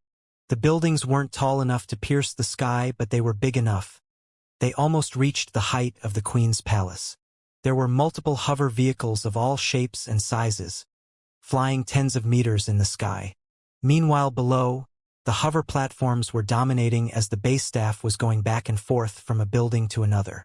On the other hand, the soldiers were marching on foot while in their uniforms. The majority of them were orcs, kobolds, giants, and other battle-oriented races. Felix even spotted a few humans with visible mutations, making him guess that they had a high level of integration. Although the scene appeared a bit crowded, Felix couldn't help but notice a sense of order and harmony between everyone. Hopefully, no one approaches me. Felix quickly opened up the door of the vehicle and stepped outside. He was wearing the same clothes as the soldiers. Brown mud boots, azure uniform mixed with ash-gray color, and lastly a sun hat. Meanwhile, he had a disguise of another human soldier who had a tough-looking face and the same height as him, making the disguise much easier. It's time to move. Felix took a deep breath and hardened his expression, appearing quite terrifying with his new face. Then, he walked casually and confidently towards the mapped-out exit. Because his disguise actually belonged to no one, he did attract some curious eyes, thinking that he might be a new soldier. Felix would rather have those looks than have a disguise of a known soldier. At least, he would avoid conversation with his pals. Before long, Felix reached one of the side gates in the base. No one spoke to him or approached to identify him. It wasn't because they were careless, but because they knew that every place in the base requires an ID verification. Even exiting requires it. So, the moment an intruder manages to sneak inside, he would be trapped in public spaces. This is truly the best gate to leave from. Felix nodded his head slightly in satisfaction after seeing that the gate was the least populated. There were only 3 soldiers in front of it, having their ID checked in by a staff member. Felix walked confidently towards it and lined up behind them. The soldier in front of him turned his head after feeling a dreadful pressure behind him. When he saw Felix's tough-looking face, he quickly focused in front of him, not wanting to start any trouble with him. In a short moment, Felix's turn had arrived. He stepped next to the staff and placed his bracelet above a scanner. I have never seen him before. The staff member thought with a suspicious look as he eyed Felix scan his bracelet. In less than a second, a holographic legit soldier ID was manifested before the staff. He checked it thoroughly. He knew that what he was doing was over the top, since if the ID was fake, the scanner wouldn't even accept it. May I ask, where are you heading? The staff inquired after not finding fault with the ID. On a classified mission. Felix asked, Want me to tell you its details? No. The staff member shook his extended hands vehemently. He wasn't that retarded to dig this deep, since he would be placed in big trouble if the superiors got wind of this. However, that suspicious feeling refused to go away. For staff to get hired in this position, it only meant that their intuition needs to be on point to keep the base safe. When Felix saw that he was still not getting permission to leave, he knew that he needed to make the first move. Is there a problem? Felix spoke while eyeing the staff coldly. He released a bit of pressure on the staff to remove any idea that he had about messing with him. The card was legit, and anything that the staff does next would be considered as a direct provocation to Felix, who's now a real soldier. The staff clearly wanted none of this in his life. He hastily stamped the ID with green light and said with a forced polite smile, No problem, you can head out. Felix gave him a slight head nod and walked outside of the base. Knowing that he was still being watched, Felix stayed in character as he walked further and further away. When he finally got out of the staff site and checked with his infrared vision that no one was nearby, he removed the mask from his face and beamed another one. After placing it on his face, he pointed his bracelet on it, and the mask began to morph and change color by itself. It took it less than 3 seconds before Felix had received a brand new face. This time, he appeared like an average male who would be ignored even if he was the only one standing in the room. To add to that averageness feeling, Felix had changed his clothes entirely and wore a backpack. It entailed that he was poor enough to not own the cheapest spatial card that costs a couple of millions. Then, he rejoined the busy pedestrians and walked to the taxi station. Next destination, the spaceport. Felix smirked faintly as he merged within the crowd. 3 hours later, Felix was sitting in the Dark Deviant's cockpit. He was just in the process of removing the facial disguise. The moment he ripped it away, he massaged his face while complaining. Having it for 3 hours straight sure turned my face as hard as a rock. More like as hard as your brain. Asna started nagging again. If you weren't that stubborn, you would have agreed on Delilia's offer and let a fleet escort you instead of wasting 3 hours in that dreadful spaceport. 3 hours isn't that bad compared to what I experienced in my previous life. Felix shrugged his shoulders carelessly. If Delilia didn't give him permission to go inside the spaceport from the back door, he would have actually wasted more than 5 hours just to wait for his turn to enter it. Then spend a couple of hours more in a queue for the space elevator. When he reached the space station, he would be required to wait yet again for an empty docking place for his spaceship to connect with the space station. So 3 hours was truly bearable. Now that he was in his spaceship, he felt that everything he did was worth it. He was on his way to his squad while his enemies were still camping the castle and the campus like morons. Only when the moles fail to see Felix in the upcoming days would they notify their superiors. When the witches began talking about Felix's absence in the classes, that's when the superiors would realize that something was off. Alas, realizing something was off and knowing what it was were two different matters. You better attend the UVR's classes at least, Lady Sphinx suddenly warned. After you return from the ruins, you will immediately consume everything and enter another slumber that would last until the exams passed. So, better make sure to prepare in your journey. Will do, Felix ensured. Lady Sphinx had already spoken with the headmistress and informed her about Felix's absence. Since he wouldn't be on a mission, he had been given permission to rely either on the ghosting feature for the history and theoretical classes while using the UVR for his practical classes. Just like that, Felix would still be attending the classes while being millions of light years away. This special permission wasn't given to everyone, so the witches would remain inside the campus. An environment built specifically to enhance their learning in real life instead of making everything virtual. Soon, the dark deviant passed through the last custom checkpoint. Upon seeing the infinite darkness before him, Felix beamed 10 sealed containers and opened them up. They weren't filled with food, but actually C-grade natural treasures from different affinities. He opened them up and began wolfing down one by one until nothing remained. He simply felt like he was filled but not bloated, making him understand that he was still far from reaching the second mark. It will happen soon, very soon. He smiled faintly and left the cockpit, heading towards his room. When he entered the VR pod, he requested the Queen to take him towards the closest VIP wormhole, leading to the wormhole expressway that was connected with the Guardian Empire. The journey wouldn't be as long as the last time due to the location of the ruins being only a couple of days away from another VIP wormhole. The moment Felix was notified that the spaceship was going at the speed of light, Felix contacted Fatty Botadai. In exactly 16 days later, I want you to be near the Guardian Empire's main VIP wormhole that's connected with the Witch Empire.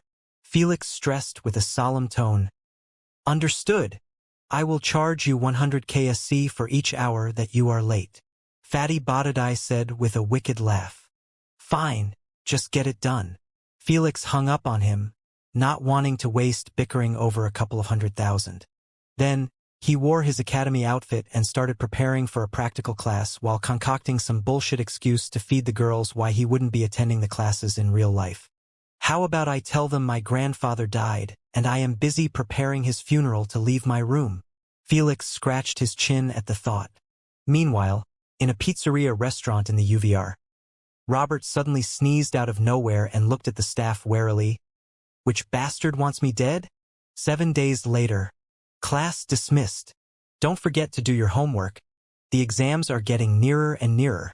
Teacher Jamila shouted behind the podium, hoping that her voice would reach them amidst their noisy chatter. Say, Felix, how about we hit the bar tonight? Naima proposed while hugging a book. Felix glanced at the time and rejected apologetically. Got stuff to do tonight as well. Humph. You always have something to do. Naima pouted. Maybe later, not wanting to remain and deal with her tantrum again. Felix waved his hand at the girls and started breaking into light particles. You running again, you prick. Annoyed, Naima punched the light particles under the giggle of her friends. Felix didn't hear her as he was already inside his bedroom. The first thing he did was ask the queen, "Are we close to the VIP wormhole? We will reach it in 5 minutes." "Good." Felix nodded his head and dialed Fatty Botadai. When the call got connected, he asked, "Are you waiting near the wormhole as I said?" "Yes. I have been waiting for 4 hours already." "When are you going to arrive?" Fatty Botadai replied impatiently, "I will be there in 5 minutes." Felix notified him and hung up. Then he called Malik to check on the squad and the ruins. "So far so good, Sir Felix." Malik ensured, "No one has approached the planet. Keep your guards up. If someone is going to come, he should arrive in the next 8 days." Felix warned, "Will do." Felix said his goodbyes and hung up on her as well. Hopefully, those pirates and Momo keep the coordinates to themselves. Felix wished softly, having no intentions of dealing with another nuisance. In a short while, the Queen had informed Felix that they had gone through the wormhole successfully. "Please park 3,000 kilometers away from the wormhole," Felix requested. Since the spaceship wasn't going at the speed of light anymore, it took a minute to reach the destination. The moment the spaceship had stopped, Felix logged out and sent the coordinates to Botadai. After waiting for a few seconds, a tear in space abruptly manifested in the bedroom, causing the air to get sucked right inside while the furniture starts shaking. Only when Botadai's shiny blue scally head emerged from the hole did the room return to its natural state. Botadai pushed himself swiftly through the hole and began hovering in the middle of the room. He was so thin, Felix had trouble believing that it was him. Previously, he appeared like a round fat worm, but now, he resembled a blue twig. "Botadai?" he asked while examining him with a disbelieving look. "What?" Botadai's antenna focused on Felix. "I told you to lose some weight, not all of it." Felix rubbed his eyebrows and sighed. "So you either get too fat or too thin. There is no middle in your dictionary, or what?" "Where is the money to feed myself, you prick?" Botadai snapped instantly. "You better ask yourself that question," Felix said while extending his hand. "Gimme my stuff and let's go eat something in the cafeteria. You make me feel bad for you." The instant he heard so, Botadai beamed a spatial card and swiftly handed it to Felix. Then, he asked excitedly, "Where's the cafeteria?" "Follow me." Felix ordered the symbiote skin to clutch his feet and take him to the cafeteria. Then, he installed the spatial card given to him and began checking on the natural treasures inside. Upon noticing that everything was in its place, Felix nodded his head in satisfaction and wired 70 billion SC to Malik so she could split it with the squad. He didn't want them to know that it was from him but from the organization. So, it was only normal to wire them the money after the organization gets its hands on the treasures. Then, he sent Botadai's his own payment. But, the moron didn't even notice the notification as he was focused only on the empty cafeteria before them. Food! Just like an excited child, Botadai hovered swiftly towards a table, then took a seat. He pressed on the menu with his antenna and began ordering anything that caught his attention. Felix let him indulge himself freely as he chose another table to sit in. He didn't order anything to eat, but he did beam all the natural treasures on the ground. Then, he removed Botadai's spatial card and installed his own. After doing so, he beamed everything inside besides one sealed container. He smiled widely and brought it to his lap. Then, he opened it up and couldn't help but inhale deeply after his nose was assaulted with a bewitching aroma. It was coming from a citric yellow flower that didn't have a stem. It had only hair-like roots attached straight to the flower, appearing like a jellyfish. After enjoying the smell for a few seconds, Felix closed his eyes shut and gulped down the flower in one go, not bothering to even chew it. The smell might be good, but it didn't mean that the state would be heavenly as well. Grade treasures are sure in a different league. Felix smiled while patting his stomach in satisfaction, appearing as he had just eaten a full chicken. "Elder, how much should I eat if I want to enter just a 7 days slumber?" Felix inquired. This was the reason why he had Botadai get him the treasures halfway instead of simply waiting until he groups up with the squad and picks them up. Any chance to increase his strength shouldn't be postponed lest he ends up regretting it. I believe 3, but just to be safe, consume another 2. Lady Sphinx advised. Felix thanked Lady Sphinx and beamed 2 more A-grade natural treasures. Before his face were 2 treasures worth at least 30+ billion in auctions. Yet, Felix simply shoved them inside his mouth and gulped them with a sour expression. The taste was 5 times sourer than lemons. Felix swiftly beamed a water bottle and drunk only a few sips. Then, he cleaned his mouth with his sleeve and went to Botadai, who had just gotten served by dozen bot waiters. Felix's eyelids twitched upon seeing the tens of dishes getting placed on the table one by one. Though, he didn't comment on it and simply asked, "Did you ask around about the intergalactical exam or prepare for it yet?" "I have asked around and gathered some intel about it." Botadai spoke telepathically while opening his thin mouth widely, exposing a black hole. Then, he literally sucked everything on the table within it. The forks, plates, food, drinks. Nothing remained on the table. The bot's waiters, who were still placing dishes, were frozen in their places, not knowing what had just happened and what do next. Motherfucker. No wonder he is getting fat. Felix face-bombed at the sight and felt too tired to bother with Botadai's eating habits at this moment. So, he acted like he saw nothing and asked, "What did you learn?" First, the exam happens always on the 1st of each month. Second, only delivery worms who had been in the field for at least a year can participate in it. And lastly, only 1% passes the exam. 1%? It's even harder than I expected. Felix frowned his eyebrows. 1% would have been doable if the participants aren't mostly a bunch of repeaters who take the exams every month. Oof, that's tough. Felix lost a bit of faith in Botadai the moment he heard so. It was already difficult for Botadai to pass the exam with his learning disability. Now, he needed to contest against repeaters? Felix didn't have a single doubt that Botadai would be failing at least in the next 12 exams. Just do your best to prepare for them. As I said, it didn't matter if you passed now or in 5 years, our deal would still be on the table. Felix assured him. Don't worry, boss. I'm already studying and practicing for it, Botadai said with a confident tone. Good, I will be leaving now. Don't empty my entire stock or I will beat you up, Felix warned before standing up. Then, he stepped on the moving elevator and went towards his room. When he reached it, he got in the VR pod and slept on it without bothering to log in to the UVR. The pod was even comfier than a bed. 9 days later, Asna and the rest were all seated at a round table inside the consciousness space, playing Uno cards to pass time. Is anyone going to wake him up? Thor asked while staring at his cards. Sphinx should do it, her predictions are always wrong, Jormungandr said while placing a card in the middle. My prediction was correct. Lady Sphinx defended herself as usual. It's not my problem if that little thief doesn't want to wake up on his own. Well, the natural treasure's energy has already been absorbed. So, he should wake up at any moment now. Asna shared her own piece.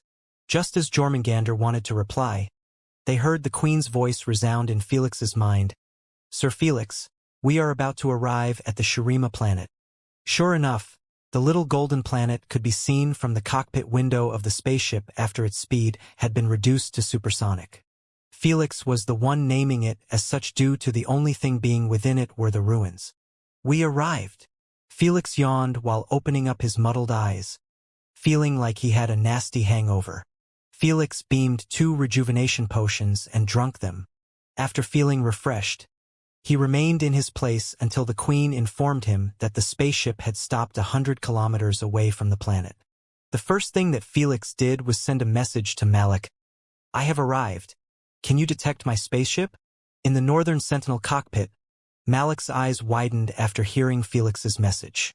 She quickly asked Samir, Do you see anything on the radar? No. Samir answered while glancing at the radar's empty screen. Upon hearing so, Malik sent a telepathic message to Felix. Sir Felix, we can't spot you. Are you still far away? I believe I am only 100 kilometers away from the atmosphere. Felix replied. 100 kilometers? Malik had a bit of difficulty believing it. especially when she could see that the radar was still picking nothing. When the pirates arrived, the radar picked their existence from thousands of miles away. That's how good the spaceship's surveillance system. Alas, against the dark deviant surveillance system, it was still considered crap. If you can't locate me from such distance, it only means that we need to upgrade the Northern Sentinel surveillance system as fast as possible, Felix said. It was much better to discover one's own spaceship's weaknesses and try to fix them before the enemy take advantage of them. At this moment, the Northern Sentinel had faced only pirates with their crappy spaceships. But when they end up facing bloodline clans and other strong backgrounds fleets, they would be placed in a bad spot. I couldn't agree more. Malik supported. All right, I have turned off the anti-surveillance system. I believe you can see me now? Felix inquired. Malik looked at the radar and nodded her head after spotting a gray dot. We do. I will group up with you now. Tell Samir not to fire at me. Felix informed while requesting the Queen to increase the speed towards them. Unlike them, his radar picked them up the moment the spaceship stopped. While the spaceship was on its way, Felix focused on his newfound strength. He felt that he had improved somewhat drastically when compared to the daily doses he was taking. Those C-grade natural treasures were helping him gain 50 BF on daily basis. But after eating those 3 A-grade treasures, he felt like his strength had grown by at least 2,500 BF. This pushed him past the 20k BF mark. I believe I still have 5,000 BF more to cover to reach the limit of the second mark. Felix unclutched his fist and switched his vision to the front window that was showing him a gigantic silver cubic spaceship. The size between the two was incomparable. It was to be expected since Felix's spaceship was purchased at only 180 million, unlike the $1.5 billion spent on the Northern Sentinel. If it wasn't for Felix's modification on his own spaceship, adding the red plasma divine judgment weapon, and also coating it with symbiote skin, it would be just a common spaceship with a top-notch surveillance system. Let's meet near the ruins site, Felix proposed while requesting the Queen to head downward. Malik told Samir to do the same, and both spaceships raced to the ruins. When they penetrated the atmosphere and reached the lower air, Felix stopped his spaceship 30 kilometers above the ground and took out the scouting aircraft. When he got out, he told the Queen to take his spaceship to the exosphere and leave it there hidden. In his eyes, there was no need for both spaceships to remain on the ground. Better keep his own in space so it would be able to scout for incoming fleets beforehand and even use the divine judgment to scare them off. In a short while, Felix and the rest had met 100 meters away from the site. All of them were wearing spacesuits and helmets. Thankfully, it was the evening sparing them from the hellish heat. Boss, I hope you had a safe journey, Kodri said while bowing his head slightly in respect. Jones and the rest did the same after feeling some pressure being released from Felix unbeknownst to him. This was caused by his continuous increase in strength. His pressure was actually nothing compared to dragons and other superior races who could make one have his face planted against the ground by just a single glance. Enough formalities. Let's head back to the Northern Sentinel and discuss our next move. Felix waved his hand in a carefree manner and walked in front of them. Sometime later, they grouped in the conference room, and this team, the head seat belonged to Felix while Malik sat to his right. I have noticed that the entire site had disappeared when I looked from my aircraft. Good work on that one, Felix praised, then asked, did you spot any tombs Creamer leaves the premise? Thousands of them actually escaped, Malik informed while showing him holographic pictures of those golden butterflies brightening the darkness of the night as they headed to an unknown direction like a flock. They don't pose much danger to us even if they returned. Felix manifested a hologram of the ruins and pointed his finger at the elevator's marked position. Then he began explaining their plan. In 2 hours, we will be entering through the elevator. We will retrace our steps to the herbal garden and clean up everything that's left. Then we will aim straight to the third treasury. Since it's the last one, it must be stacked with treasures far better than the herbal garden. Right, boss? Eric asked with an eager expression. When Felix saw the looks of anticipation in everyone's faces, he decided to come clean right now lest he ends up killing them inside. I don't know, Felix said truthfully. Huh. Didn't the organization tell you the third treasury's intel? One by one, they asked questions with agitated looks, knowing that going in without prior information was going to increase the difficulty by tenfolds when compared to the previous exploration. The organization's squad managed to get inside the treasury, but they didn't find any treasures in it, but just troubles. Because of their low numbers, they decided to retreat with the profit from the herbal garden instead of risking it for unknown treasures. Felix mixed some lies with the truth and served it to them. What he described was actually what happened to the pirates. They already had few members and ended up losing a couple more in the third treasury. Thankfully, they had an exit in the treasury, helping them escape with at least the gathered natural treasures. So, the third treasury was truly a mystery to even Felix, and with the bit of knowledge that he had about it, he planned on seeking out the treasures it hid. He was confident that there was something amazing inside due to the difficulty being the highest in the entire ruins. Damn, we don't even have a slime to be our vanguard anymore. Kodri clicked his tongue in annoyance after being reminded of Momo. Just take bots with you. Felix beamed a four-wheeled silver machine that had a camera on its head and said, "It might get fooled by illusions, but it will serve as the perfect trap activator. Yes, now that we have the boss with us, we won't be affected by illusions, which meant bots would do the trick," Jones said with an enlivened tone. Bots rarely get used to scouting the ruins due to slimes being simply 100 times much better. They do everything that bots were capable of. Plus, the things that bots couldn't do. But with the current ongoing situation going with slimes, anyone would take the obedient bots any day and any time. Go prepare yourselves. Felix clapped his hands twice and said, "Let's this over with before someone comes and ruin the party for us again." Everyone nodded their heads and spread out. Some went to meditate, some went to play games, and some went to read.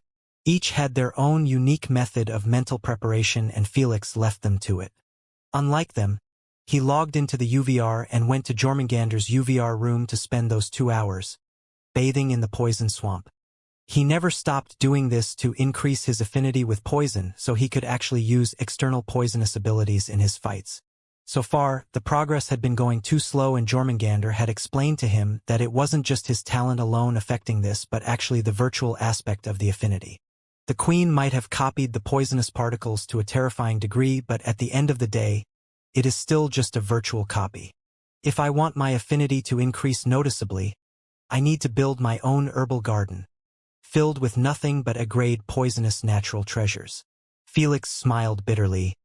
How am I supposed to do that when I eat those treasures for breakfast, lunch, and dinner? The worst part, he realized that he would be facing the same issue with the lightning element and the upcoming other elements. He didn't dare to think about what he would need to do if he used a rare element like space, time, void, destructions, etc. in his third stage of replacement. The resources needed to keep Felix moving up and up were simply enough to make an entire empire bankrupt. Alas, this was the price needed for a human being to break the chains imposed on him by the universe and be seated with the greats at the peak of the pyramid. Before long, the 2 hours of preparation had passed by, and the squad had gathered in front of the spaceship's entrance, looking all sharp and focused. Without a single word spoken, they all headed outside and rode on their hover platforms towards the elevator's coordinates. Due to the illusion cast on it, they couldn't see anything but the golden sand and dunes. But Asna was able to see a long brownish cylinder tower without a peak, standing tall all by itself in the middle of nowhere. When they reached the location, they slowed their speed, in fear of crashing into it. While the others kept looking around with penetrating eyes, hoping to spot it, Felix was getting guided to it by Asna. "It's here, guys," Felix informed while placing his hand on its invisible wall. The squad stood near him and extended their hands to touch it as well.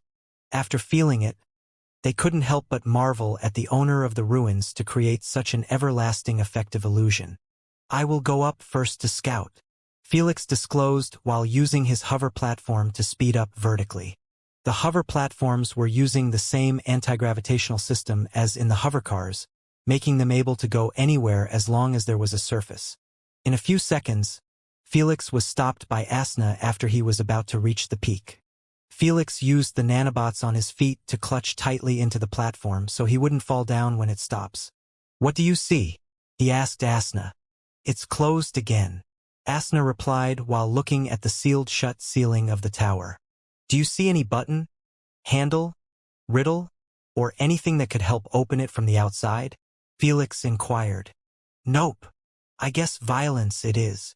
Felix looked down and requested, "Malik, come up and try to melt the ceiling." Whoosh! Malik summoned her two gorgeous blue flaming wings and flew towards him. When she reached his side, Felix pointed at the ceiling position and gave her some space. Malik went and stood on the ceiling. Then she leaned closer and placed both of her hands on the invisible metallic surface. Without a single ounce of hesitation, she manifested two fireballs while still having her hands affixed with the ceiling. This caused the flames to spread outward instead of shaping up like balls. They kept spreading until they covered the entire ceiling, dyeing it completely blue. Even those below noticed quite clearly. No one spoke as they were too nervous by the notion of the ceiling being made out of another extremely durable material. When Melissa scouted the ceiling during their escape, she mentioned that it was breakable due to appearing just like steel metal. But the ceiling opened up before they could test it out. So there were some doubts in the air. "I think it's starting to melt?" Malik abruptly shared with a hint of doubt in her tone. Since she couldn't see, she could only comment based on her feelings. Right now, she was feeling like her hands were sinking slightly. In a few more seconds, her belief turned into certainty after the position she was standing on began to sink as well. "It's working, guys, prepare for entry," Malik informed while flying slightly above the ceiling, working that she might end up falling down. "The first obstacle has been dealt with. Hopefully, everything goes this smoothly." The squad high-fived in cheerfulness while they kept watching Malik continue her work. Before long, they began to see molten blue drops falling down akin to rain, making them realize that the ceiling had been breached. Yet, Malik didn't stop by just creating a hole for entry but continued melting it until nothing left. Who knows if the ceiling would fail when they began using the elevator to climb up. "Well done, Malik," Felix praised with a pleased smile as he watched Malik panting inside the helmet. It seemed like the material was truly top-notch as well. It might not be as tough as Strucrace, but to make a primogenitor pant like this only meant that it was a challenging battle. Felix doubted they would have managed to melt it if it was an ordinary fire elementalist. This was the reason why having primogenitor bloodliners from different and used elements would be a boon to Felix always. "Move out," Felix ordered while being the first to jump inside the invisible hole, making him appear like he was free-falling in the eyes of his squadmates. When Felix was about to reach the ground, he simply used his electrical pull against the walls to force himself to stop. Unlike the others, he was able to see the walls clearly, like the illusion was cast only on the outside. Not planning to waste any more time, Eric and the rest used their own methods of accessing the tower. In a few moments, everyone was gathered at the platform that was affected negatively by the molten materials falling on it. It appeared like 70% of it was melted as well and merged with the molten materials. However, no one cared about it that much since they could use other alternatives to reach the surface. For now, they focused on tracing down their steps towards the herbal garden inside the maze. Thankfully, that wasn't that hard with Felix's perfect memory and the recordings. In less than 2 minutes, they were back before the 3 colored gates. All of them were closed shut. Felix walked towards the golden gate in the middle and said the term yes in hieroglyphics. Without any sudden complications, the gate opened up slowly, allowing the squad to have their eyes feast on what remained of the garden. If compared to what they had harvested, it wouldn't even come close to 40%. "Boys and girls," Felix clapped his hands twice with a faint grin and said, "I don't want to see a single grass blade left behind." Eric and the rest looked at each other with clear eagerness and anticipation in their eyes. Then they immediately dashed towards the glass garden and chose an area of their own. They beamed their harvesting tool and started working on the natural treasures carefully, not wanting to ruin them as they did before in their rush.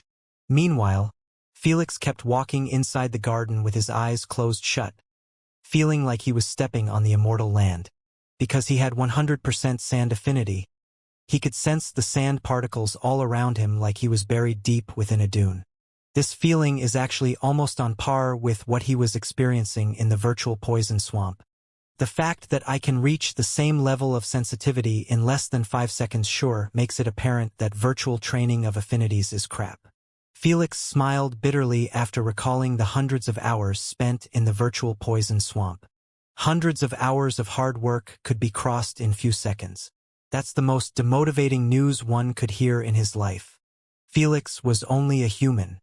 He could get demotivated as well when he sees that the hours spent in practice were simply wasted forever. Kid, unless you have a method to build your own garden to train on, then you have only 2 options to increase your affinity. Jormungandr said calmly, be born as a gifted in poison or spend years just like the rest, using the UVR's resources and some real-world areas where poison element in its highest. Upon hearing so, Felix suddenly jolted in his place and asked, Elder, you are the poison primogenitor. It's impossible for you to not have a location in the universe where poison element is dominating other elements. You are right, I do know not just a few places but many of them, Jormungandr sighed. However, I don't know if they survived the passage of time or not since it had been billions of years when I last paid them a visit. Maybe Lady Sphinx or the Queen could help us with the elimination process until we find a good location for me to train in. Felix suggested. I am not too familiar with poisonous areas in the universe. The ones I know are probably already been taken by other backgrounds. Lady Sphinx informed. It was only natural that most locations with thick elemental energies get secured by strong backgrounds for either their resources or simply to send the juniors to train in them so their affinity would rise substantially in the process. For example, the Shadow Realm was being monopolized by the Shadowborn race. They were one of the strongest 30 races in the universe simply because their juniors get sent at an early age to learn within it. Elder, can you inform the Queen with some locations' names to see if they are still around or have been taken yet? Felix requested. Jormungandr agreed to it and began throwing out a name after another, while the Queen kept repeating that it wasn't registered in her database. This lasted for more than 30 seconds until the Queen suddenly said, Miasmic volcano is within the database. Should I divulge its details? Please, Felix said with an eager tone. Miasmic volcano has been found by the Brownfoot family in the Dwarven Empire. It's currently open to the public, but with fees charged based on 1 hour. How much will it cost for me to stay there for at least half a year? Felix inquired. 1 hour cost 5 million SC. So you should expect to pay 21,900,000,000 SC. What a fucking rip-off! Felix instantly cursed, feeling his heart getting torn apart just by the thought of paying such a massive amount for a chance of increasing his poison affinity. Who knows if it might take him years even then. Felix wasn't ready for such a wasteful investment. Elder, if you still recall the exact coordinates of those unregistered poisonous locations, I would like to target them first, Felix said with his eyes narrowed. He felt that it was more worthwhile to seek those locations that might exist in this era or not than spend hundreds of billions for the next couple of years on a public location that might be already losing its edge. After all, anything remaining public for so long couldn't survive getting polluted by the people. That's just a fact. Before long, Felix and the rest had finished harvesting every natural treasure in the garden, which resulted in destroying its breathtaking beauty. Only Felix and the girls felt that it was a pity for the garden to be turned this way. The rest? They were too CK'd by the tens of natural treasures inside their spatial cards to care about anything. What's the total? Felix asked. 35 natural treasure. Malik read from a hologram with a joyful tone. We have 25 B grades and 10 A grade treasures. Felix wasn't surprised that B grades were dominant since the first time they harvested the garden. He ordered them to prioritize only A grades. Though B grades were still great as they could be sold and auctioned with 10 billion SC at least. Good work, everyone. Felix clapped his hands and said, but let's leave the treasures for later and head to the third treasury. We don't want to waste too much time here. The squad listened obediently and formed a line. Then they followed Felix outside the bald garden and into the unknown. 15 minutes later, Felix and the squad had reached a decorated staircase that was leading to a wide-open gate. Some of them received an injury or two during the journey due to activating some traps. But nothing that couldn't be healed by rejuvenation potion. Should we go up? I feel uneasy about this. Malik asked with a worried tone from behind Felix. It wasn't just her who wasn't liking the fact that the gate was open. They would rather have it closed and for Felix to open it by solving riddles. At least, there wouldn't be this sense of forthcoming doom if they dared to enter the gate. After all, who would leave a gate to an important place wide open unless he was fully confident that whoever stepped inside wouldn't see the daylight again?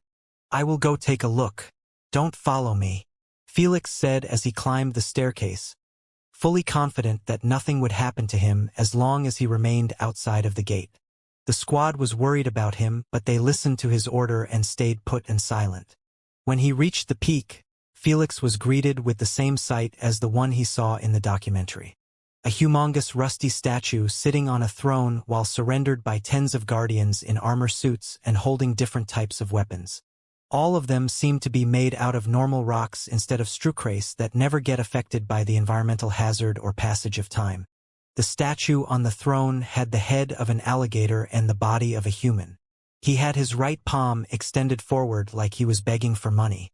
The rest were standing in the same posture, straight and upright. Besides those statues, there was a spacious wide hall and a monolith with the height of a bus in the center. Nothing was written on it. Hell, it actually appeared like a piece of smooth gold capable of reflecting light. Felix ignored the monolith for now and focused on the ceiling that was pointy and sharp. He knew that they were currently standing right in the middle of the Golden Pyramid, straight below its peak. They had gone a long way from walking below the pyramid to reaching its heart. The exit, is it possible that we can still use it? Felix wondered while narrowing his eyes at the Golden Peak. In the documentary, the pirates had escaped through the peak after they got too close to it. It happened so fast, Felix didn't know if they had stepped on something to open the peak or it was based on sensory. Whatever it was, the pirates got super lucky since the instant they stepped inside. The gate had closed behind them, leaving them trapped with those statues. Before I trap my squad inside, I need to try and understand what's the purpose of this hall, and why is it so important to be placed in the heart of the pyramid. Felix rested his chin on his palm and began pondering on the mysteriousness of the room. He already had analyzed the information given to him by Asna multiple times, yet he could never understand what's the meaning of this room. Why did the owner of the temple build a humongous statue and make it sit on a throne with guardians beside it? Why was he extending his palm like that? What's the purpose of this empty giant monolith that was placed only a few meters behind the peak instead of right below it? So many questions that needed to be solved before Felix could even think of stepping inside. The guardians are placed 5 meters away from each other exactly, creating a sense of order and harmony, Felix thought while surveying the area around him. Yet, the monolith wasn't placed in the center of the hall? It somehow broke this sense of order. It's a bit odd. Why do you think so? Asna inquired in intrigue. Think about everything we had gone through in the ruins. Felix knitted his eyebrows. First, we needed to walk at the same time in a triangle shape. Any one off step would result in failure. This implied order and harmony. Then, we have the riddles that are always written at the sides or center of the gate in a straight precise line like a ruler was used. Let's not forget how the hives and the gardens, whether illusionary or real, were positioned precisely in the center of the rooms. Felix started tapping his elbow. Those small details speak volumes about the owner of these ruins being a meticulous person. So, how could he make the mistake of putting this golden monolith a few meters behind the center? If you put it that way, it indeed doesn't make much sense. Asna agreed to his doubts. For a meticulous person, it should be impossible to make such a mistake, and even in a hall that was built in such an important part of the pyramid. This implied that the monolith was meant to be placed few meters back. But why? Since we established that it was intentional, we need to find out the relation between the monolith and everything inside the hall. Felix moved on to focusing on the pyramid's pointy peak. I have no idea how did the pirates open it up, but I am more inclined to believe that it opens automatically if someone got near it too close. Felix reasoned that what happened with the pirates. This meant the peak wasn't meant to be a secret escape route in the first place. Hee. If it wasn't an escape route, then was it a window for light to come through? Asna joked. Just as Felix wanted to scold her for joking in such a serious moment. His eyes widened after he came to a sudden realization. If the peak was meant to be a window for light, this entailed that in ancient times, this temple was supposed to be above the surface. So, when the dawn arrives, the light would come through the peak and land on the monolith due to its positioning. Looking at the reflecting smooth surface of the monolith made Felix realize that the light would be reflected somewhere instead of absorbed. Where? Felix looked at what was in front of the monolith and couldn't help but drew a deep breath in agitation when he saw that it was the extended palm. The first thing that the light would hit would be the statue's palm. Felix had no idea what would happen if the light touched the palm, but his intuition screamed at him that it was going to be what he was looking after. The treasure of the empty hall. Boss, did you get enthralled by the treasures or what? Eric sent a telepathic message after waiting for a couple of minutes without a response from Felix. Everyone was getting antsy and Felix's silence wasn't helping much. No treasures here, but I believe I found a method to bring them to light. Felix murmured while glancing at the peak. We just need to find a way to bring out the light. Literally. Felix knew that was going to be extremely difficult due to the temple being buried under the sand and broken pillars. He didn't forget that the entire ruin site had been utterly destroyed by the pirates and them. We need to expose the peak before we even step inside the hall. Felix decided to take it slow and safe. After all, he couldn't have his squad inside the hall while others try to dig the peak out. That's just suicidal since the digging process might last days to weeks. It's not going to be easy, but it had to be done if I want to see what secrets this hall hides from me. Felix narrowed his eyes at the alligator head of the statue and thought, the only thing I am certain of is that this hall isn't meant for worship. That's to be expected since Lady Sphinx's statue wasn't the one on the throne. 5 hours later, the team had already started the digging process and made some progress towards the pyramid's peak, thanks to Eric's active ability Cosmic Vortex. Because they were digging the rubble and they needed to get quite deep, Eric was allowed to go all out in his abilities. The first 2 hours were just for Eric to spam his wind abilities at the site while constantly recovering his energy from stones. The squad only took it from there when they saw that he had dug more than 10 meters worth of sand and rubble on his own. How long do you think it will take us? Malik inquired while standing near Felix. If we going at this pace, I doubt we will be leaving here in 2 weeks. Felix responded while staring at the squad using shovels and machines to dig. It's too risky to remain here for too long, Malik said. I agree, we need to use that method. Felix sighed and ordered, guys, go empty your spatial cards in your rooms and start using them to dig faster.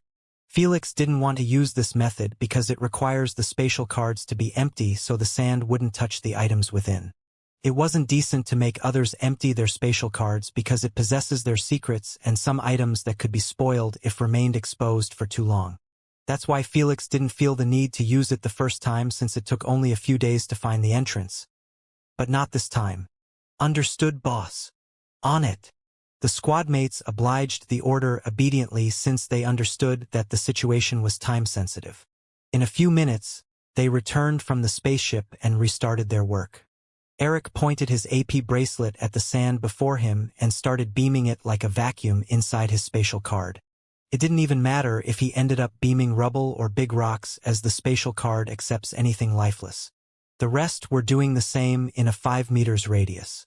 This was the exact location of the peak and they were digging just around it, not the entire site.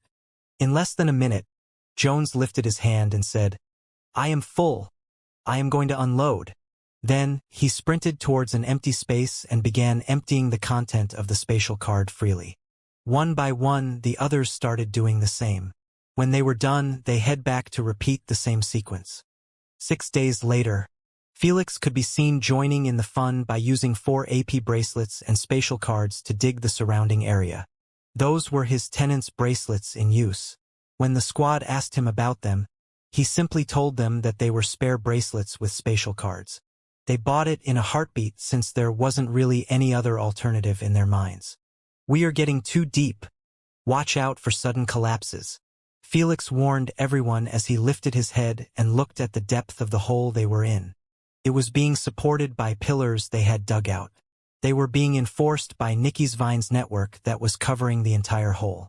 I will reinforce them again, Nikki notified while spewing more vines to hold into the pillars and keep the hardened walls remain tough. Those walls were hardened by Jones's water and ice abilities. If it wasn't for him, they would have no way of dealing with the sand collapsing back inside the hole. I am full, I will be back, Felix informed while activating his lightning arcs. Then, he used them to pull himself upward. However, just as he planned on leaving, he heard Eric's loud exclamation, "I think I found it!" Without an ounce of hesitation, Felix turned back and jumped inside the hole, using his lightning arcs to slow himself up. The moment he landed, he noticed that everyone was gathered around Eric and they were looking at one place. Felix got inside the pack and glanced downward. He couldn't help but smile widely after seeing a sharp, pointy golden tip exposed in the world. I will expose it fully. Excited, Eric got down on his knees and began removing the sand rapidly with his hands like a dog. In less than 2 minutes, the entire pyramid's peak was exposed. Finally! Thank God. I was starting to think that we were digging in the wrong location. Same. It's too dreadful just to think about it. The squad couldn't explain how relieved and thankful they were to see that golden shimmering peak before them. Tens of hours were spent on digging, and they honestly would have snapped a nerve if they found out that the coordinates were wrong. Why isn't it opening up? Felix murmured to himself while touching the smooth surface of Strucrace. Does it react from the inside only, or getting close it isn't the key in the first place? Felix began having some doubts about his theory, but he knew that it wasn't time to question it. That's because the suns were about to rise. For his theory to work, he needed the sunlight to be there when manages to open up the peak. Nikki and Jones, stay here and keep the walls enforced.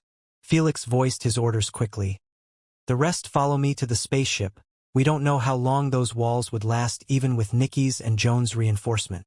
The squad didn't seem like they were requiring a break either, as they had followed Felix outside of the hole and started sprinting towards the spaceship while emptying their AP bracelet from the sand. When they got inside, they went straight to their rooms and filled their spatial cards with their items.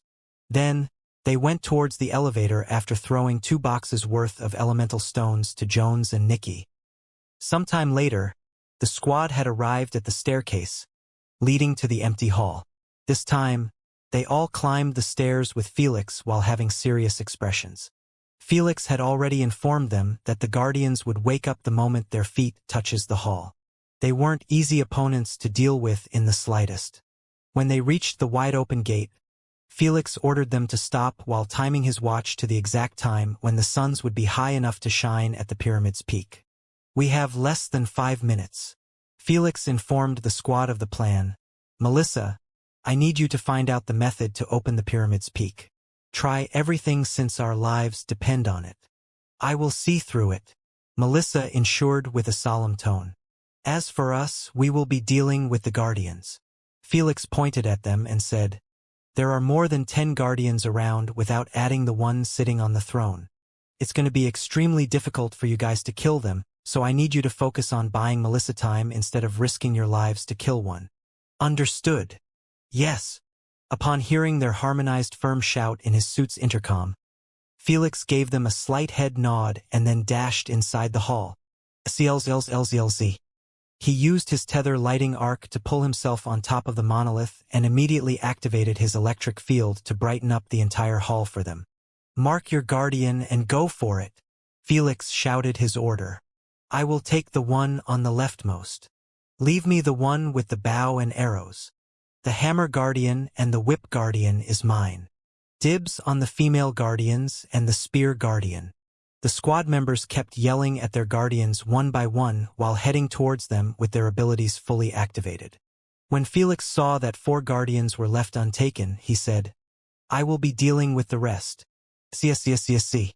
Felix jumped in the air and used 2 lightning arcs to propel himself from the ground towards one of the toughest Guardians in the hall. The Guardian was 10 meters tall and had 2 axes placed behind his back and a helmet that was exposing only his eyes. His eyes weren't dead in the slightest as they began to brighten up akin to 2 blue light candles. Crack, crack. Out of nowhere, the sounds of rocks breaking echoed in the entire hall, scaring Kodri and the rest when they saw that it was coming from the Guardians' bodies. With each step they took, the noise kept getting louder and louder until it stopped abruptly, allowing them to hear only the sounds of their footsteps and the sizzling of Felix's lighting. Still mid-air, Felix brought out a silver nail from his spatial card and placed it on the tip of his finger that was aiming at the tough-looking Guardian. SCSCSCSCL.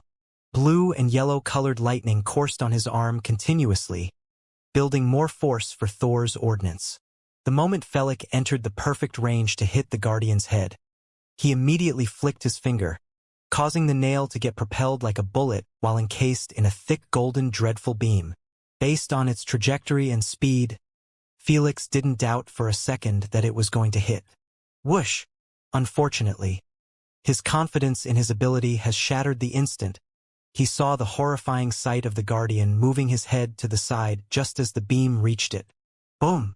The beam collided with the wall, not managing to leave even a dent.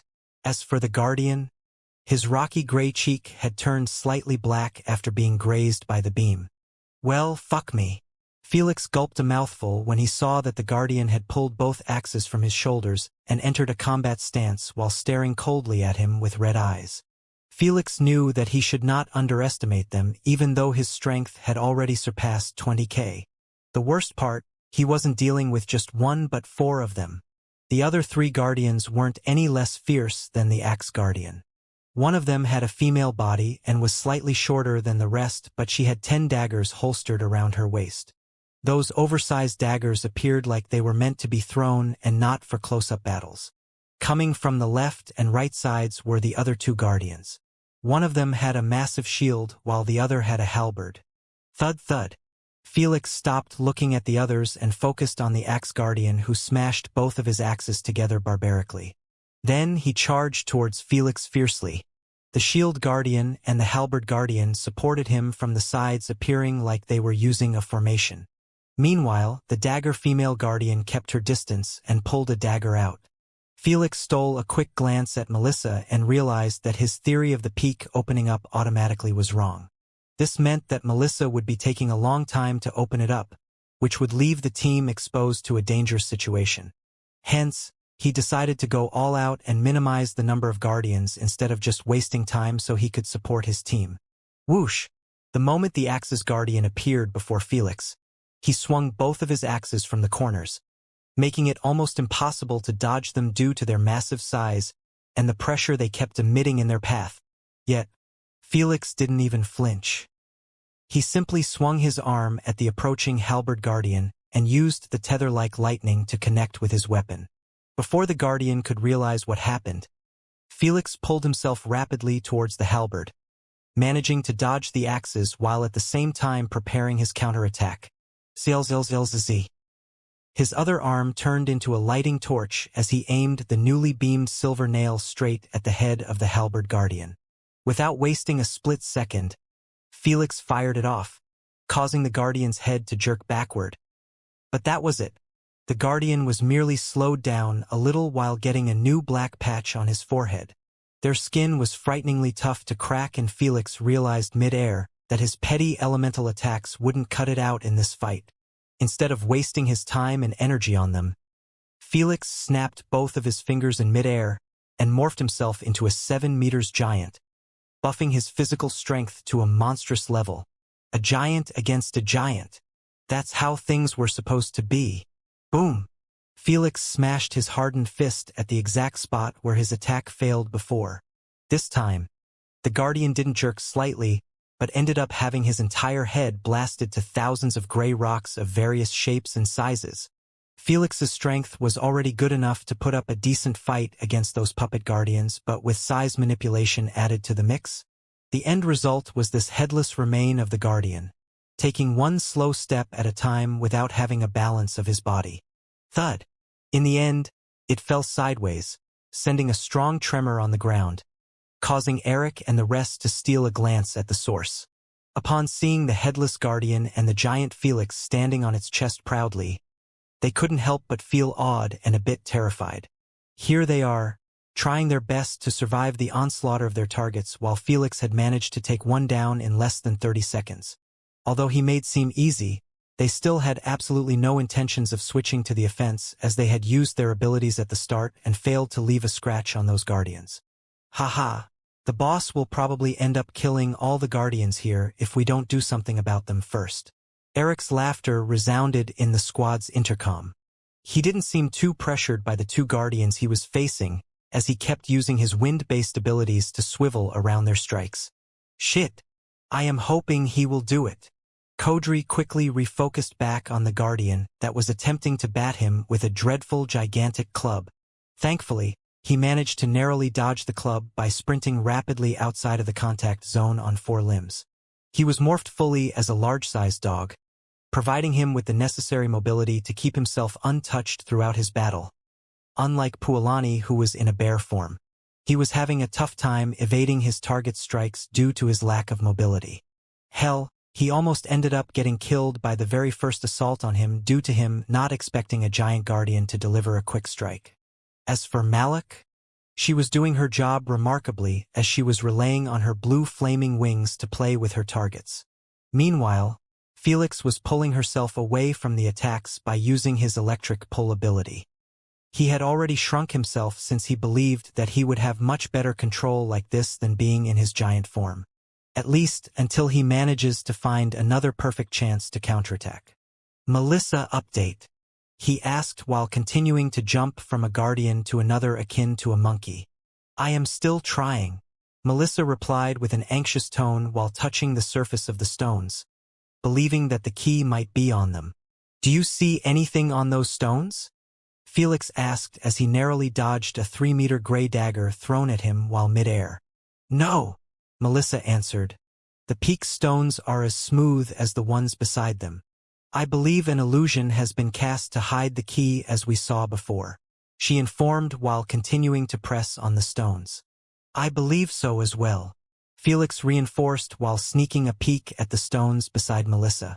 Asna, tell me what you see. Whoosh! Before Felix could finish his request, he swallowed it and swiftly threw his arm to the axe's guardian, helping himself get pulled away from another flying gigantic dagger. However, this time it seemed like the axe's guardian was anticipating his maneuver as he swung his axe from above at Felix's tiny body. The pressure the strike emitted was enough for the air to split apart. Felix knew it would end up badly for him if this attack landed on him. Hence, he instantly deactivated his lightning arc connected with the guardian and created two more. But this time he actually aimed his arms at the ground, causing him to get dragged down below like someone had jerked him from his ankle. Yet, this only helped him extended the distance between him and the axe, not avoid it.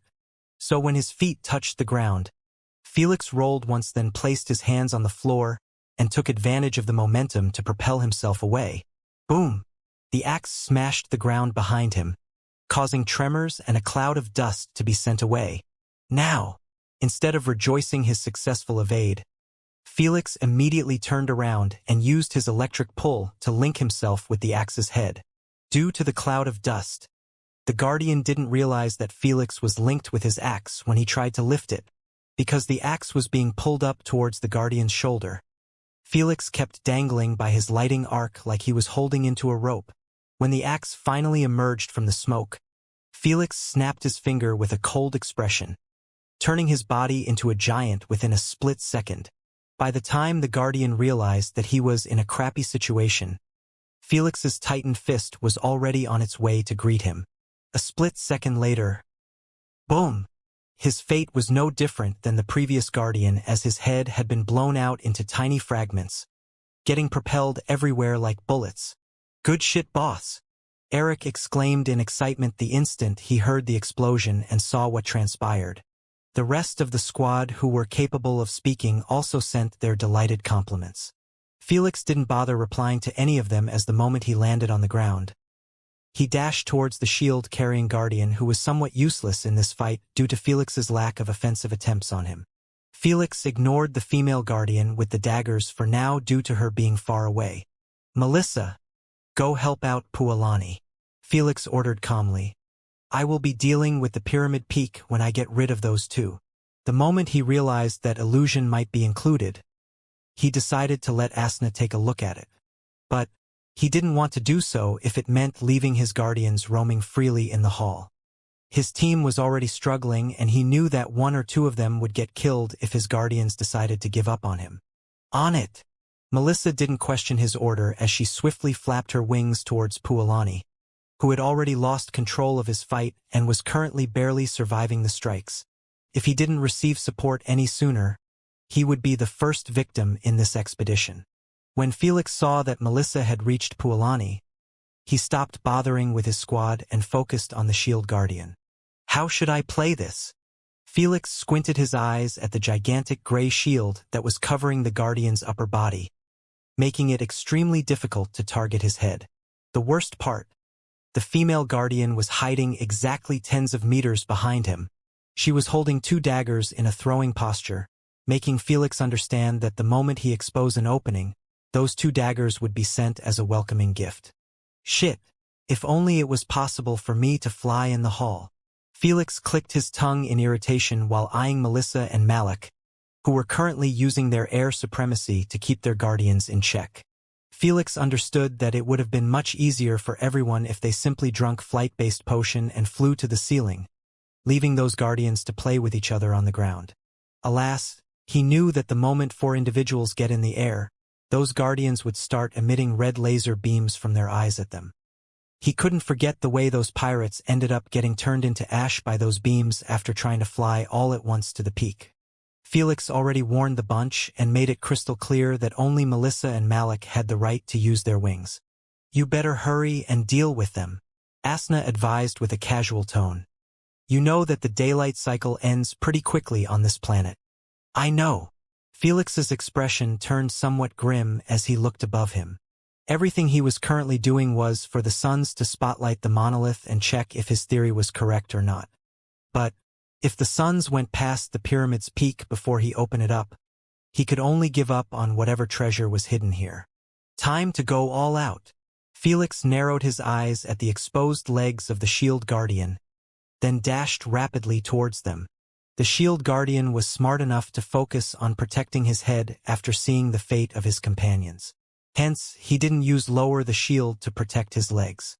However, when Felix reached his right leg, the shield guardian lifted his left leg and attempted to stamp him.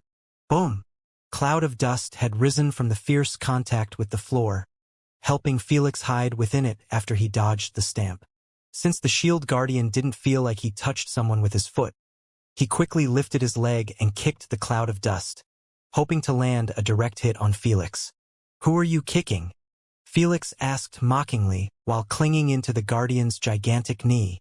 Before the guardian could react, Felix enlarged both of his exposed arms and hands, then called calmly, "Brittle Inducement X10. Whoosh! Large amounts of condensed ash-gray mist had been released from Felix's exposed arms' pores and encased the guardian's knee fiercely. In less than a second, the knee was covered entirely by the gray mist. The guardian didn't know what's going on, but he wasn't programmed to falter easily. Hence, he swiftly used his free hand to punch Felix, who was still clinging to the guardian's knee. "I guess he is not as smart as Lady Sphinx's guardians." Felix grinned widely while detaching himself from the knee at the last second before the fist landed on it. Unbeknownst to the guardian, his knee had already turned brittle and fragile by the inducement that was 10 times more potent than normal. Hence, crack. His knee didn't survive the punch as it got shattered instantly into multiple fragments. The noise attracted Malik and the rest, making them steal a quick peek at the source. "How?" Malik's eyes widened in shock after catching that the guardian had lost his leg and was currently leaning on his shield for balance. "Ha!" However, they weren't given enough time to think about the leg as their vision had been captured by the sight of Felix using his lighting arcs to climb up the surface of the shield, like he was climbing a cliff. Felix already anticipated that the guardian would use his shield as a crutch to avoid falling. By doing so, He finally exposed his head in the open just like he had planned. SCLZLZLZ. It didn't take Felix even a second to reach the top of the shield and reach the Guardian's expressionless turtle-like face. Whoosh whoosh. Felix wasn't given even a split second to carry on with his counterattack, as two giant daggers were currently rotating fiercely in his direction. CLZLZLZ.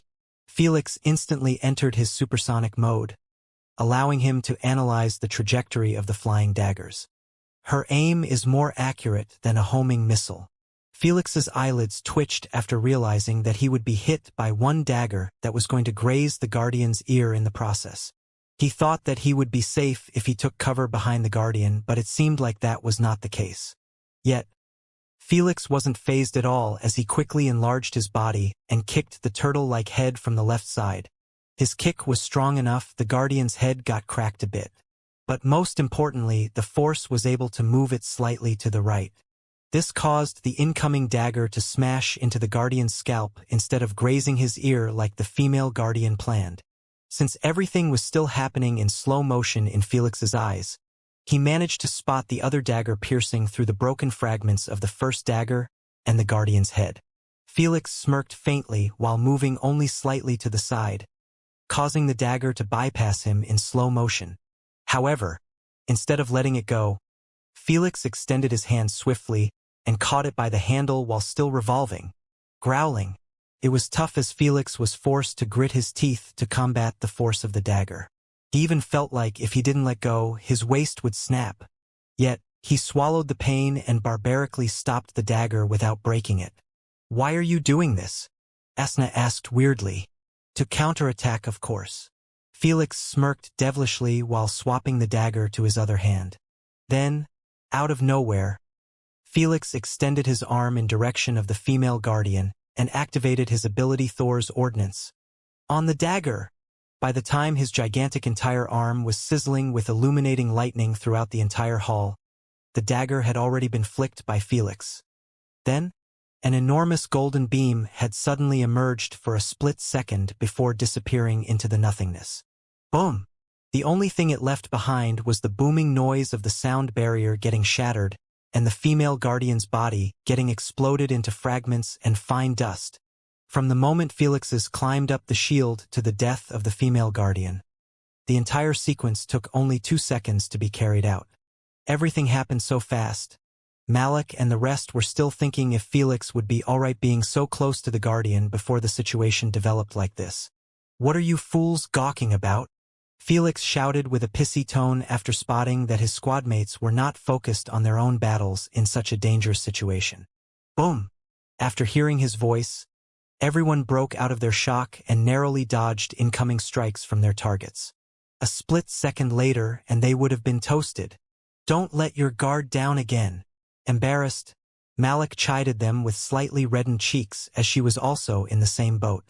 Eric and the rest didn't have time to respond as the Guardians weren't giving them even a slight opening to take a breather. It seems like they got extra fierce after the death of 4 of their comrades.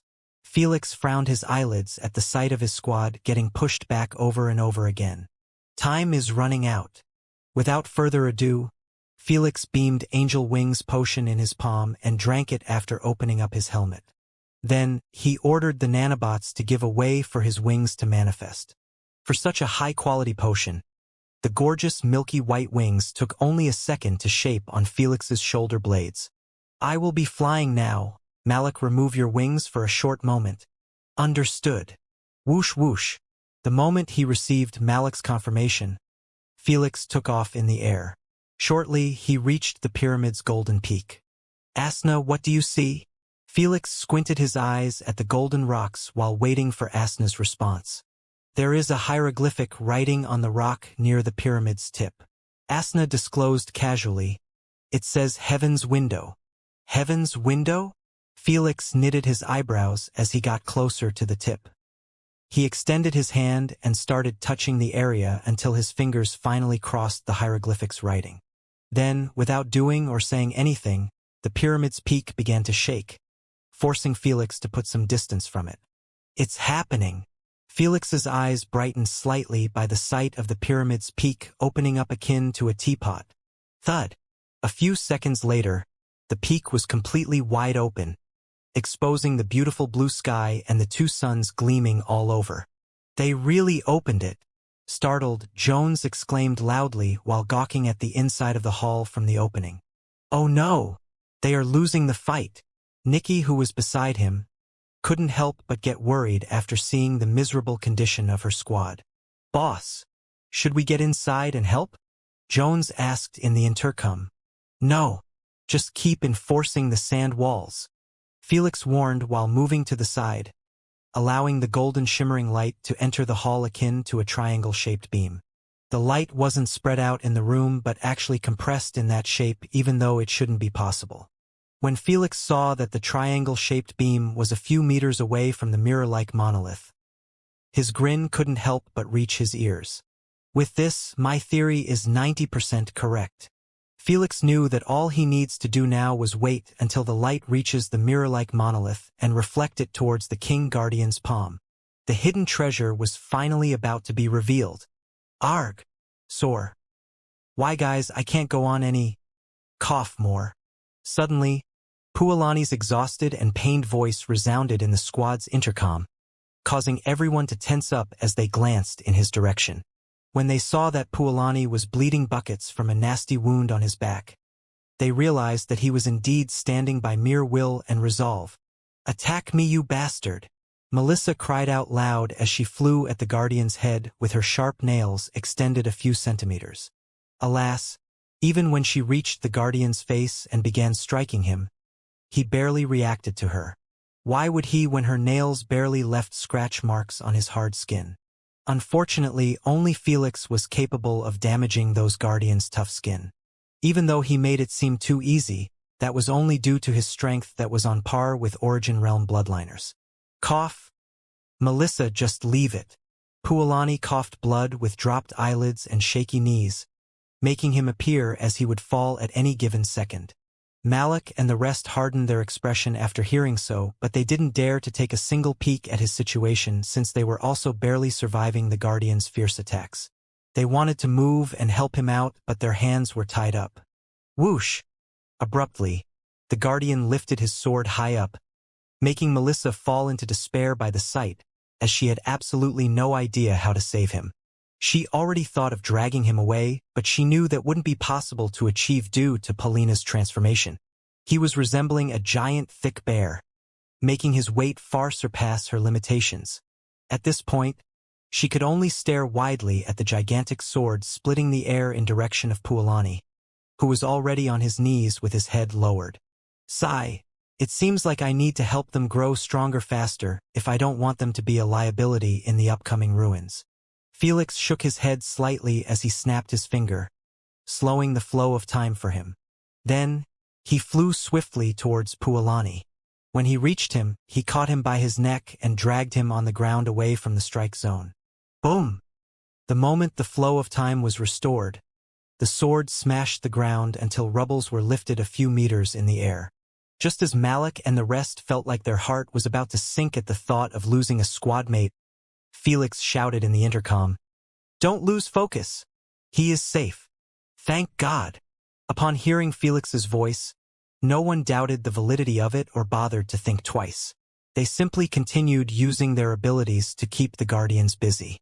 Meanwhile, Felix had already dropped on the ground, not daring to keep flying. Eric could be forced to use his air abilities to stay in the air if he is in a tough spot. Felix sighed. "If that happened while I am still flying, all of us would be taken down. Whatever wings can't be enlarged with my ability anyways, they will merely serve as a hindrance." Felix beamed 3 advanced rejuvenation portions and placed them above Puolani's chest. "Quickly drink those and join us. It's not time to take a break." Felix sent a message to Puolani while narrowing his eyes at the remaining 6 giant guardians. Each one appeared more menacing than the other. "Thank you, Sir Felix." Puolani reached out with a shaky hand at the potions. When he caught one, he drank it in one go, not caring that it was mixed with the blood in his mouth. Not closing his helmet to breathe, he took the other 2 and drank them one after the other. Only then did he close his helmet and started taking deep breaths. Upon seeing that the potion was starting to do its magic, Felix began walking slowly with narrowed eyes at the guardian with the heavy sword on his shoulder. If we want to escape from the peak, I need to destroy all of those guardians right now. Felix took a quick glance at the monolith and realized that the triangle-like light beam was slowly crawling up to it. It will take a minute or two before the entire monolith gets illuminated. Felix cracked his knuckles and requested, "Asna, keep pumping energy. I am going all out." "You better make it entertaining," Thor said as he drank a big gulp of alcohol. "It will be entertaining, all right."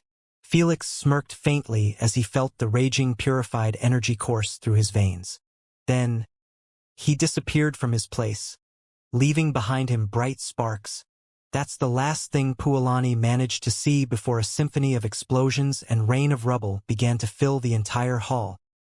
A minute later, Malik, Eric, Melissa, and Puolani could be seen standing in one place with eyes wide open and hands shaking like they had seen the incarnation of the devil. The scene that was reflecting from their enlarged pupil was the sight of Felix standing above the shattered head of the last standing guardian in the hall. Thud! The remaining body fell to the ground, joining the rest of his brothers and sisters, who were lying all over the place in even worse conditions. Some of them had their heads destroyed, while some of them didn't have a single body part attached to their torso. What a monster! This strength defies common sense. I used everything, yet I barely scratched them. Malik bit her lips with a frustrated look. I am supposed to be a primogenitor bloodliner as well, yet why is the strength difference so big? Is he really a human? Were humans always this strong? Melissa clutched her beating heart as she eyed the dumbfounded looks of Eric and Puolani. No, he is clearly a special case. All of them saw how Felix relied on his physical strength to bring those guardians down to their knees. In their eyes, such physical prowess wasn't supposed to appear in the hands of a human. They were right to think this way since Felix obtained this kind of strength only due to his primogenitor's bloodline boost and Devourer's heart. TSK, if I were you, I would have taken them down in less than 10 seconds. Thor burped as he boasted. I did feel like I could have executed the battle even more efficiently. Felix didn't know if Thor was truly boasting or he meant it, but he did believe that his performance could have been better. Felix, don't bother with this, a drunken pig, Asna scoffed. It will probably take him that long to get up from bed. How cold. Defending your hubby by bringing me down. Thor let out a long saddened sigh. You bastard. Stop spewing such nonsense. Asna snapped instantly with slightly reddened ears.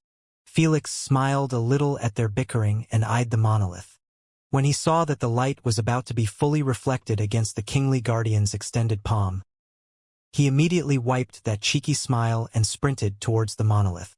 Follow him, Malik ordered in the intercom as she unfolded her gorgeous blue wings and flew right behind Felix. After the others reached her and Felix, they didn't dare to speak out loud as their eyes were affixed on the kingly guardian's palm where the beam of light was currently illuminating. They stared hard at it until their eyeballs were about to pop out, yet nothing appeared on the palm. Was bosses thinking wrong? Maybe something will happen if we give it time? Oh no! The beam of light is starting to go over the palm, while the rest were getting nervous that everything they had done was going to be for naught. Felix suddenly unfolded his wings and flew towards the palm. Can you see better now? Felix asked Asna while squinting his eyes at the empty illuminated palm. Yep, I was right. It's really a small black cube. Asna rested her chin on her palm and disclosed. It's hovering above the center of the palm. Do you know what is that, Lady Sphinx? Jormungandr asked. Lady Sphinx closed her book and gently placed it on the table. Then, she started to examine the pitch-black cube for a couple of seconds before she shook her head. I have no recollection of this item. It can't be. You actually don't know? Thor and Jormungandr were pretty startled by her reply, as they never expected one of the wisest and knowledgeable beings in the universe to fail to recognize this item. There is a lot of things that I am ignorant about, Lady Sphinx said calmly. If it wasn't for so, I wouldn't be still reading books. If even Lady Sphinx had no idea what that thing was. Felix began to hesitate about taking it with him. However, after being reminded of everything they had gone through inside the hall, he hardened his expression and thought, for it to be protected this heavily, it only means that it is an extremely valuable object. Even if I can't use it, I can always sell it or trade it with Lady Sphinx. I will take it with me no matter what. Felix gazed deeply at the hidden pitch-black cube, showing his unwavering determination before his squad. Seeing him act like this made them have only a single thought in their minds. What the fuck is he staring at? You better make your move soon, Asna warned with a frown. The cube is flickering like it's about to disappear at any given moment. Upon noticing that the reflected light on the palm was starting to dim, Felix realized that the cube would be gone after the light disappears as well. If that happened, he would be required to wait another day so the light would perfectly align with the monolith again. Felix knew that it was impossible to wait that long since Nikki and Jack were barely supporting the hole's walls with their abilities. If he decided to let the hole collapse while the PYR Amit's peak was wide open, then the sand would be entering the hall like a sink swallowing water. Shit. Even worse. I can't have my squad leave the hall right now since they will interrupt the beam of light. Felix knitted his eyebrows at the thought. He was planning on letting his squad leave first while having them take a wire with them so he could easily transmute himself into electricity and escape after picking the pitch-black cube. Alas, as long as the cube's existence was linked to the reflected light, this plan would never work. The only play I have is to make others drink flight potions and let them stand by the pyramid's peak. Felix pondered. But I can't have all of them fly in the air at the same time since it's not known if this kingly guardian could also shoot laser beams or not. When Felix watched the documentary, he didn't see the kingly guardian enter the action at all since the other guardians were more than enough to deal with those petty pirates. Although he didn't see him make a move, Felix was still immensely wary of him, especially when the treasure of the hall was on his palm. So the best current move is to make Pualani and Kodri remain close by the peak while Eric and the girl stay on the floor. Felix picked this order because Melissa, Malik, and Eric were faster than the other two. So, when shit hit the fan, they would have better chances of reaching the pyramid's peak than them. Upon coming up with a plausible plan, Felix swiftly deactivated his supersonic mode and gave out those exact orders to the rest. Move it! Make sure not to interrupt the light. Kodri and Pualani hastily drank flight-basted potions and took off in different directions.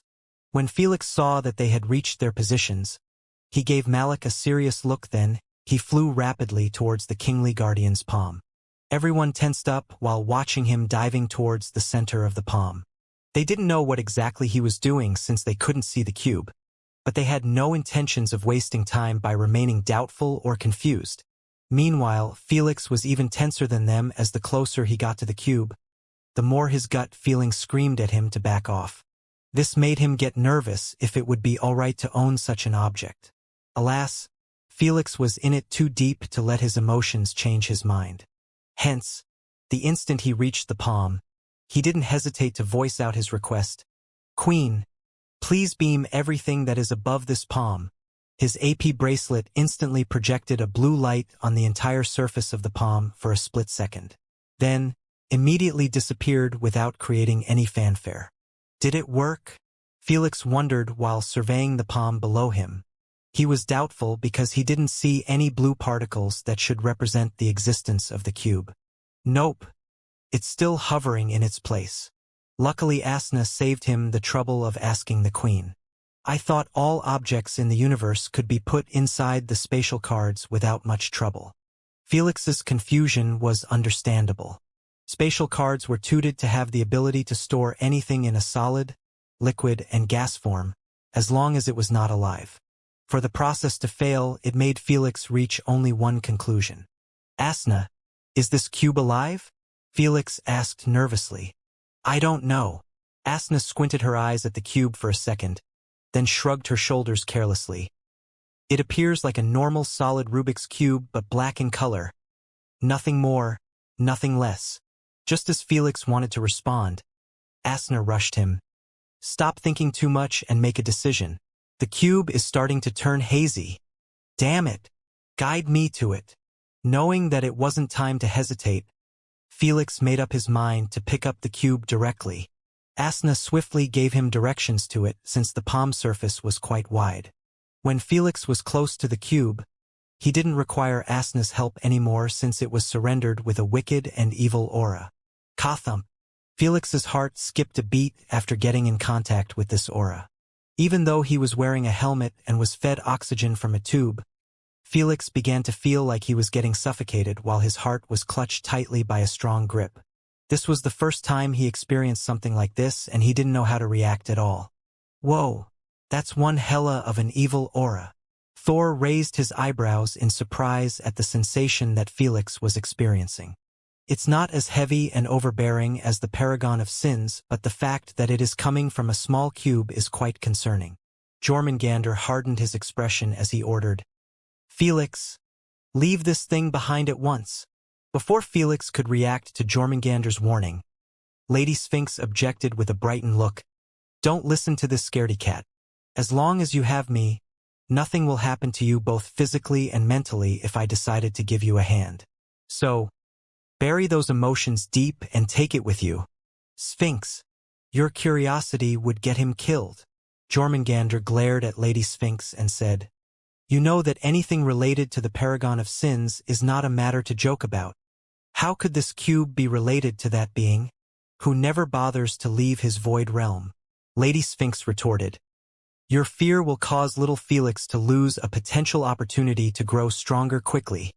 The moment Felix realized that this cube might help him grow stronger, he gritted his teeth and fought off his instinct to escape. Then, he flew right through the vile aura while requesting the Queen to transform the nanobots of his suit into an arm. No matter how desperate Felix was, he never acts recklessly. Touching this unknown cube with his hand was beyond foolish. He caught it. The moment Asna and the rest saw that the cube was tightly held by the nanobots, they stopped talking at once and eyed Felix closely, each with a different expression. While Asna and Jormungandr's exhibited signs of worry, Lady Sphinx and Thor appeared to be merely curious about the results of such direct contact. "It feels quite solid. It's highly unlikely that it's alive."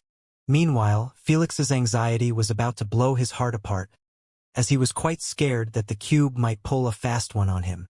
Fortunately, nothing out of the ordinary happened. Rumble! Rumble! Just as Felix wanted to sigh in relief, he was shocked to see that the giant palm below him started to crack. Soon, the cracks on the palm had begun to rapidly spread into the kingly guardian humongous body. What did the boss do for the guardian to start self-destruction? Eric asked with widened eyes. Malik and the rest were shocked and bewildered just as he was, making them unable to answer his question. Fortunately, they weren't as naive as Eric to believe that the kingly guardian was actually destroying itself. "Sir Felix, this doesn't bode well for us. We must leave at once." Malik requested permission while trying her best to keep herself calm under the rain of the rubbles. "Couldn't agree more," Felix ordered while flying away from the guardian's palm. "Kodri, Pualani, leave now." "Gladly.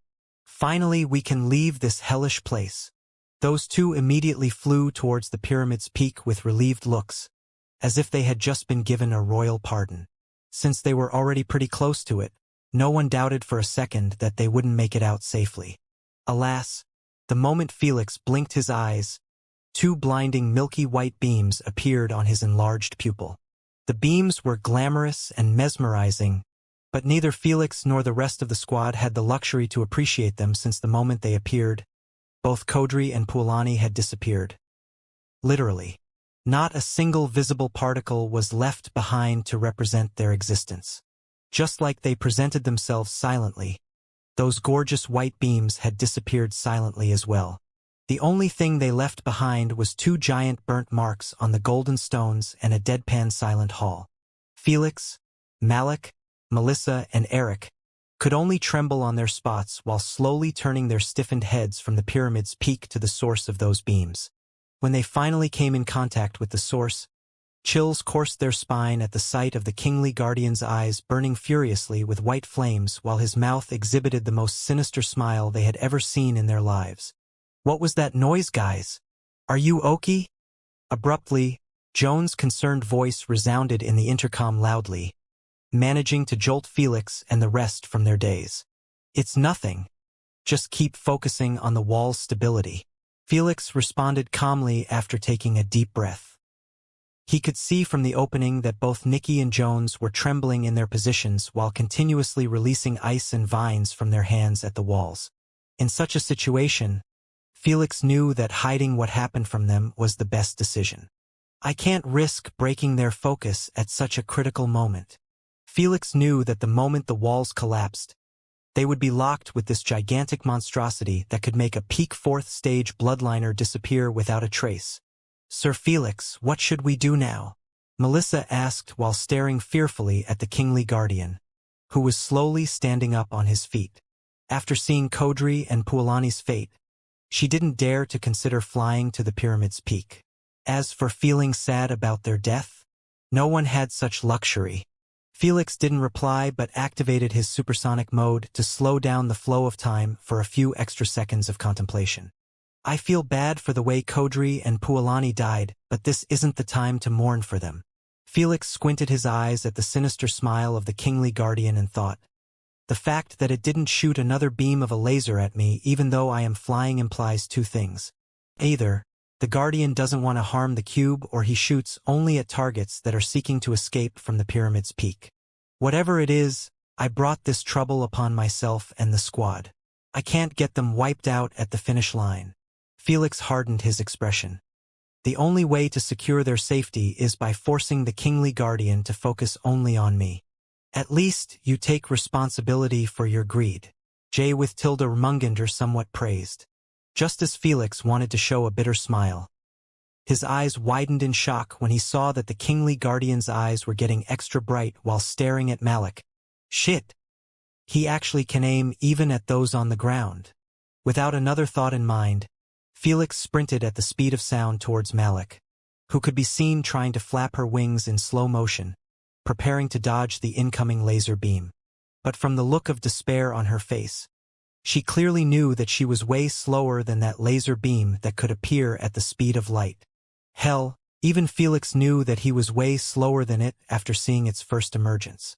However, not all hope was lost as the kingly guardian clearly needs a bit of time to shoot. Felix took full advantage of those milliseconds to reach Malik's side and quickly dash away after picking her up.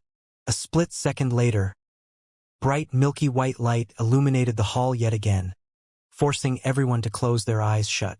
The instant Eric and Melissa realized that the light had faded away, they quickly opened them up and started looking around them, hoping that Malik and Felix were all right. It didn't take them even a second to spot Felix carrying Malik by her waist while having some leftover electric charges coursing through their bodies. "Everyone, keep your focus on the guardian's eyes.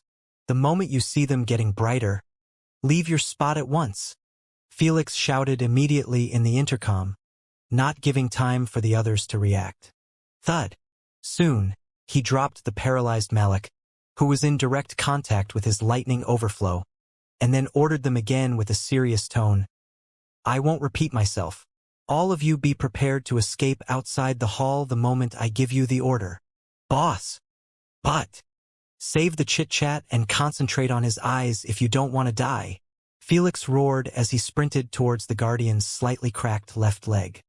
He made sure to not go all out in speed so the guardian would notice him. To attract him even more, Felix kept shouting loudly while waving the pitch-black cube. "You creepy fuck! If you want to take back your treasure, fucking come get it." The kingly guardian, who was planning to weed out the trash first, couldn't help but glance down at Felix after he made such a ruckus. If T was effer your grid, I would have command you effer your active sacrifice to HLP your frines." Out of nowhere, a deep rough voice resounded thunderously throughout the hall, shocking everyone who heard it. It was loud enough, it reached both Nikki and Jones, making them stiffen in their places. The language used was too foreign for them to comprehend what he said. Meanwhile, Felix and the rest couldn't help but doubt their ears after realizing that the kingly guardian had actually just spoken. What the hell? Can golems even reach such a high level of intelligence? Eric cried out loud in shock. Unfortunately, Even Felix was bewildered by the sudden turn of events. "Oh-ho? It seems like this golem has a spirit residing in it." Lady Sphinx commentated with a tone filled with praise. "It seems like the owner's proficiency in golem's creation isn't too shabby." For Lady Sphinx to praise the ruins master only meant that he really was an extraordinary individual. Too bad. It seems like the spirit he put inside the guardian wasn't patient enough to engage in conversation as the moment Felix paused his footsteps. He was met with two bright eyes. SELZLZLZ. Without a second thought, Felix entered his supersonic mode and dashed away from the instantaneous beam attack. After evading it easily, Felix didn't show any signs of delight. That's because his stored lightning was about to run out. Without it, he wouldn't be able to use supersonic mode again. If that happens, Felix knew that he would be doomed. Shit. I can't waste my energy on using an electric field to absorb the lightning. It was to be expected after repeatedly using size manipulation ability to take out those guardians. Right now, he knew that Asna was out of emergency energy, and he was left to fend for himself with the remaining 70% in his body. I can only use that method to recover some energy. Careful. Abruptly, Felix's thoughts process was broken by Asna's sudden warning. Knowing full well that Asna wouldn't joke in those critical moments, Felix instantly covered himself in electrical charges and appeared like he teleported 10 meters from his previous spot. That spot was currently emitting white smoke from the heat caused by the laser beams. Thanks. Felix wiped his sweaty forehead and thought with a serious expression. I need to come up with a plan that will at least handicap him for a few seconds if I want to live. Felix knew that killing the Guardian was out of the question due to his terrible conditions. I don't have time to think of the perfect plan, so I can only use the same method I used before and improvise on the go. Upon making a quick decision, Felix snapped his finger and turned himself into a giant yet again. While doing so, he also entered his supersonic mode, in addition to pouring out a condensed gray poisonous mist from his skin. Since his size was unlike before, the poisonous mist appeared like a magnificent thundercloud with the lightning flickering from within. Before Malik and the rest could react to this development, Felix instantly teleported to the kingly guardian's massive feet and jumped on his toenail. Although Felix could be considered as a giant at this moment, he still appeared quite tiny in comparison to the kingly guardian's behemoth size. Yet, Felix didn't let the size difference deter him. He clenched his fist and punched the leg's chin as hard as he could. Crack, crack. Small fissures resulted from his strike, allowing Felix to understand that the material used to create the kingly guardian was a lot tougher than the other guardians. Nevertheless, Felix didn't hold back his lightning-quick punches at all. Since his stored lightning was too limited, he was forced to carry out his assault without being in his supersonic mode. After losing his monstrous speed, the kingly guardian finally managed to react to Felix's fierce beatdown. You dar! Realizing that Felix was attempting to destroy his ankle, the kingly guardian's sinister smile turned into a nasty grimace. When Felix sensed it, chills coursed on his spine, making him immediately pause his assault and withdraw as fast as possible. The moment he reached the toe, his heart sunk at the sight of a bright milky white light emerging from the cracks on the ankle. Then, dozens of tiny small laser beams got emitted everywhere, scaring the shit out of Felix, who was crouching below the guardian's toe for protection. This fucker's entire body can shoot lasers. Felix would be lying if he said that this new development didn't scare him, because the only plan he had was crippling the Guardian's foot and escaping either during his fall or after. For a golem to have a size like that only meant that it would be almost impossible to carry its weight with one foot. Now, his mind was absolutely blank as he couldn't figure out any method to carry out his plan without letting himself get too close to those cracks. What do I do now? Just as Felix tried to seek out a Hail Mary emergency plan, his thoughts were interrupted by the sight of the cracks getting melted, the same cracks where he was punching before and where the laser beams emerged. That's weird. If the rocks were this vulnerable to the laser beams, then his eyes should have been melted a long while ago. Felix's assumption was correct. The Guardian's body material was tough enough to resist the monstrous heat of the laser beams. The best proof was the perfectly fine cracks on the chin of the leg, a few meters above Felix's striking area. This led Felix to reach only one valid explanation of the melting phenomena. Ha! My brittle inducement had weakened the rocks to the point they find it tough to handle the heat. This changes everything. Excited and enlivened, Felix jumped on the toenail again and showed a wide sinister grin at the kingly guardian. Then, without any hesitation, Felix flipped him the middle finger and taunted with a newfound arrogance. To have such a shitty aim, no wonder you were captured and prisoned inside this golem. While Malik and the rest were left dumbfounded by his sudden attitude change, the kingly guardian's eyes appeared like they were about to spew flames at Felix. You a skin FRT. Yet, Felix wasn't fazed in the slightest. Instead, he was delighted that his provocation had managed to piss him off. This is how you aim. Then, he promptly manifested tens of giant gray poisonous brittle spears and shot them all at the melted area of the ankle. Poof poof. The spears exploded on contact, leaving behind them multiple gray clouds on the ankle. Then, they seeped through the melted orange cracks and began turning the rocks into a fragile mess from within. However, in less than a second, the gray mist got evaporated thoroughly from the ankle. The reason? The kingly guardian had shot yet again laser beams at Felix. Thankfully, Felix was already prepared this time and hid under the toe the instant he spotted the ankle getting illuminated. The best part? He avoided it without relying on his supersonic speed. Again. Nevertheless, Felix didn't waste time feeling proud. Instead, he took advantage of the free opening that the kingly guardian always exposed after shooting laser beams. Whoosh whoosh. An arsenal of gray spears manifested yet again before getting hurled at the melted area. Foolish atoms. The kingly guardian's mocking voice resounded loudly as he brought down his humongous palm at Felix, clearly planning to smash him to pieces instead of repeating the same attack. Dear God, the hall will get destroyed if that landed. Pull some distance from it. Aryu, boss. Melissa, Eric, and Malik all showed expressions of worry, fear, and despair while flying reflexively away from the palm of God. Felix, who was experiencing the massive pressure of being right below it, wouldn't find it too shocking to call it that. Such pressure and force were capable of turning anyone's legs into a jelly. Knowing that his stored lightning was too valuable to waste, Felix tensed up his body and sprinted as hard as he could towards the shadowless part of the hall. Shit, I won't make it. However, after seeing that the shadow of the hand was getting larger and larger, he knew that he would be caught beneath it if he kept going at this pace. Yet, Felix was still hesitant to waste what remained of his stored lightning to dodge one single attack. Think. Thankfully, the danger of the situation had allowed Felix to experience another burst of adrenaline, making his heartbeat and thought process speed up. That burst was all he needed to get his vision cleared out and see his escape route. SZZLZLZLZLZ.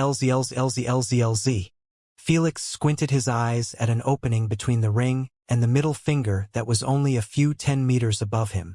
Then, without an ounce of hesitation, he shrunk his body to his normal size and jumped as high as he could. What the hell? Melissa, who decided to take a peek behind her, almost suffered from a heart attack at the sight of Felix's proactiveness to bridge the distance between him and that apocalyptic palm. Alas, her view of Felix was soon hindered by the gigantic fingers that were about to touch the ground. When she saw this, she removed all of her worries about Felix and braced herself for the impact. A split second later, a magnificent shockwave had emerged after the palm's contact with the floor. Before the shockwave slammed Eric, Melissa, and Malik, a thunderous explosion rocked the entire hall. Then, both of them smashed into those three, resulting in them getting flung wildly towards the wall. Thud, thud, thud. The instant they slammed into it, their suit had absorbed most of the damage, saving them from having their bones snapped. Alas, the helmets didn't manage to survive perfectly as the glass got cracked due to the deadly sound. While this was happening, Felix could be seen floating tens of meters above the palm with a cracked helmet and tens of gray spears pointing at the ankle. You! Before the kingly guardian could react to Felix's escape, his ankle was met with a barrage of non-ending poisonous spears. Poof poof. Since the kingly guardian wasn't anticipating Felix's survival and abrupt counterattack, his ankle ended up engulfed in a giant gray cloud for a few seconds. You bastard!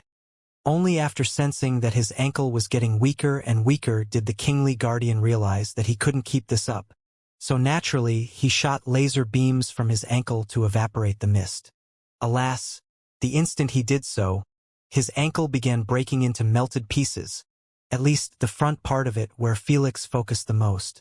Although it was only half the ankle, a wide smirk had emerged on Felix's face after seeing that the kingly guardian was starting to wobble slightly. Good, he is starting to lose his balance. Before he decides to sit on the throne and ruin my plan, I need to pull him away from it. Felix swiftly wiped that smirk from his face and snapped both of his fingers, resulting in the creation of two humongous condensed gray swords on his hands. Behind him were an arsenal of gray spears floating by, making him resemble the god of death, ready to bring down judgment on this foolish golem. Whoosh whoosh. A split second later, Felix dove rapidly towards the ankle while at the same time ordering the spears to target it. The kingly guardian wasn't planning on letting him have an easy trip as he had started shooting laser beams from the cracks on his long arm and also his eyes. Since Felix was anticipating them, he quickly took cover under the arm's triceps. However, before he could feel relaxed at his successful evasion, he was forced to enter his supersonic mode because the kingly guardian was actually preparing to fire laser beams from the entire arm. This made it impossible to stay close to it. Thankfully, Felix was close enough to the ankle already, making him take advantage of his momentum and great gray swords to inflict as much poisonous mist within it. However, this time the kingly guardian reacted instantaneously by evaporating the mist before it could deal any serious damage. Luckily for Felix, every time the kingly guardian used those laser beams, the ankle's shape would get worse and worse. Hee hee, you got him cornered. Asna laughed with a mocking tone. If he left the mist, the stones his ankle is made of will get too weak to handle his weight. If he decided to deal with it, the heat will end up melting the fragile stones as well. If he decided to rely on his physical strength, the movement he makes would end up putting huge pressure on his weakened ankle. Crack! Before Asna could finish speaking, a loud cracking noise resounded in the hall, shocking everyone but Felix. Finally! Instead, he was thrilled to see that the ankle had finally ended up separating from the foot after the kingly guardian tried to punch him down. He was too furious and humiliated to be played by a tiny human like this to even stop for a second and think about taking a step back. This is why I dislike using spirits inside my golems. Their emotions will always get in their task, unlike the cold and rational AIs. Lady Sphinx shook her head slightly as she watched the kingly guardian trying his best not to fall on the ground. Alas, the fight he had with Felix had forced him to walk away from his majestic throne without his realization. This left him stranded in the middle of the hall. He did it! What's going on down there? Oh God! He looks like he is going to fall in our direction. Prepare to escape, Felix shouted in the intercom, reminding them that everything that he was doing was for this slight opening.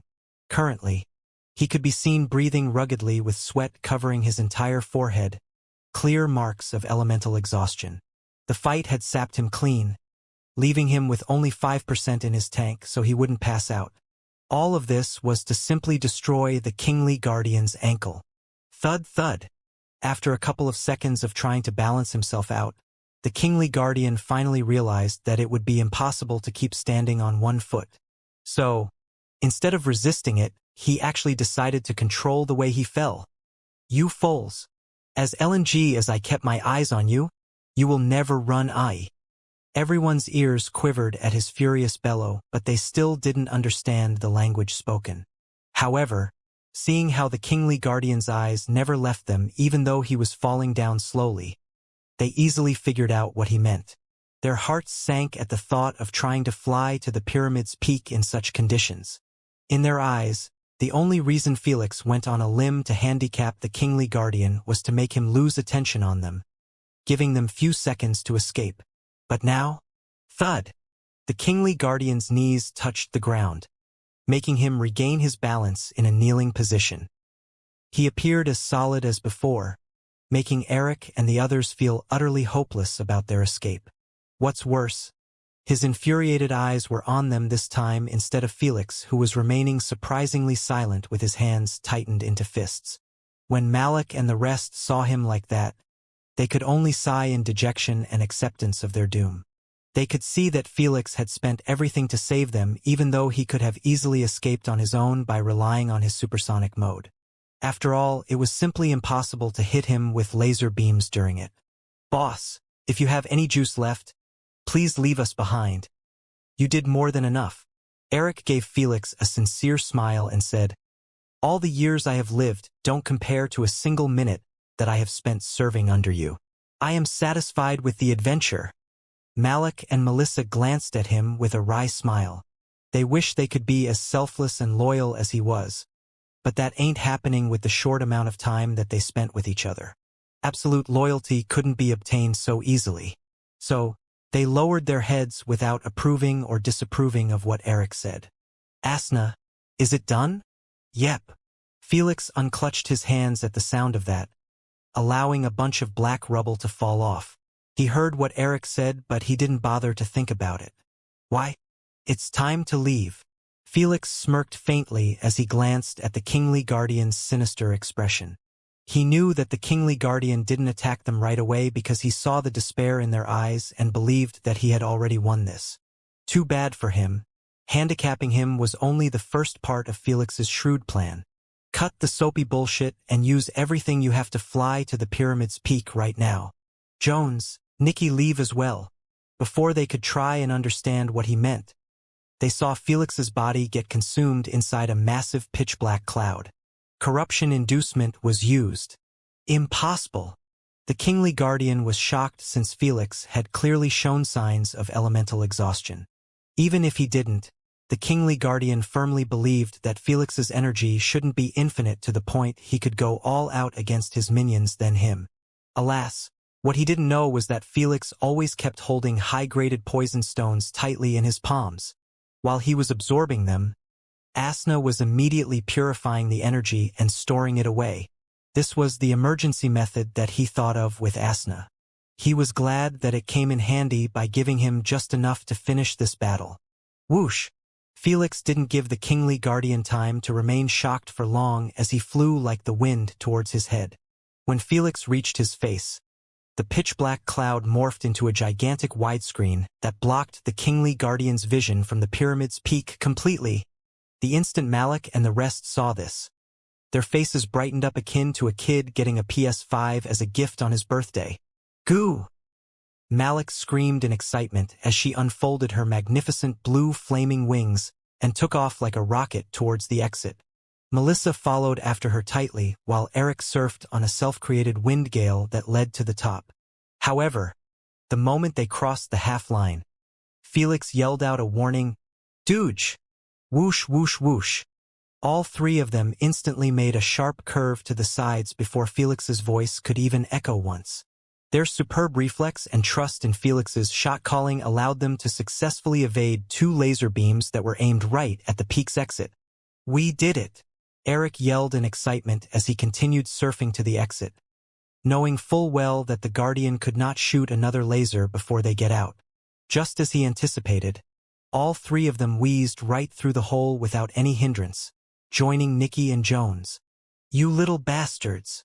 The kingly Guardian howled in fury and humiliation at the sight after the poison blockage got evaporated. He didn't dare to believe that he actually allowed 3 rats to escape from the hall after awakening him. For a proud spirit belonging to the right arm of the ruin's owner, such a failure was enough to set his heart ablaze and lose his composure. However, the moment he saw that Felix was still lagging behind, all of those emotions were stiffened, making him regain control of himself. After all, he didn't forget that his main target wasn't to kill them all but to retrieve the pitch-black cube. Knowing that Felix could evade his laser beams easily with his monstrous speed, he decided to get physical by sending out his right arm rapidly at him. Alas, he soon realized that Felix was out of his reach due to him being in a kneeling position. So that's why. Only then did he figure out that Felix's sole purpose of breaking his ankle wasn't to create an opportunity, but to simply make him unable to reach the pyramid's exit physically. The moment Felix saw the size of the kingly guardian, he knew that it was possible for him to use his long arm and block the exit with it. The moment he did so, it would be truly over for them unless they were able to break his arm into two. Felix understood that the kingly guardian was a proud being who was underestimating them and was easily controlled by his emotions due to two reasons: the majestic chair and being prisoned for such a long time. So, he aimed to fool the kingly guardian by making him believe that he was simply desperate to break his ankle to create a surprise escape during his fall. But in reality, his main plan was to blind him while his arm could never reach the exit ever again. All of this planning and acting was to make sure that his squad could escape safely. Now that they did, Felix had no intentions of remaining behind to entertain the kingly guardian. Felix was confident of his escape, since he had saved a tiny bit of lightning within his body just for this moment. Why isn't he shooting at me? Did he give up? That can't be. However, Felix's confidence soon turned into confusion after seeing that he was only 10 meters away from the exit, yet the guardian had yet to fire his last desperate attack. Before Felix could look behind him to ease his confusion, his entire body had been engulfed in a wave of goosebumps, making his mind frozen from a sensation that he hadn't felt for a long time: fear of absolute death. The only time he felt this sensation was when he was about to blow his soul to ruin Asna's attempt at controlling his body, feeling that let him know that there was absolutely no way of survival no matter what he tried to do. In normal cases, anyone would have already been paralyzed by despair. But Felix's extensive experience and honed battle senses had allowed him to pull out one last move: activate supersonic mode. The instant his thought process and reflexes got enhanced significantly, Felix turned around with a numbed expression. What came in his line of view was a scene that would be etched in his mind for eternity. The kingly guardian's entire body was illuminated with a blinding milky white light. From his feet to his head, all the cracks on his body were releasing that light at the same time. When Felix's eyes landed on the kingly guardian's face, he felt like he could see the same sinister smile that he saw at the time of the kingly guardian's awakening. Stop gawking like a moron and ruin. Asna's playful personality was nowhere to be seen as she yelled at Felix with a terror-stricken expression. Meanwhile, the primogenitors didn't say anything as they were still pretty startled about the kingly guardian's decision to blow his spirit just to get rid of Felix. In their eyes, any spirit that had given its consent to pilot a golem only meant that he would rather live as a puppet than die with dignity. Either that or the spirit willingly piloted a golem out of absolute loyalty to his master. If it was like this, then the kingly guardian's blowing his spirit to honor his master's wish wasn't too far-fetched. Meanwhile, Felix's survival reflexes finally kicked in after hearing Asna's terrified voice, making him force his wings to flap as fast as he could.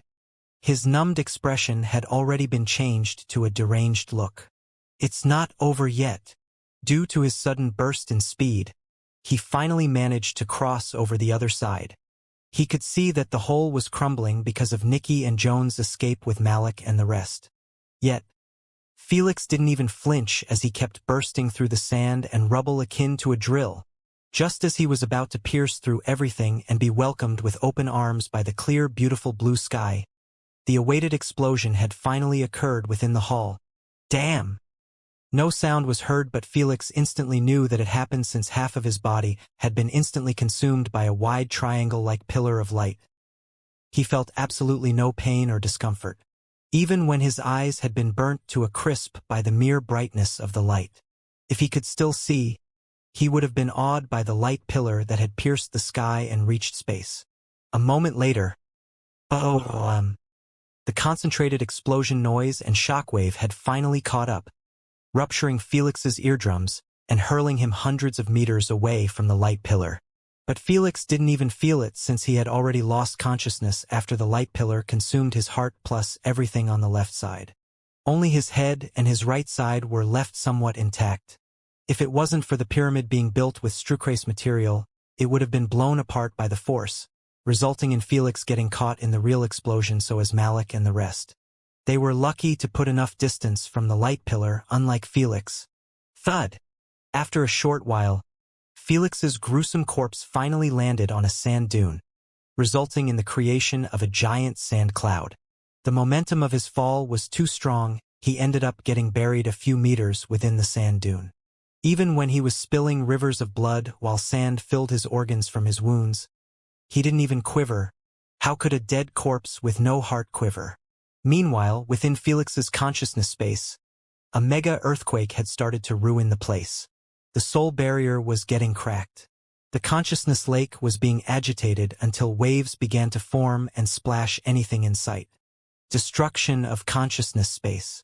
I really didn't think that the kid would end up dying so soon.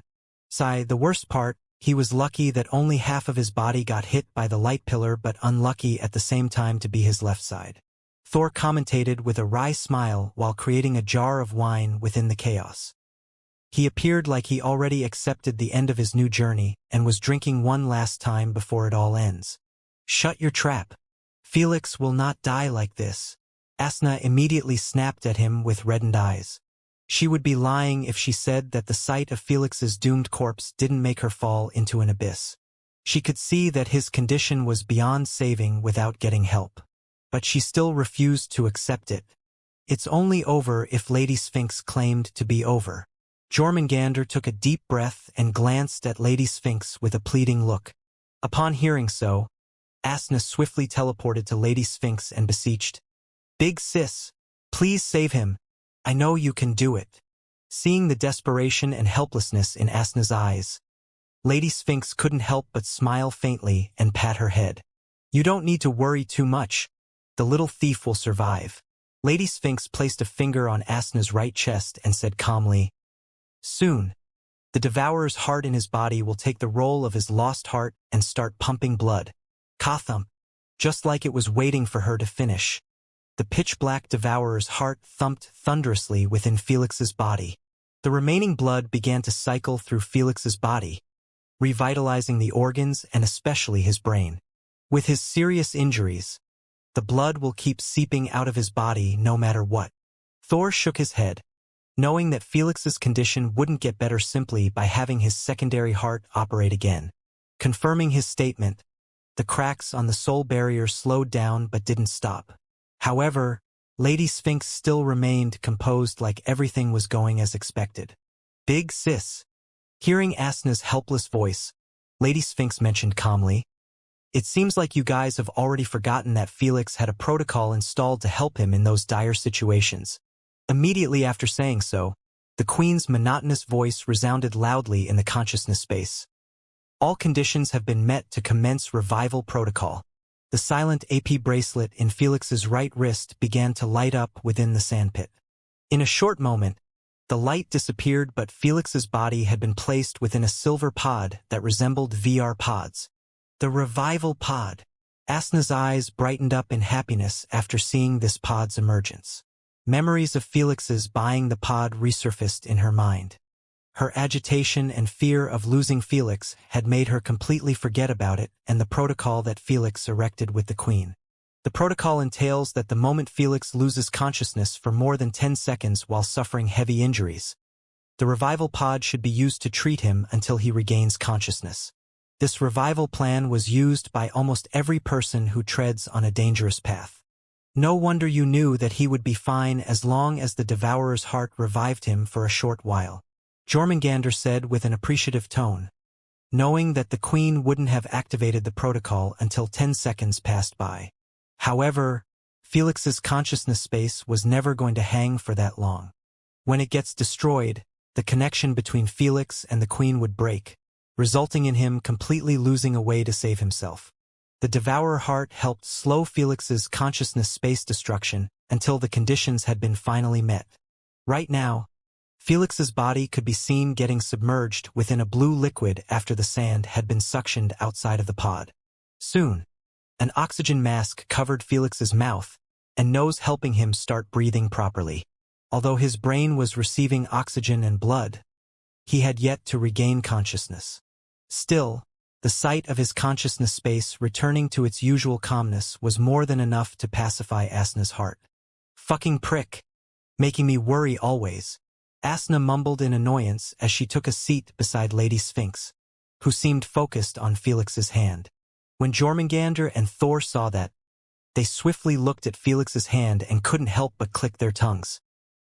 He died and revived, yet he still didn't let go of that cube. Sure enough, the pitch-black cube was still clutched tightly by the nanobots of Felix's suit. Fortunately, he was holding it with his right hand. Otherwise, it would have been either destroyed or sent to space by that light pillar. "TSK, it better be something good. It almost killed this greedy prick." Asna made a snarky remark, but the look of relief in her eyes said otherwise. "Don't worry too much," Lady Sphinx said casually.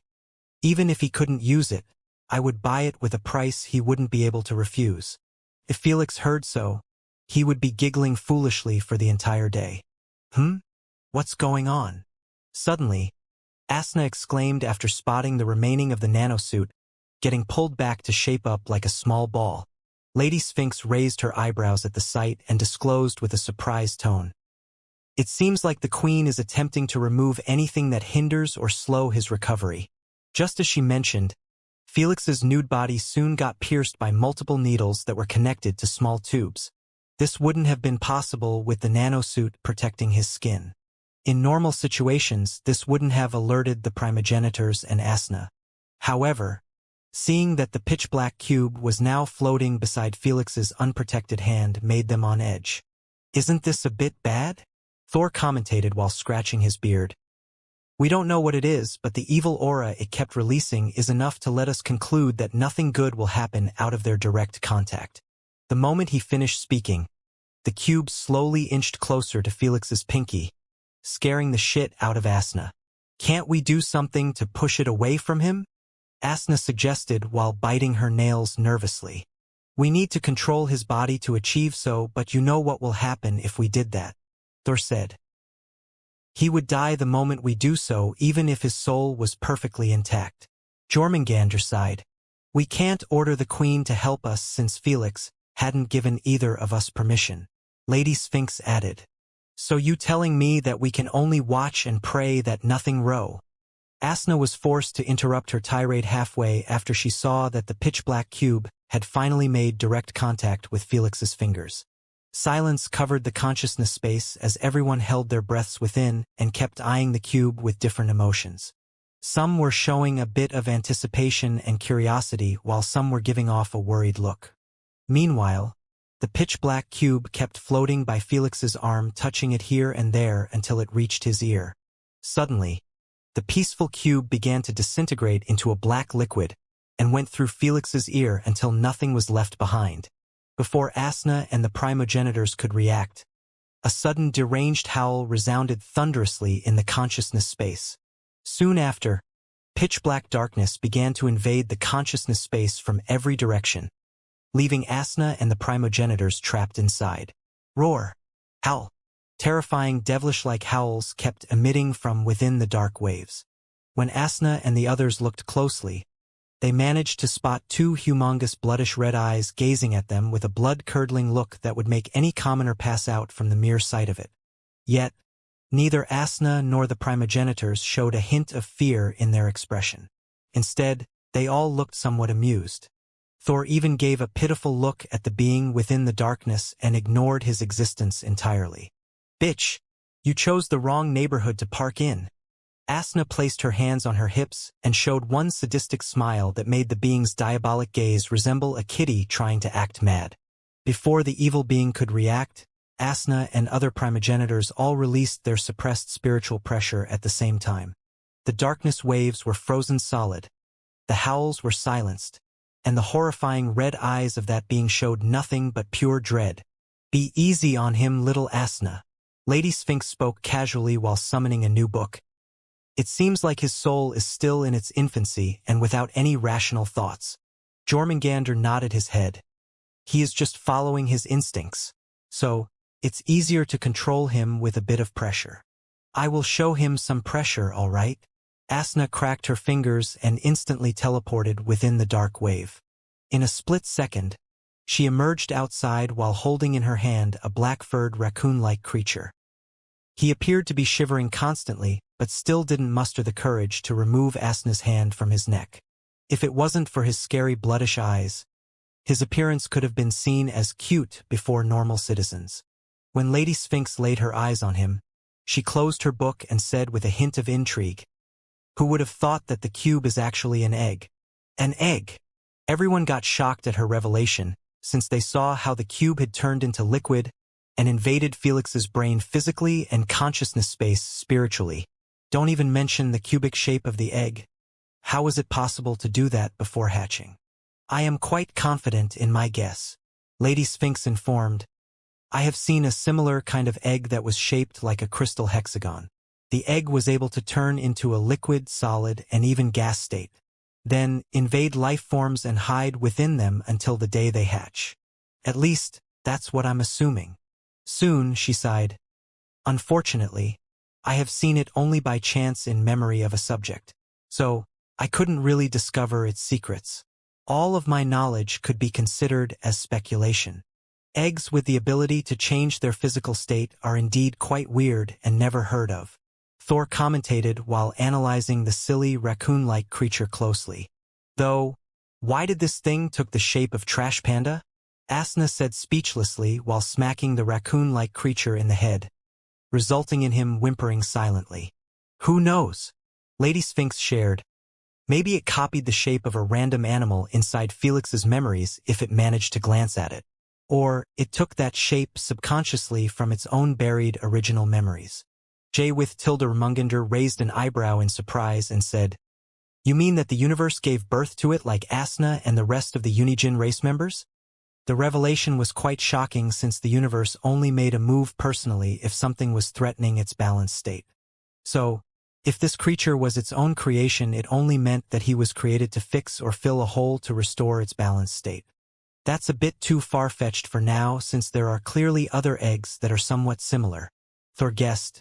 Maybe they are one of the newest races to appear in the Matter universe. This will explain our lack of information about them.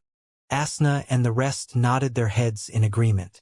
His reasoning was quite logical compared to Lady Sphinx's theory. "Enough guessing for now. We will find out the truth after I start researching its origin," Lady Sphinx said with a predator-like glint as she looked at the raccoon-like creature. Sensing an unprecedented danger, the raccoon-like creature fought off against Asna's spiritual pressure by sheer will and started to flail around his tiny limbs, trying to escape her devilish grasp. Alas, Asna wasn't patient enough to comfort him gently. So, smack. "Stop playing around or I will keep smacking you until your scalp gets bent," Asna threatened with an irritated look.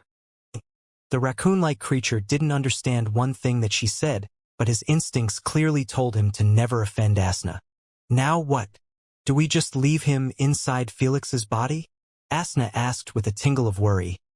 "This little shit is currently covering Felix's brain in a liquid state. Isn't that dangerous? Just pressure him to turn into a tattoo or something, and remain still on little Felix's skin," Lady Sphinx disclosed. "Like this, we would still have his soul prisoned inside with us and won't create troubles for little Felix." "A tattoo? Hee. Asna's worried expression was nowhere to be seen after knowing that Felix wouldn't be harmed. Instead, she was giving a mischievous smile while looking at Felix's peaceful face. Seeing her sudden switch of emotions made the primogenitors give Felix a piteous look. They knew that nothing good comes off that smile. While the raccoon-like creature was being bullied by Asna to turn into a tattoo, Malik and the rest of the squad were currently carrying out a plan to locate Felix in a virtual meeting. When the explosion occurred and the light beam emerged, Malik and the rest were forced to close their eyes, making them miss out on seeing what happened to Felix. All of them thought at the start that he was a goner, but since the slave contracts had yet to break, it only meant that Felix was still breathing somewhere. As they thought, it didn't take them long before locating him by using their spaceship's lifeform scanning feature. Picked up Felix's vitals hundreds of meters away from the pyramid. They didn't know how he got that far, and they didn't waste time thinking about it since his shown vitals were as faint as a candle's light. Whoosh whoosh. Are we close? Eric inquired while trying to catch up to Malik's speed. Malik ignored his question and kept forcing herself to speed up. Her expression was that of guilt, shame, and worry. I am so useless. I can't believe that I had to leave everything to Sir Felix even though we were his subordinates. Malik thought spiritlessly. Memories of the final battle against the Guardians kept playing in her mind, making her feel more and more ashamed of her strength.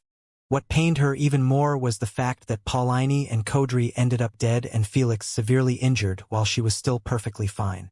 If only I was stronger, I could have at least saved Paulini and Kodri. If only we were stronger, Sir Felix wouldn't have needed to help us escape and saved himself first and foremost. Malik kept drowning in her sorrows and guilt until she finally reached the coordinates. Without wasting time, she landed on the dune and instantly sensed Felix's whereabouts. Eric, blow the sand away, she requested from Eric after he landed beside her. Whoosh! Eric waved his hand gently and the dune peak began to get shaved off quickly.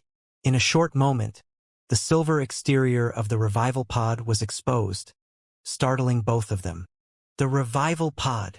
Malik instantly recognized it as she had previous experience using it a few times during her explorations with her bloodline clan. Swiftly, she got on her knees and cleaned the sand from the glass door. When she and Eric saw the disastrous conditions of Felix's body, words refused to leave their throat. Boss. Eric's eyes got slightly red and watery as fell on his knees and hugged the glass. Then, out of nowhere, he cried out loud, I have failed you, boss. I deserve. Move. Before he could finish his crying, Malik kicked him away and quickly lifted the revival pod. Seeing that she was struggling with the weight, Eric rushed to help her out. After they held it from both sides, they flew towards the northern sentinel that had just arrived on top of them. In a short while, Felix had been successfully escorted inside the spaceship and taken to the infirmary. Everyone went there to check up on Felix's health besides Samir, who was left to operate the spaceship and take them as far as possible from this planet. After everything that happened, no one wanted to spend another second near those damned ruins.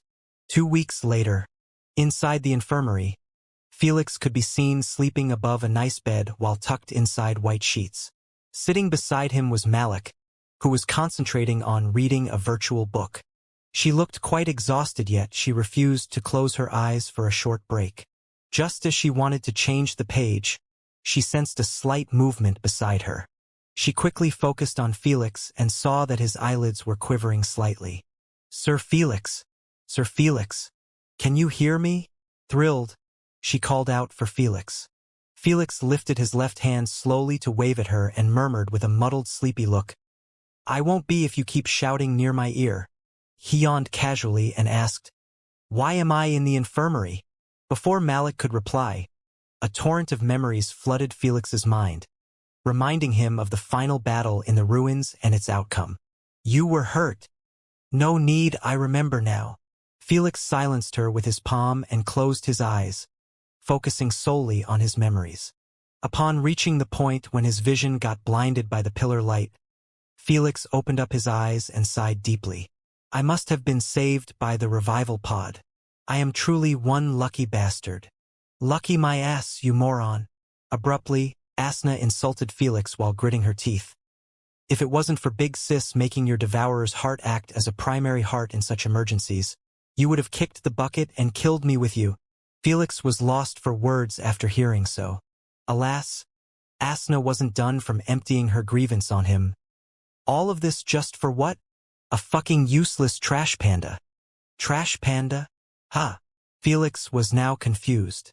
Sir Felix, are you okay? Malik asked with a worried tone after seeing him acting weirdly.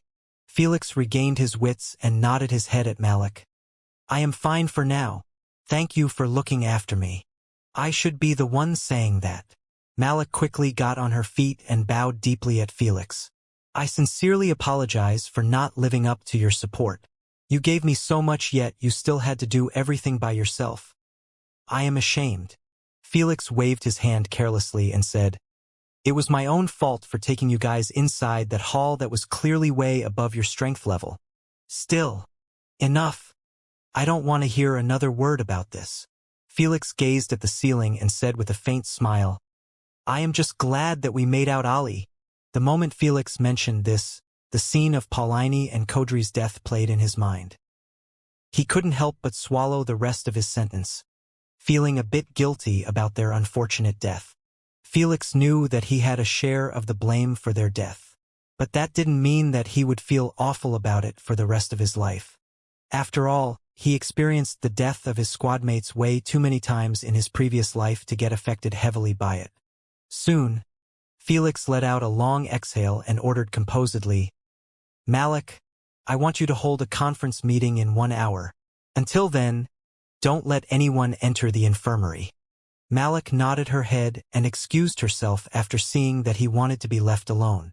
The minute the door closed behind her, Felix dove inside his consciousness space, wanting to know what happened after he lost consciousness.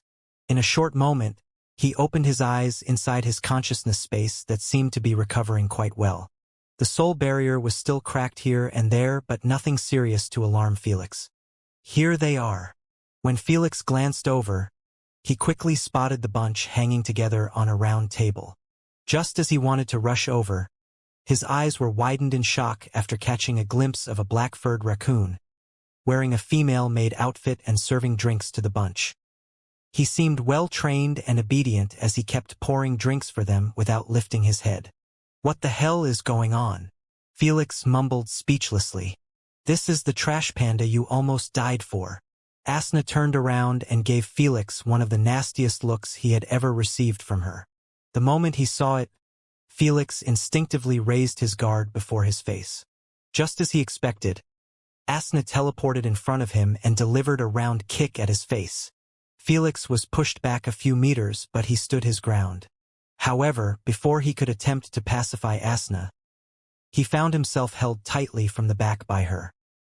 He instantly stiffened in his place as he could feel that her face was buried on his right shoulder. What's worse, he even felt slight tremors that could only imply that she was crying softly. Asna! Felix didn't know what to say or react to, as this was all a new experience to him. He always believed that Asna saw him as nothing more than the last Hail Mary to free herself. That's why every time he risked himself and almost ended up dead, she never seemed too bothered about it in his eyes. Hearing his thoughts, Asna punched him lightly in his back and sobbed, You idiot! There is a big difference between almost dying and actually dying. I'm sorry. I should have asked for your opinion. I tend to risk my life thinking that I am affecting only myself. That's a bit selfish from my side.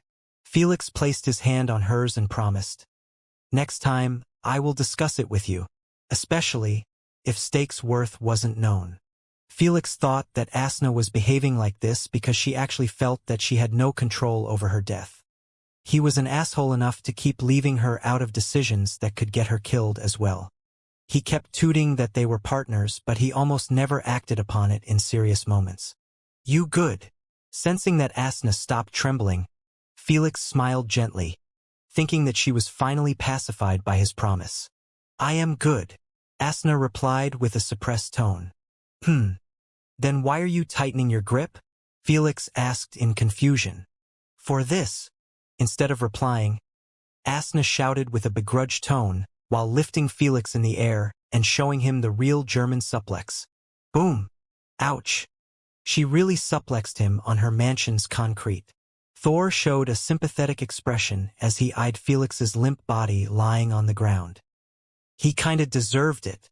Lady Sphinx chuckled lightly. For a self-proclaimed playboy, he really is a bit retarded emotionally when it comes to Asna. Can you blame him? Jormungandr defended Felix. Which mortal will dare to fantasize about getting together with the origin of laws herself? Even members of her own race wouldn't dare to. Change the subject. She is coming back. Thor coughed and glanced away after seeing Asna's pissed expression. The other two started minding their own business, acting like they saw nothing. Asna gave them a warning glance and sat beside them. Then, she bossed with an irritable tone. Why is my glass empty? You want to go night-night as well, you trash panda? The poor raccoon-like creature whimpered as he rushed over to her side and started pouring in the glass to the top. He really invaded the wrong body. Meanwhile, Felix had finally stood up on his feet while clutching his neck tightly. You sadistic bitch. What was that for? He complained painfully. Humph. Asna crossed her arms and looked the other way, not wanting to talk to him. Seeing her behave this way, Felix took a deep breath to calm himself and walked towards the table. When he reached it, he sat beside Thor and greeted the primogenitors. Glad to have you join us, kiddo. Thor winked at Felix in a friendly manner. Thank you for your help and care when I wasn't conscious. Felix showed his appreciation by bowing deeply to each of them, especially Lady Sphinx. Didn't I tell you that I won't let you die in the ruins? Lady Sphinx smiled faintly. How I can lose my precious test subject before our first experiment. Felix's eyelids twitched at the sound of that, but he still kept his head lowered. Soon, Felix raised an eyebrow after seeing the raccoon-like creature smelling his clothes cautiously. Felix ignored him and asked Lady Sphinx, Elder, mind telling me what is this thing? Asna's words from before rung deeply in his mind, but he refused to believe them. He would rather get suplexed by Asna again than believe that all the trouble and sacrifices he had gone through in the hall were for this silly-looking trash panda.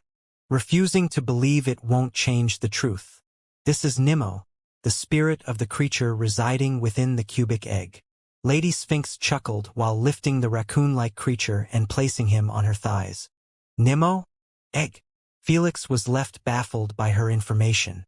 He tried to make sense of it, but how could he when Nimmo kept giving him a dimwit look? Knowing that it was too much to take, Lady Sphinx started her explanation in a concise and articulate manner. During the past 2 weeks, I have run multiple analytic experiments on Nimmo.